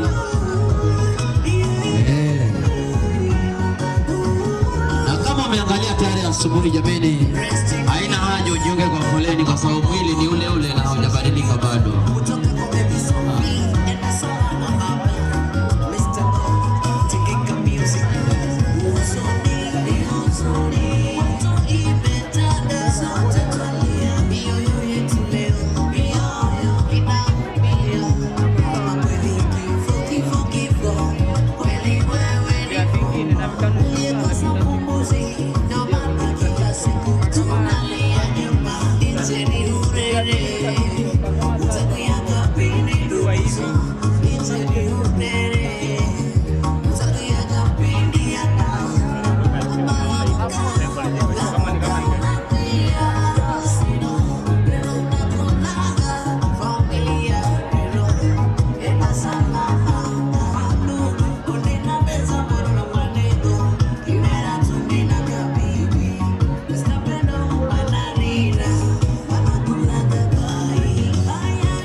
Haya, basi tunaendelea kutazama mwili. Tunaendelea kutazama mwili. Tafadhali tufanye wangu. Masaa yetu ni mazuri kabisa. Basi wacha fundi mitambo zuia kidogo, fundi mitambo zuia kidogo tafadhali. Wacha tuendelea kupeana mwongozo tukiendelea kutazama mwili. Ni kwamba jinsi ambavyo zinaendelea hema zile mbili kule tukiwa tunaelekea kumaliza, tunataka tuanze hapa, tuache wa viongozi wa dini, tuende pale mbele kwa community, tuende mpaka pale mwisho, tubakishe ile familia. Kwa hivyo wale upande ule, jinsi huu msafara unavyoendelea kupungua, tutakuwa tunaunganisha ule msafara pale, tuendelee kutazama mwili, alafu baadaye tutapeana mwongozo zaidi. Yote ni kwa sababu ya kuweza kusaidiana, tuone kwamba tunafikia kulingana na masaa ambayo tulikuwa tayari tumeyapanga kama familia. Kwa hivyo tuendelee tafadhali kutazama mwili na tuendelee uzuri namna hiyo. Asanteni sana kwa jinsi tunavyoendelea vizuri. Mungu awabariki sana. Fundi mtambo, tupe wimbo tukiendelea.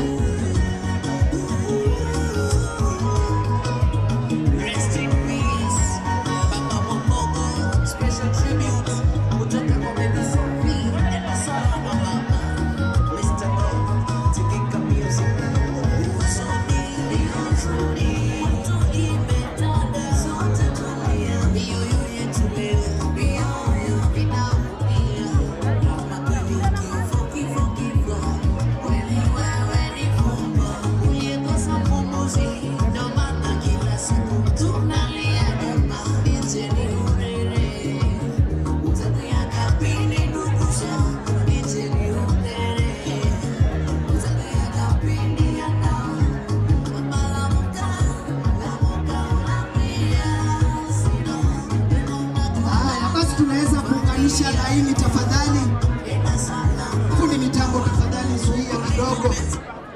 Basi tunaweza hapa ambao uko pale sehemu ya hema ile ya community, tunaweza kuacha hawa religious leaders tuendelee upande ule tafadhali, tuende polepole tuunganishe ile line kule ili tuweze kukamilisha kwa wakati unaofaa. Kwa hivyo wale jamii katika hema ile pale mbele yangu muweze kuunganisha namna ile kule tuweze kuendelea kutazama mwili.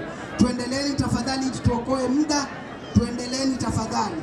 Kwa hivyo karibuni hema ambayo iko mbele yangu hiyo ya jamii hapo, komiti na ile jamii ya pale mbele na wale wengine. Jamii ama familia mtangoja, baadaye tutawapa muda wenu mzuri muweze kutazama mwili. Wachungaji pia tutawapa muda wenu, mtaweza kutazama mwili kwa uzuri. Tuendelee fundi mitambo.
Nifunge tafadhali ile hema ya jamii tafadhali, kama hujatazama mwili, huo muda ni mzuri wa kutazama mwili.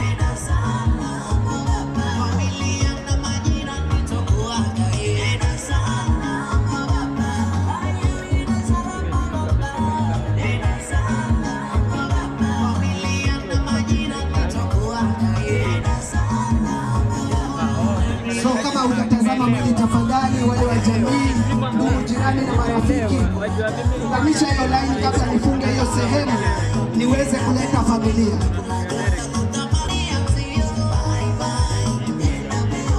Uko mahali unasikia hii sauti haujatazama mwili, tafadhali sogea hapa karibu,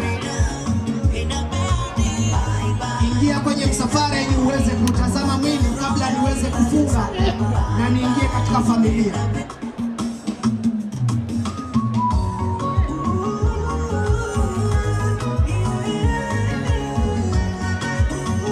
Asanteni sana.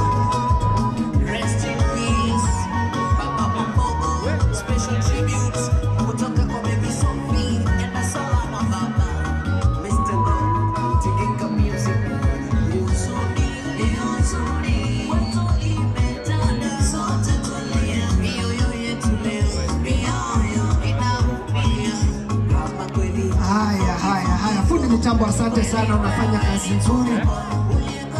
Fundi mitambo unafanya kazi nzuri, asante sana.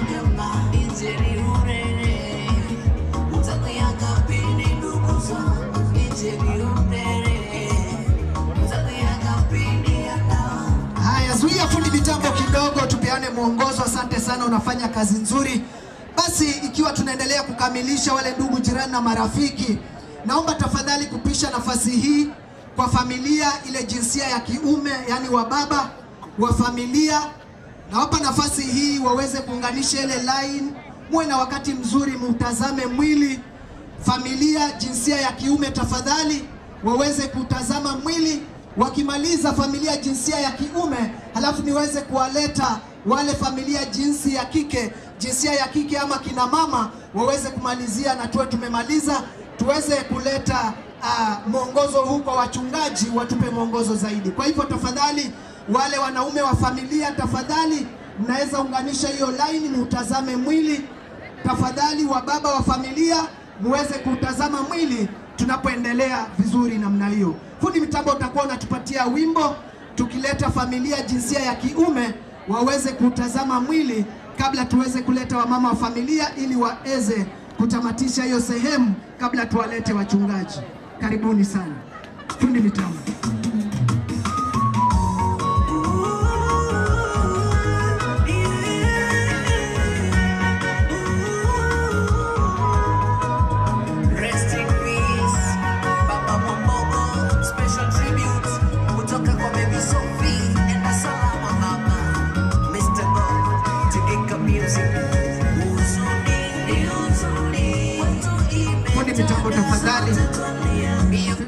mitambo, asante sana. Liko tangazo kutoka kwa mwenyekiti, tupate viti 25 tafadhali, vipelekwe pale kaburini.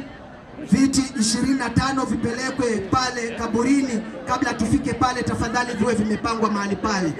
Basi dalili inaonekana kwamba wababa wa familia tayari wameutazama mwili.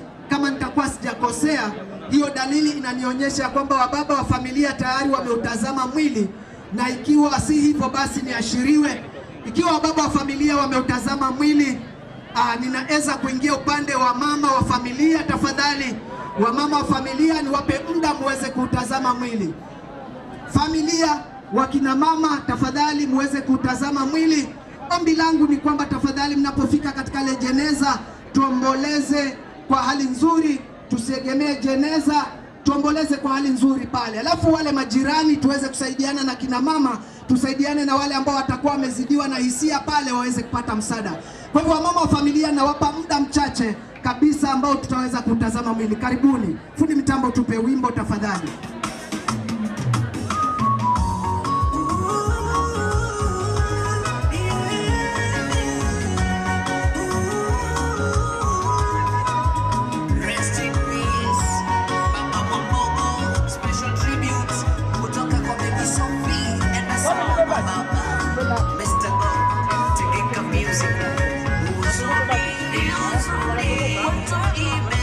Wakimaliza wamama wa familia, tutakuwa tunakaribisha mwenye vote of thanks, yule wa kushukuru atakuwa anafika, alafu tulete wachungaji. Poleni sana familia, si mzigo wenu tu, sabaki tuko pamoja na nyinyi. Poleni sana, poleni sana. Tujipe matumaini mbele ya Mungu. Yeye ni mwaminifu. Yeye ni Mungu wa wajane, ni baba wa mayatima. Kila kitu kitakuwa sawa mikononi mwake.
Tafadhali wapite pale wakitazama mwili.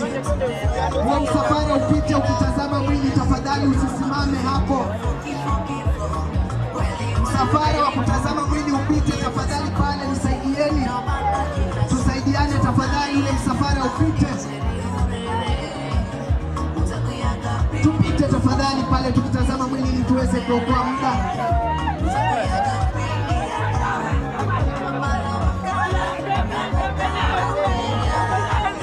Basi inaarifiwa ya kwamba msiende tafadhali, ni kweli kabisa, msiende kwanza. Msiende kaburini, tusimame mahali tungoje. Msiende kaburini familia, tumalize tuweze kumleta mwenye vote of thanks, alafu ndio tuende kaburini kwa pamoja baada ya kupewa mwongozo na mchungaji.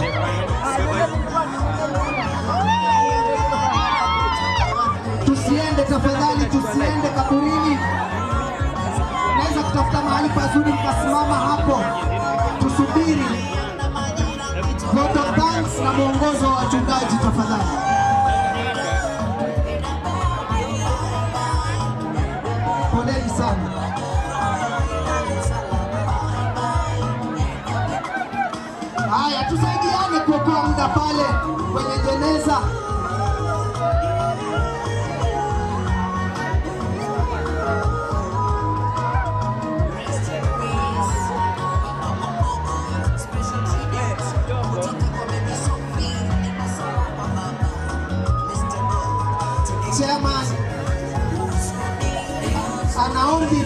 msiende tafadhali, msimame mahali,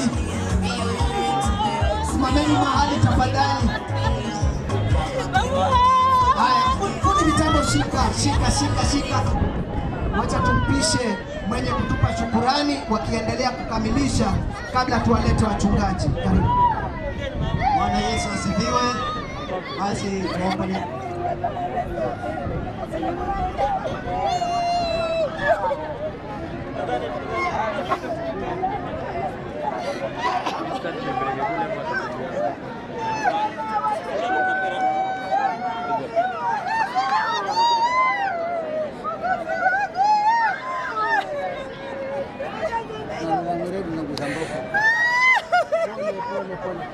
Wamesimama wapi hawa? Waende kule. Nikomshushe mtu. Lakini hata vote of thanks ametolewa tu.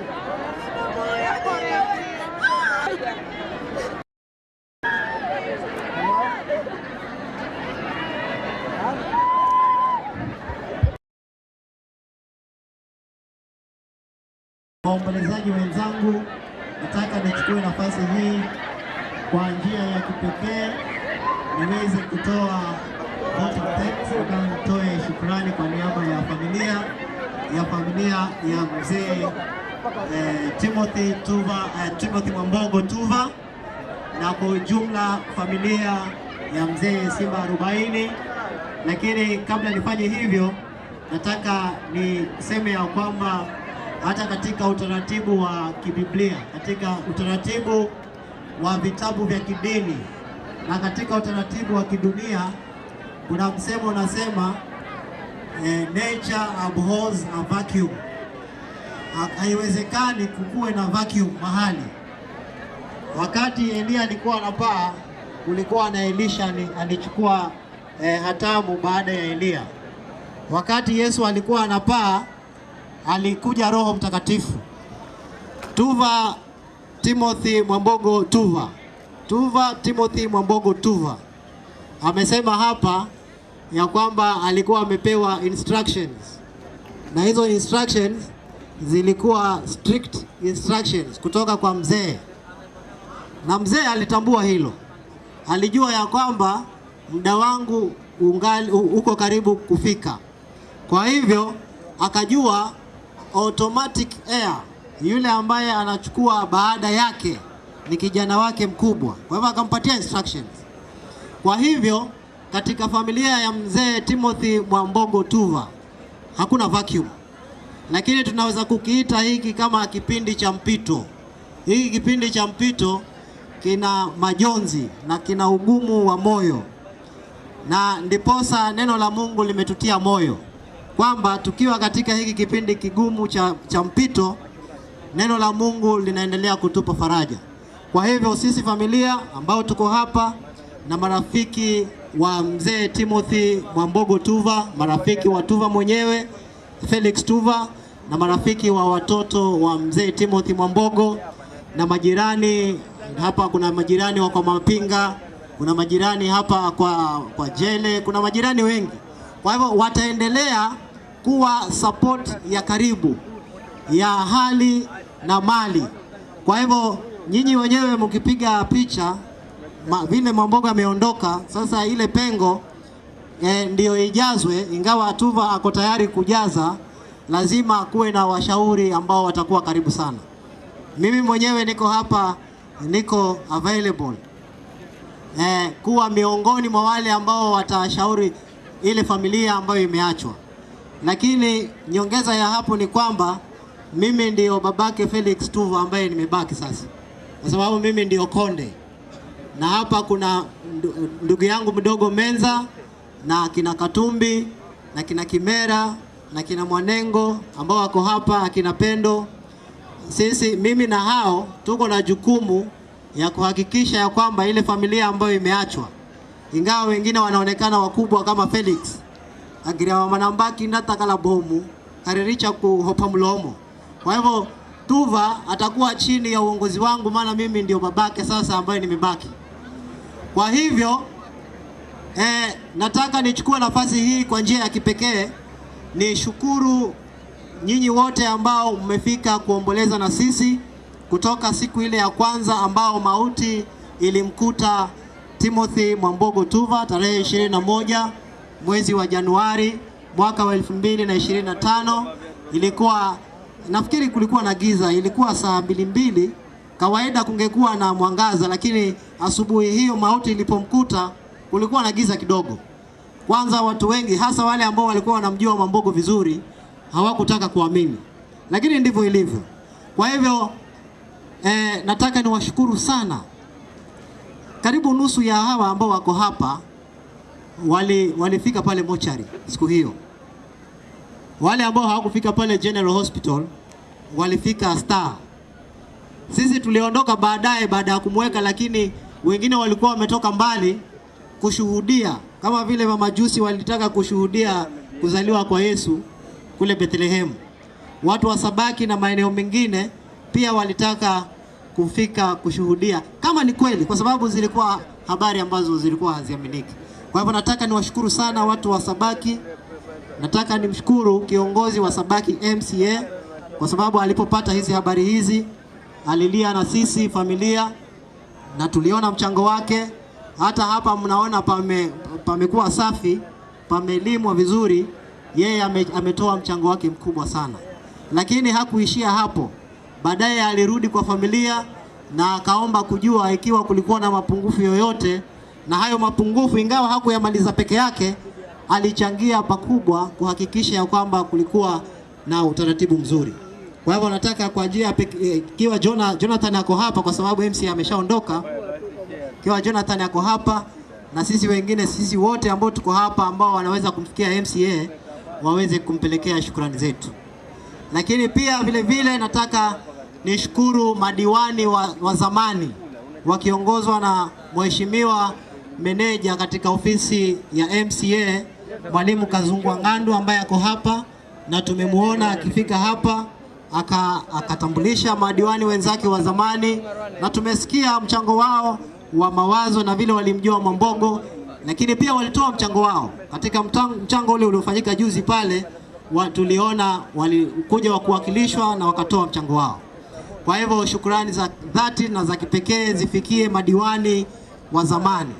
Kitengo kingine nataka ni shukuru watu mzee Kupalia, wakili Kupalia ambaye amekuwa na sisi, mzee Janja ambaye pia kama mlivyosomewa katika historia alikuwa mmoja kati ya marafiki wake wakubwa sana, na hadi kifo chake yeye alikuwa na mawasiliano ya mara kwa mara. Hata hiyo asubuhi ambao Mwambogo alifariki dunia alikuwa na mawasiliano na mzee Janja. Pia ni shukuru kanisa limekuwa na sisi, kanisa la Kiadventisti Malindi North na yale makanisa mengine ambayo yamejiunga na sisi katika ibada ya siku ya leo. Lakini pia katika tangu tarehe 21 tumekuwa na ibada za kila siku, kila jioni tufariji kwa neno la Mungu na mmetutia faraja kubwa sana. Kwa hivyo nataka niwashukuru sana. Nataka nishukuru pia band wanamuziki ambao wako hapa, ingawa kumekuwa na hitilafu hapa na pale za kimitambo, lakini mmejikakamua sana. Kukatika kwa stima haikuwa kosa lenu. Kwa hivyo kule kwingine kote mmefanya vizuri sana. Kwa hivyo you can do better. Kule mahali kwingine ambapo hamkufanya vizuri, you can do better elsewhere. Haya. Sasa nataka pia vile vile nishukuru kina mama wote, hao peke yao tu. Kwanza niwashukuru hao kina mama kwa sababu pia tumeona mchango wao. Wameleta kuni pale kwa boma, wameleta maji na tumeona mchango wao. Ingawa wewe unaweza kufikiria ni kidogo kidogo, lakini hicho kidogo kidogo tangu tarehe 21 mpaka siku ya leo ni pesa nyingi sana, ikiwa si in cash ni in kind. Kwa hivyo nataka tuwashukuru sana kina mama. Alafu nikimalizana na nyinyi niwashukuru kina baba ambao pia wako hapa. Kuna wengine ambao hawangeweza kujumuika na sisi tulipopata na msiba huu, lakini tumeona mchango wao kwa njia ya M-Pesa na njia ya maombi kwenye mitandao ya kijamii. Tumeona mchango wao. Kwa hivyo tunataka tuwashukuru sana. Tunataka tumshukuru Renson Shida Gona ambaye ako kule Ujerumani, ambaye alituma mchango wake na tuliuona, na katika arrangement hii ya mazishi vile tunaona kuna kipengele kimoja ambacho yeye alikichukua na alitusaidia mahali kubwa sana. Nataka nimshukuru pia Harikombe ambaye alitusaidia na usafiri wa kuelekea na kutoka kule mochari. Nataka tumshukuru pia Mheshimiwa Kalama, alitusaidia na mambo ya maji. Yale maji ingawa kidogo, lakini yale maji ambayo mmeona hapa yamekuwa na mkono wa Mheshimiwa Kalama Wehu. Nimshukuru gavana ambaye pia alitusaidia na mchango wake wa 50,000, lakini pia alitusaidia na mchango wake wa kuweka mambo sawa kiserikali. Zile ruhusa tulikuwa tunatafuta kwa serikali, yeye alijaribu mahali angeweza, ingawa ilifanyika vile imefanyika. Kwa hivyo nataka pia nimshukuru mwenyekiti wa barabara zote Kenya ambaye ameingia kazini hivi juzi, Mheshimiwa Aisha Jumwa ambaye amekuwa hapa na sisi. Mchango wake tuliuona, wale ambao walihudhuria mchango hapa siku ya Jumatano, mchango wake wa chakula na pesa tuliona mchango wake. Kwa hivyo tunataka tumshukuru kwa upande huo. Wale wengine wote sitaweza kuwataja wote kwa sababu nikitaja mmoja mmoja labda jua litafika huku chini. Kwa hivyo nataka ujue tu mahali popote ulipo, ujue ya kwamba familia ya mzee Timothy Mwambogo na ukoo wote wa mzee Simba 40 imekusudia kukushukuru kwa njia ya kipekee. Ukitoka hapa, wale ambao wewe umekuja kuwawakilisha kwa kuwa hawakupata nafasi, uwapelekee hizi shukrani zetu. Kwa hivyo asante sana. Nataka kurudisha hiki kipaza sauti kwa mwendesha ratiba, lakini tangazo la mwisho ili niondoke, familia imeandaa chakula. Kwa hivyo baada tu ya mazishi tutakuwa na chakula kwa pamoja. Wale ambao watapata fursa ya kusalia hapa na sisi kwa muda mfupi, tuweze kufanya hivyo ili kwamba tuendelee kufarijiana kwa njia ya chakula, lakini hata baadaye ukipata muda unaweza kutembelea familia na uendelee kuwatia moyo. Asante sana kiongozi MC, unaweza kuendelea. Asante mwenye kutoa shukurani.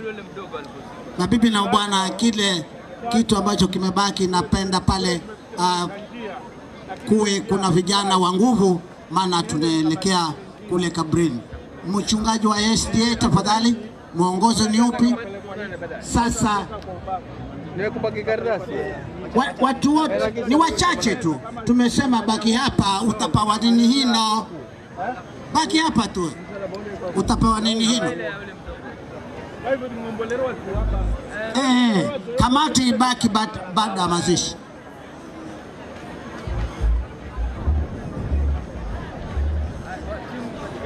Haya, mwili wachungaji watakuwa mbele na mwili ufuate. Kwa hivyo hapo kuwe na watu watakaoshika mwili. Na shika tayari wewe kijana, manake wachungaji ndio hao wanaondoka, wanaenda kuzika. Nini wengine bakini chakula kinda kuza hao ni self parking boko senyamo kwa chekusa swali. Haya, nataka pale bendi tafadhali, nataka pale mambo seni kwa maira yuyu Mwambogo na mwenye mimi kwanza weka hii hapa.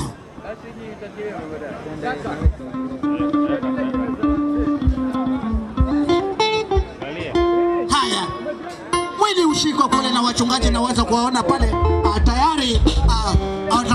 Family iko mbele kule, family iko mbele, wale ni mwili utamulie, wachungaji pia. Haya, kwa heshima ya Mwambogo, kwa nini msisimame basi? Simama. Simameni kwa heshima. Mabibi na bwana, hivi sasa tunaelekea kaburini. Mwili unatangulia, walioko mbele yake ni watoto wa marehemu.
kwanza. Twende nataka nikajiseti. Basi.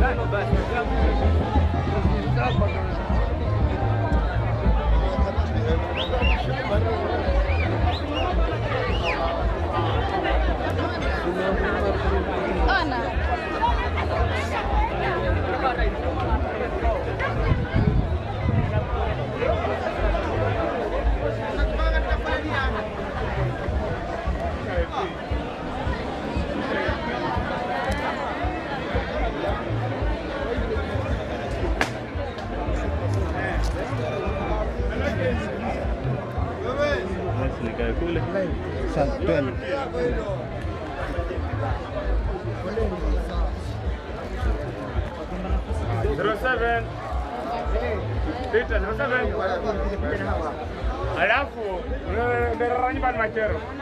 Nipo na ifungia uone. Oh, drosa, drosa. Mwana kwa. Narudi kule. Na mwangamba.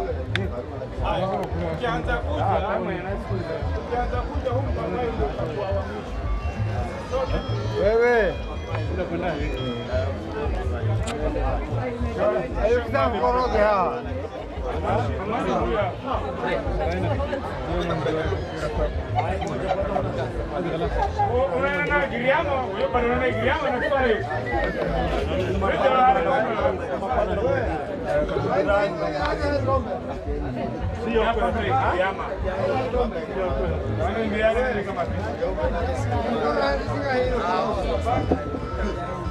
Wewe, cameraman, process ni hapo. Wewe, singa iko ngani koroge. Andao.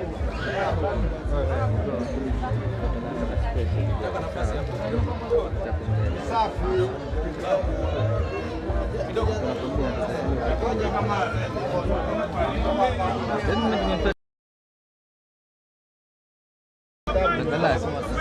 Naona mageukianga ni ng'ombe. Hapa ngoja utinyo mwili wangu.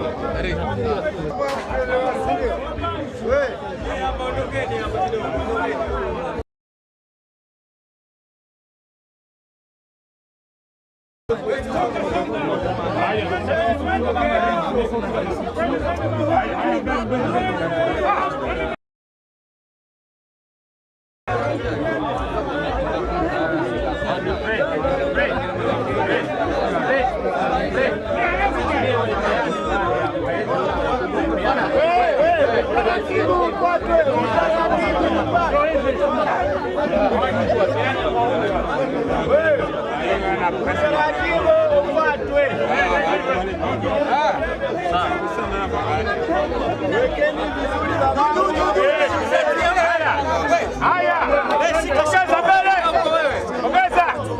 Wewe mlamu wiko huko ila bereni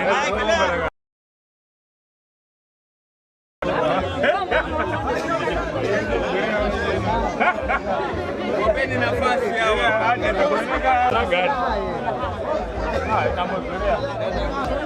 haya 07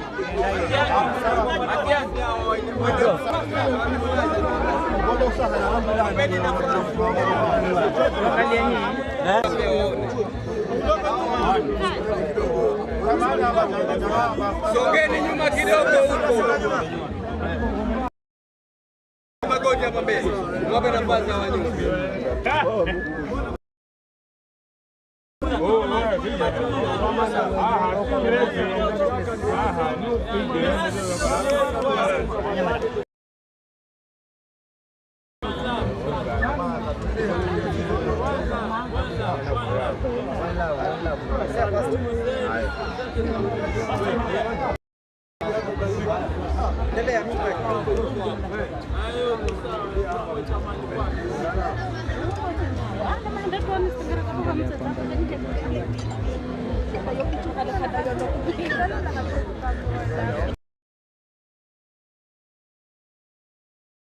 Tunalibariki jina lako kwa wakati kama huu,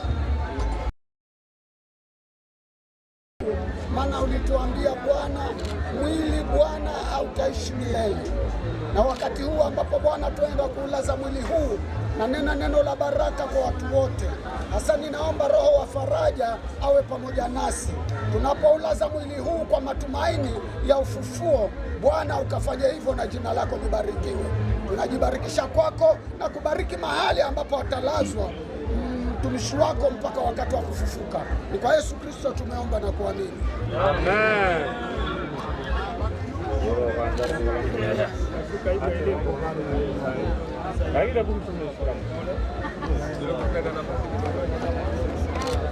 Nyuma kidogo.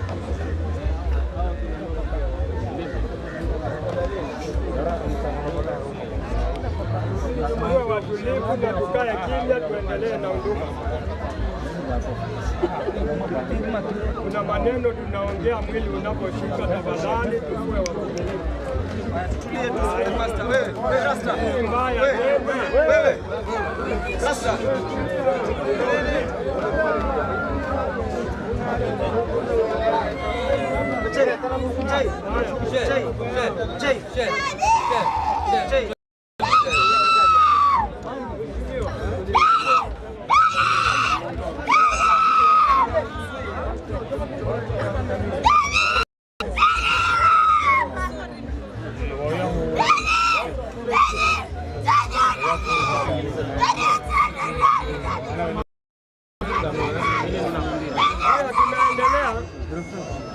Mimi ndimi huo ufufuo na uzima. Atakuwa anaishi. Usiogope. Mimi ni wa kwanza na aliye hai, nami nalikuwa nimekufa na tazama ni hai hata milele na milele. Nami ninasa funguo za mauti na za kuzimu. Nikasikia sauti kutoka mbinguni ikisema, andika, heri watu wakao katika Bwana tangu sasa.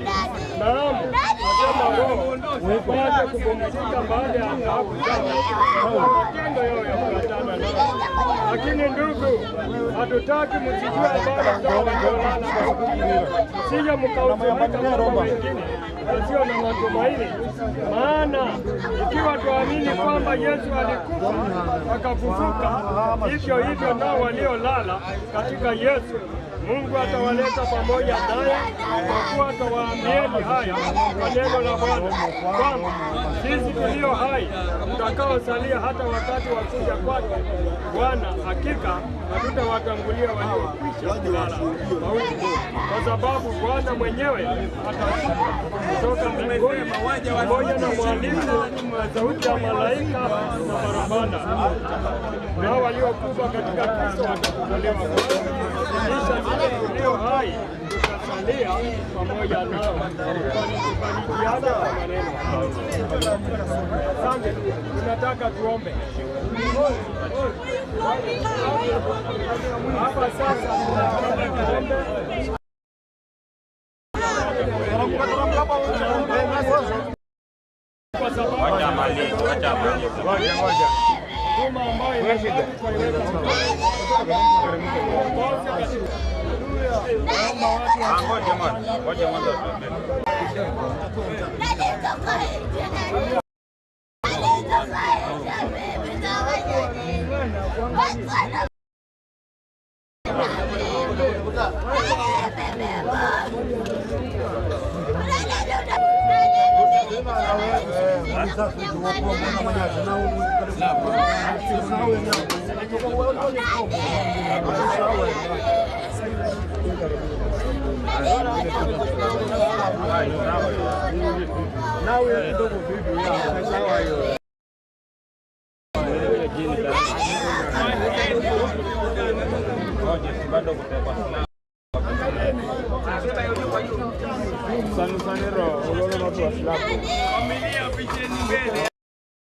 Pokeza. Haya, kama kuero mapasta.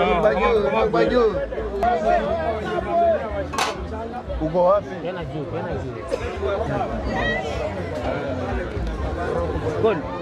Gol. Kaka. Tomba nafasi.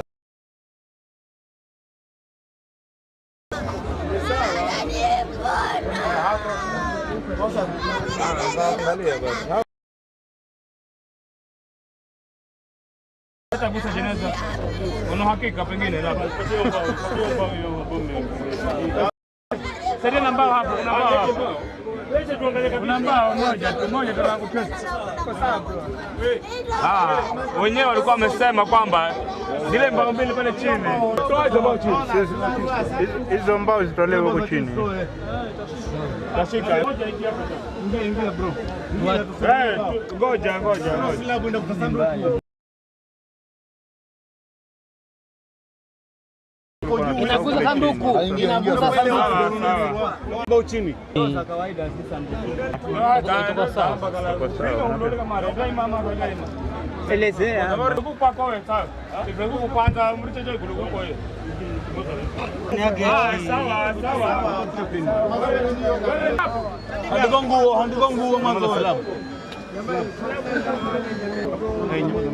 Hakuna mkeka.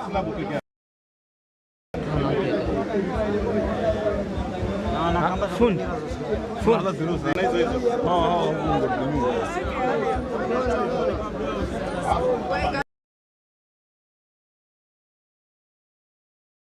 Tafadhali ukana slabu pale. Hiyo slabu nini? Kuna slabu pale. Kana hana. Toka unaosaidia nani wewe? Ni babako wewe. Ndio slabu ambapo hiyo madongira kapicha beha. Uka hii kamera 07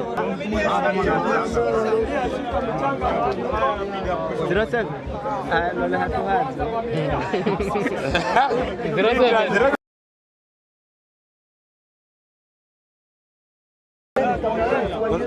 Asukuma huku. Wewe, ngojani kwanza jamaa.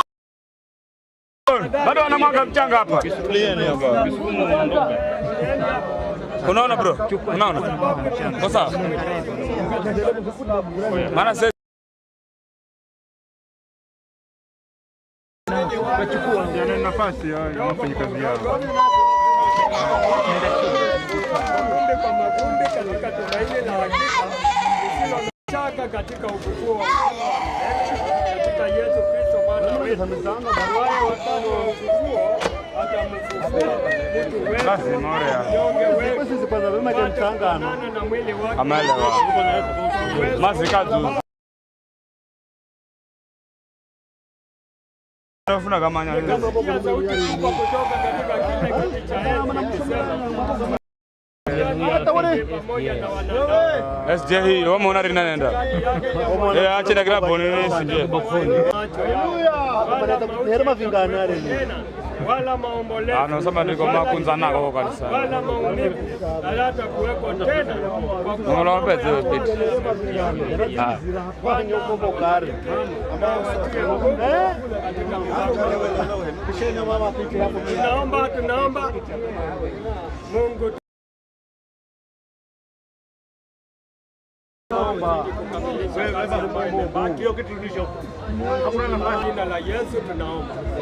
Amen. Lete ngoma wewe. Lete ngoma.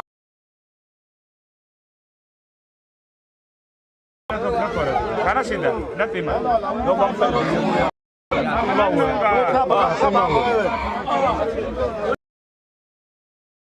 Nakuja tu. Peana huko. Chukua hiyo. Pole. Ndio nini huko ambapo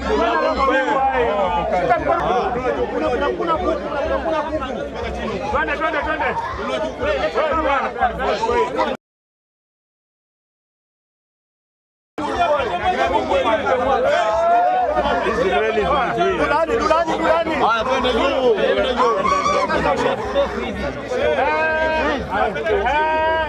Atwende. Shika ufute kwako. Ni huku hii.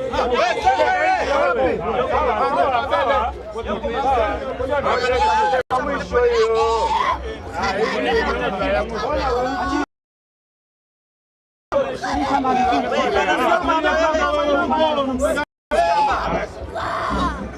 Hilo ndio kwa hapo mjue.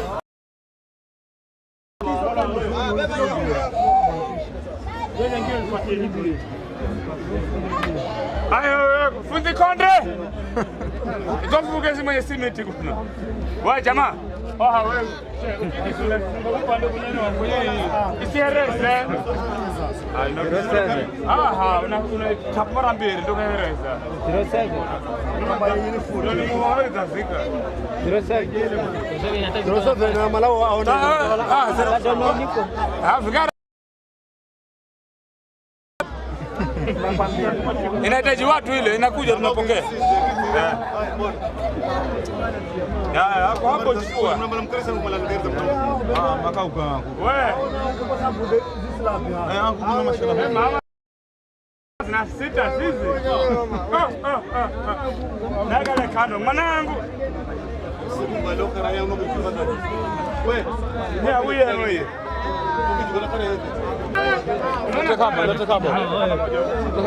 Haya, shika huko. Hii ni ya pili katikati. Haya, nua juu.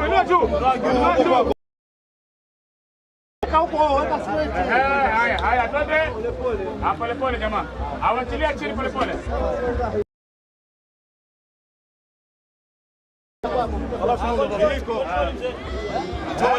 Kaba.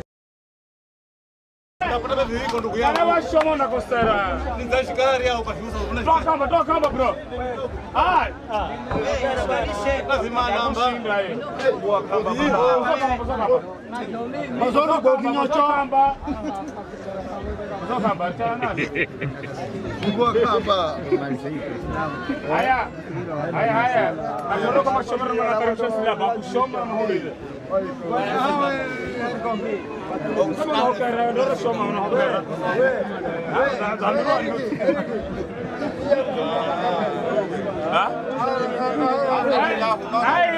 Ayo Harrison garama wewe. Arikombe hawa arikombe. Nada bebe.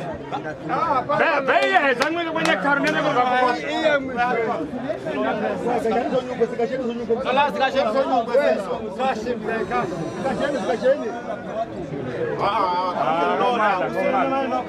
Kaumala tupa.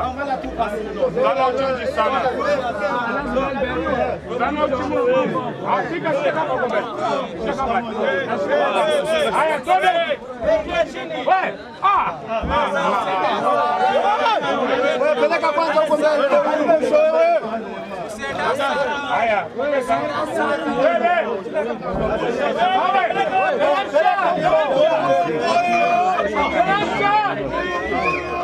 Haya, pole pole. Wewe toa mkono hapo, toa mkono hapo. Usa! Huyo mkono sawa, unatengeza huko hapo. Arichana nafunga na simiti hao. Haya, toa. Wewe fundi leta simiti. Fundi simiti.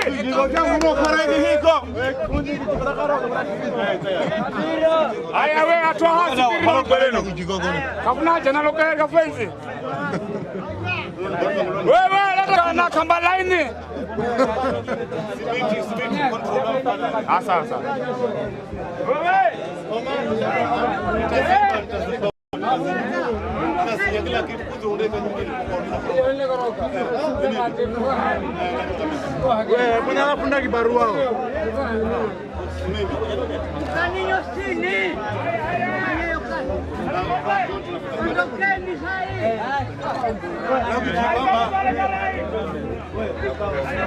Ondokeni sahi. Mchamani.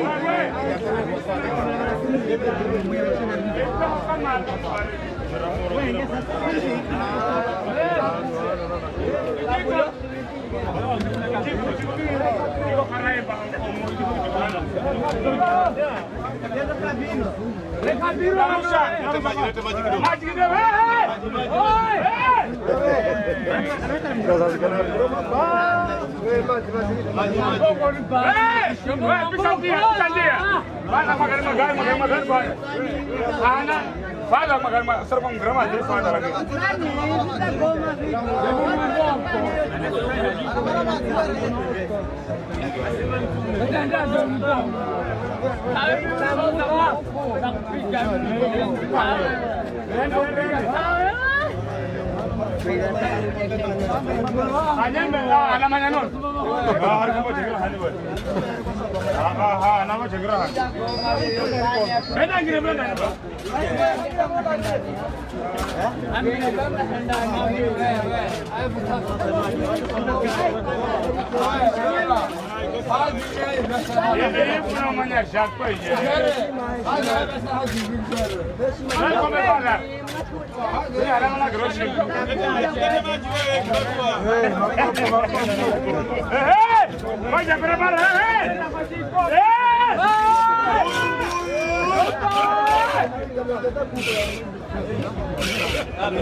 Haukani kuenda kazi.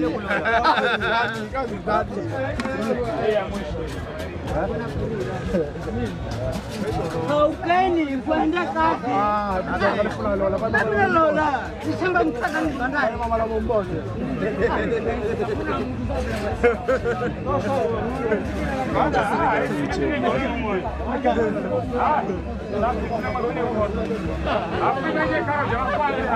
Ondokeni hapa.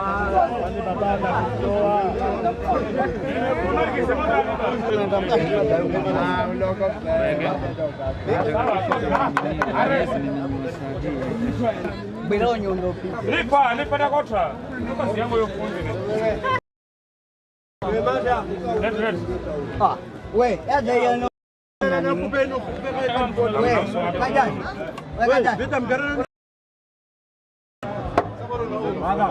Samba zani sawa kukone mino. Father. Namala mgoreji nama mgamgero. 07. Ondoka. We, kajaji. Kiondoka na unagonga wewe. Kama kafuko kama sumari kama zani anaona duniani. Mimi ndo hala haria. Kwa sababu ni haja hiyo. Wale wana tumana tambozo hawa kalolo. Sasa aneka kujaga wao ni kwa dawa.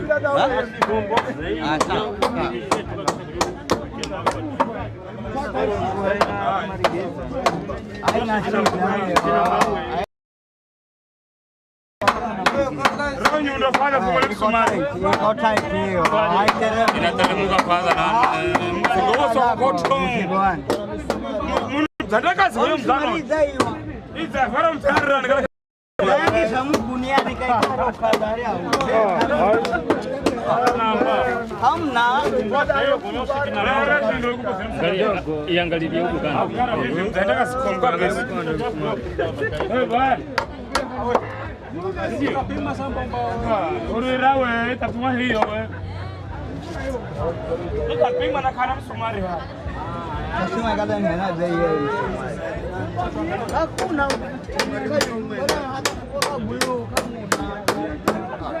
Ipima hiyo. Yaje pima na ile. Sawa. Basi toka. Unasukuma na bloki. Sasa. Kama hanga hali msumari mbaya. Roho. Yara hata hao George una karara na karara. Nataka hale mtumari yule. Mara kabisa. Mara nguvu sawa. Nende kahale mnangolea ha. We hata sisi ndo kahale si wala kama chini ya malo bekisha malo sana malo. Na ni waha hamu. Malo. Jerwene. Na hii ilikuwa tumeweka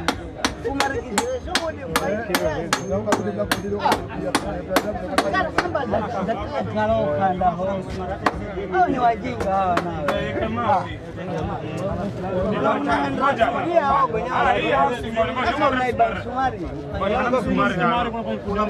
Ana mbao ile mbao nyingine kwa wapi ya 61 sawa na dondola jinsi tuko shughuli.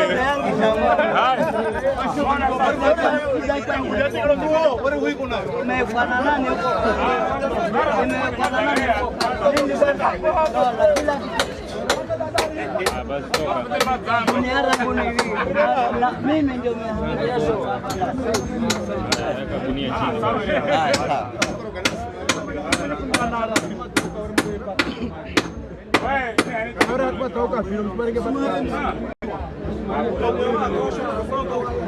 mmoja basi upande basi hivyo hivyo ndapashula sai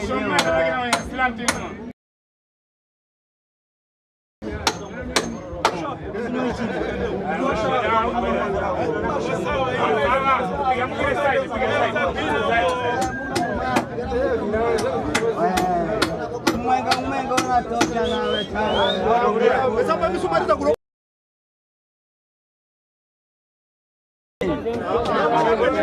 Bano atende tena hiyo gari. Bano unafikiri.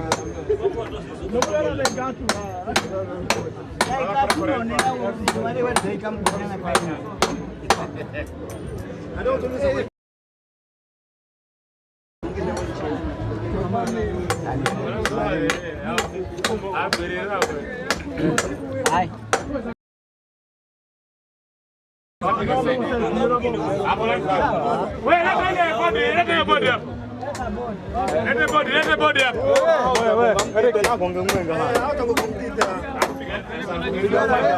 Haya. Ngojeni basi, ngoja tutoke mzee hapa.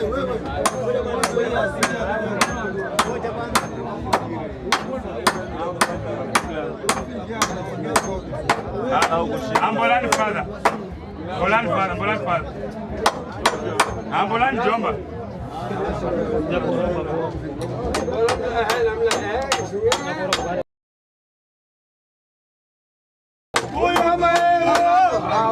Ambulan Jomba ambulan.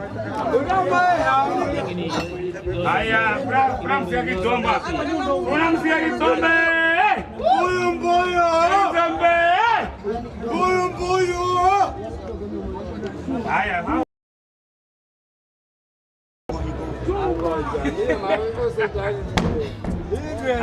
Sawa kama mzana kama habari kidogo. Pigeni fada. Jomba pigeni sawa. Ngojeni jamaa. Ngoja. Hold on, hop up.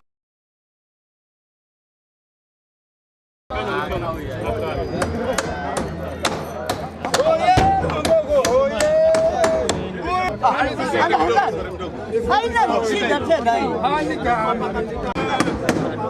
Anasikia mafundi wewe. Unaenda house ni wewe. Gani tu hapo. Unaona hapa. Afrika.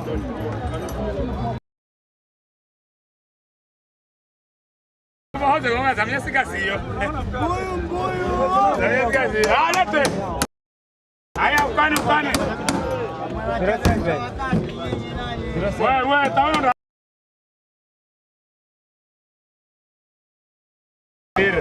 Niga kilichoeleza kwenye kamera. Wewe usome sumari wewe.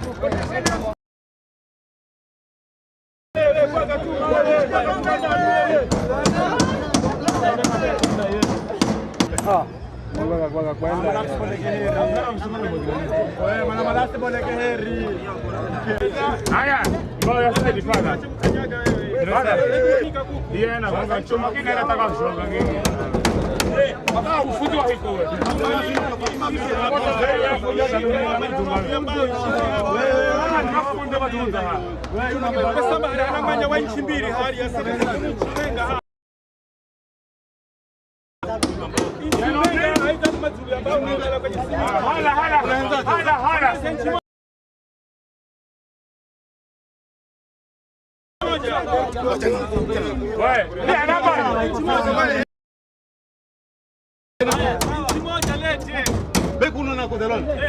Inchi mbili hore.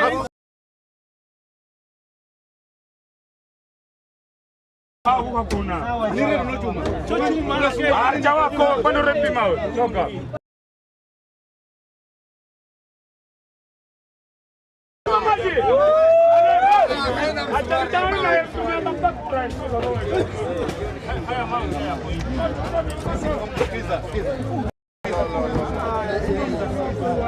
Kayaso.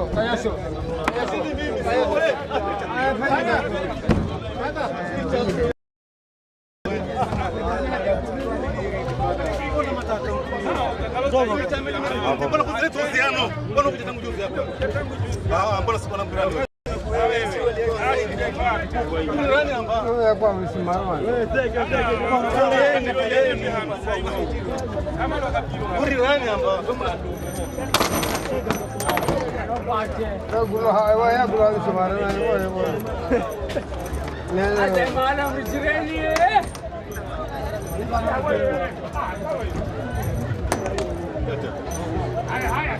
Sawa. Hii square ndo hakendo kaine square hakena shida shida. Square hakendo kaina hakena shida. Mafunzo fundi. Kamera koroba yo. Fundo kabisa. Sasa mala square. Bungoma. Lola sio kaulolo soka bunga. We, unasika. Sawa. We, Eriki. Sasa hadi.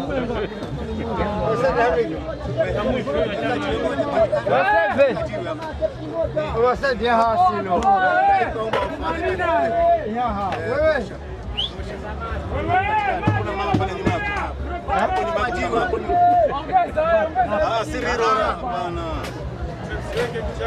Seka mchanga.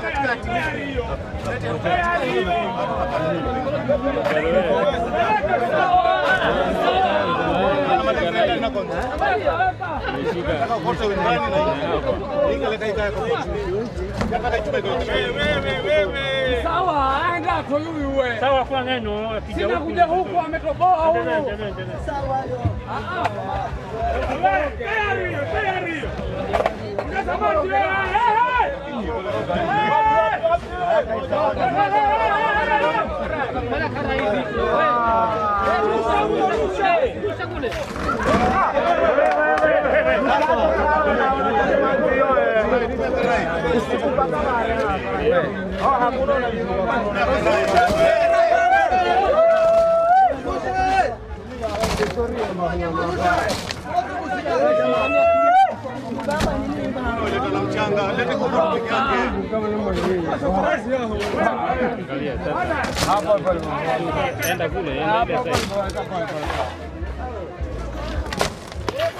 hala misumari kwa hiyo zote wewe ni misumari ya mwenye. Wewe ndio kwa chango.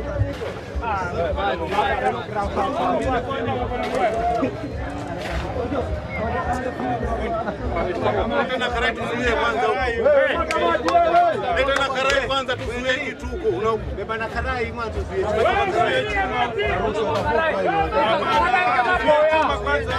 Kama boya kwanza.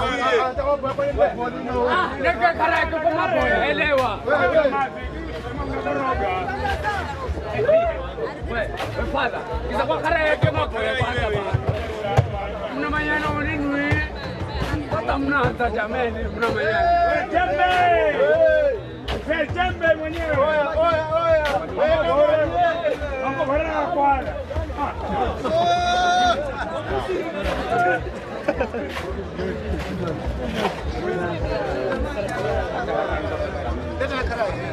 Weka maboya kwanza.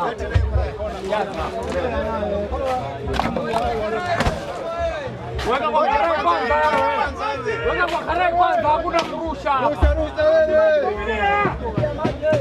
Afunda kama boya zako kila kitu. Wewe kijiko cha fundi, wewe kijiko cha fundi. Kijiko cha fundi kihiho.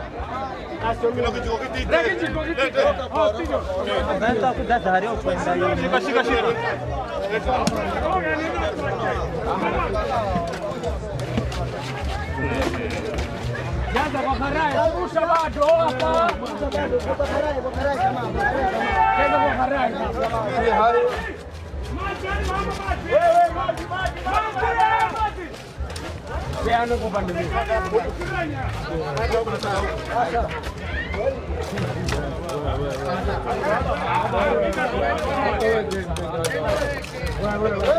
Jaza kwa karai.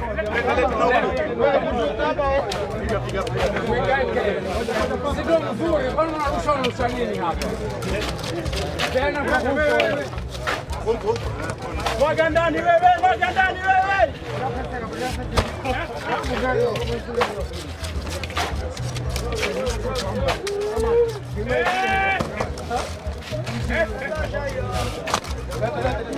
Wewe jamaa.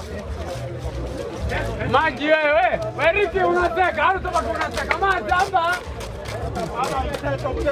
Eriki. Anachemuka anateka maji kana, hapo unateka leo. Uzirosha beha. Wewe ndio chinga ndio koroge. Eriki mwana madiwa. Kabirigwa. Eriki mwana madiwa kabirigwa. Ndio kuhomba kama kinyocho. Sawa. Eriki mwana madiwa. Wewe. Eriki. Ndio kumelala jana. Tafadhali.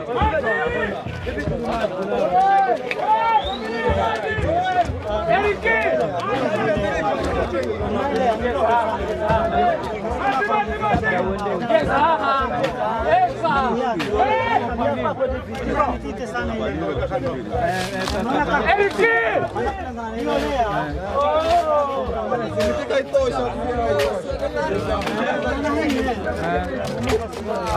Watu kumagakuta ni kidogo.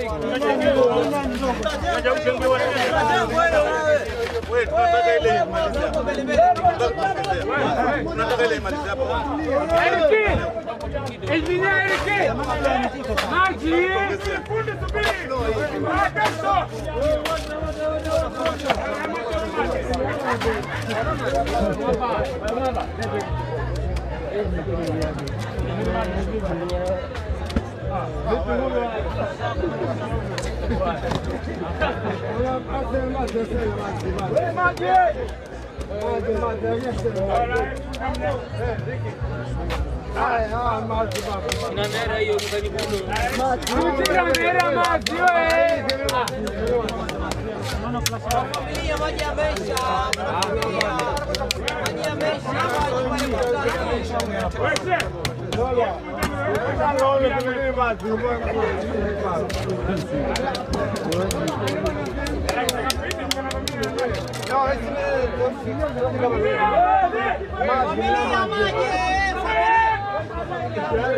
Maji fomu na familia.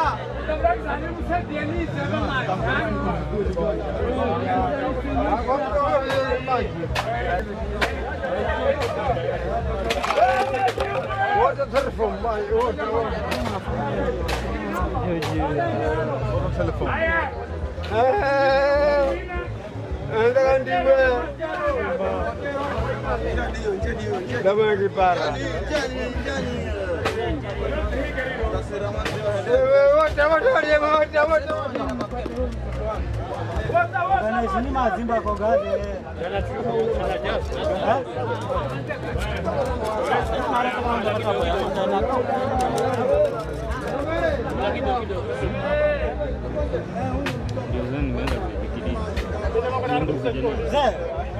Kana hizi ni maji amba huko.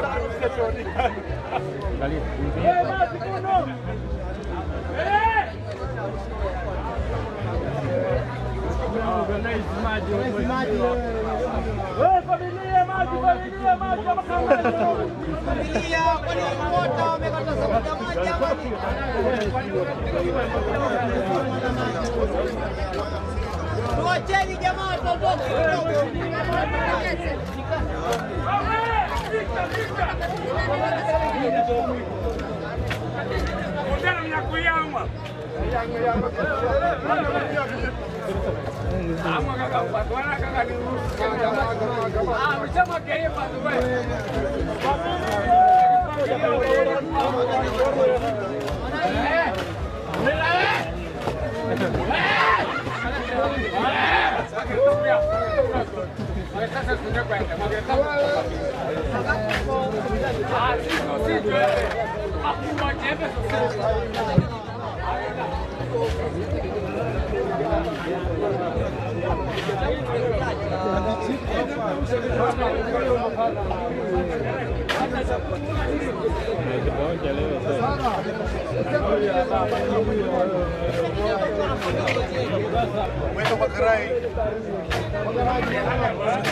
Shika baba, shika baba.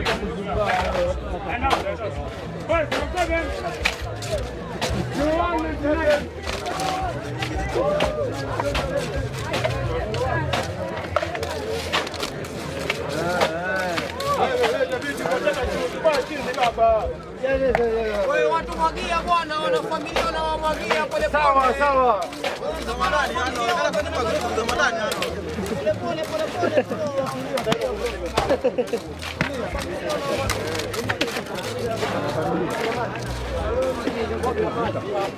Wewe maji wewe. Kwani mnacheza vitu? Wewe maji yesa. Wewe.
Ya subiri baba.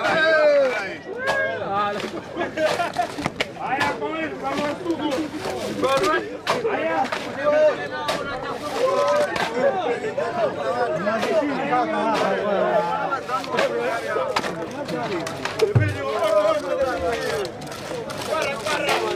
Kale maji weka maji hiyo. Weka maji kwanza. Lete kapu.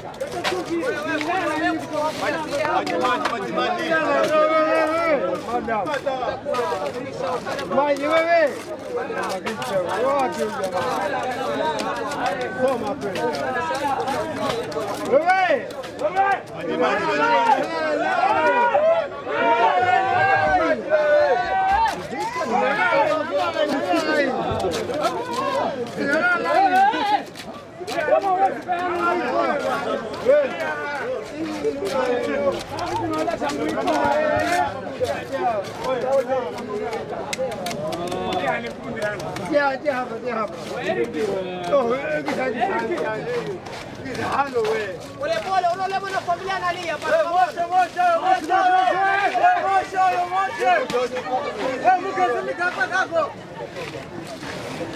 Aona magari kulia wewe.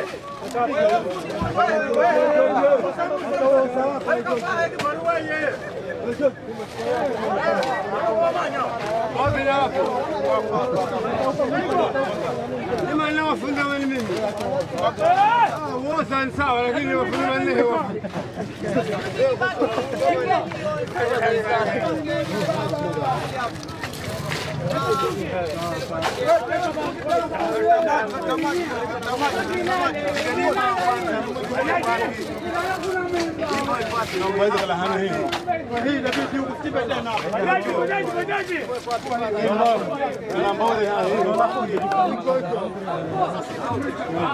Jasho. Mbaya hapa. Makamboka pite. Umesema wewe. Jasho umesema jasho.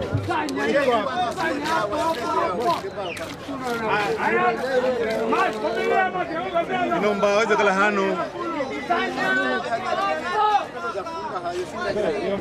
Jasho. Sumareha hapa ndio. Inambaje. Sasa sikimbi una malai babu hivyo. Senta microsini hapa. Na mbao la green. Haifai. Crossy tu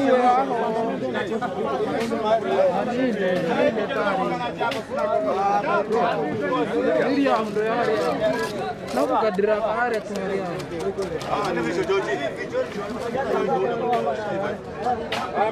Mwaga maji hapa.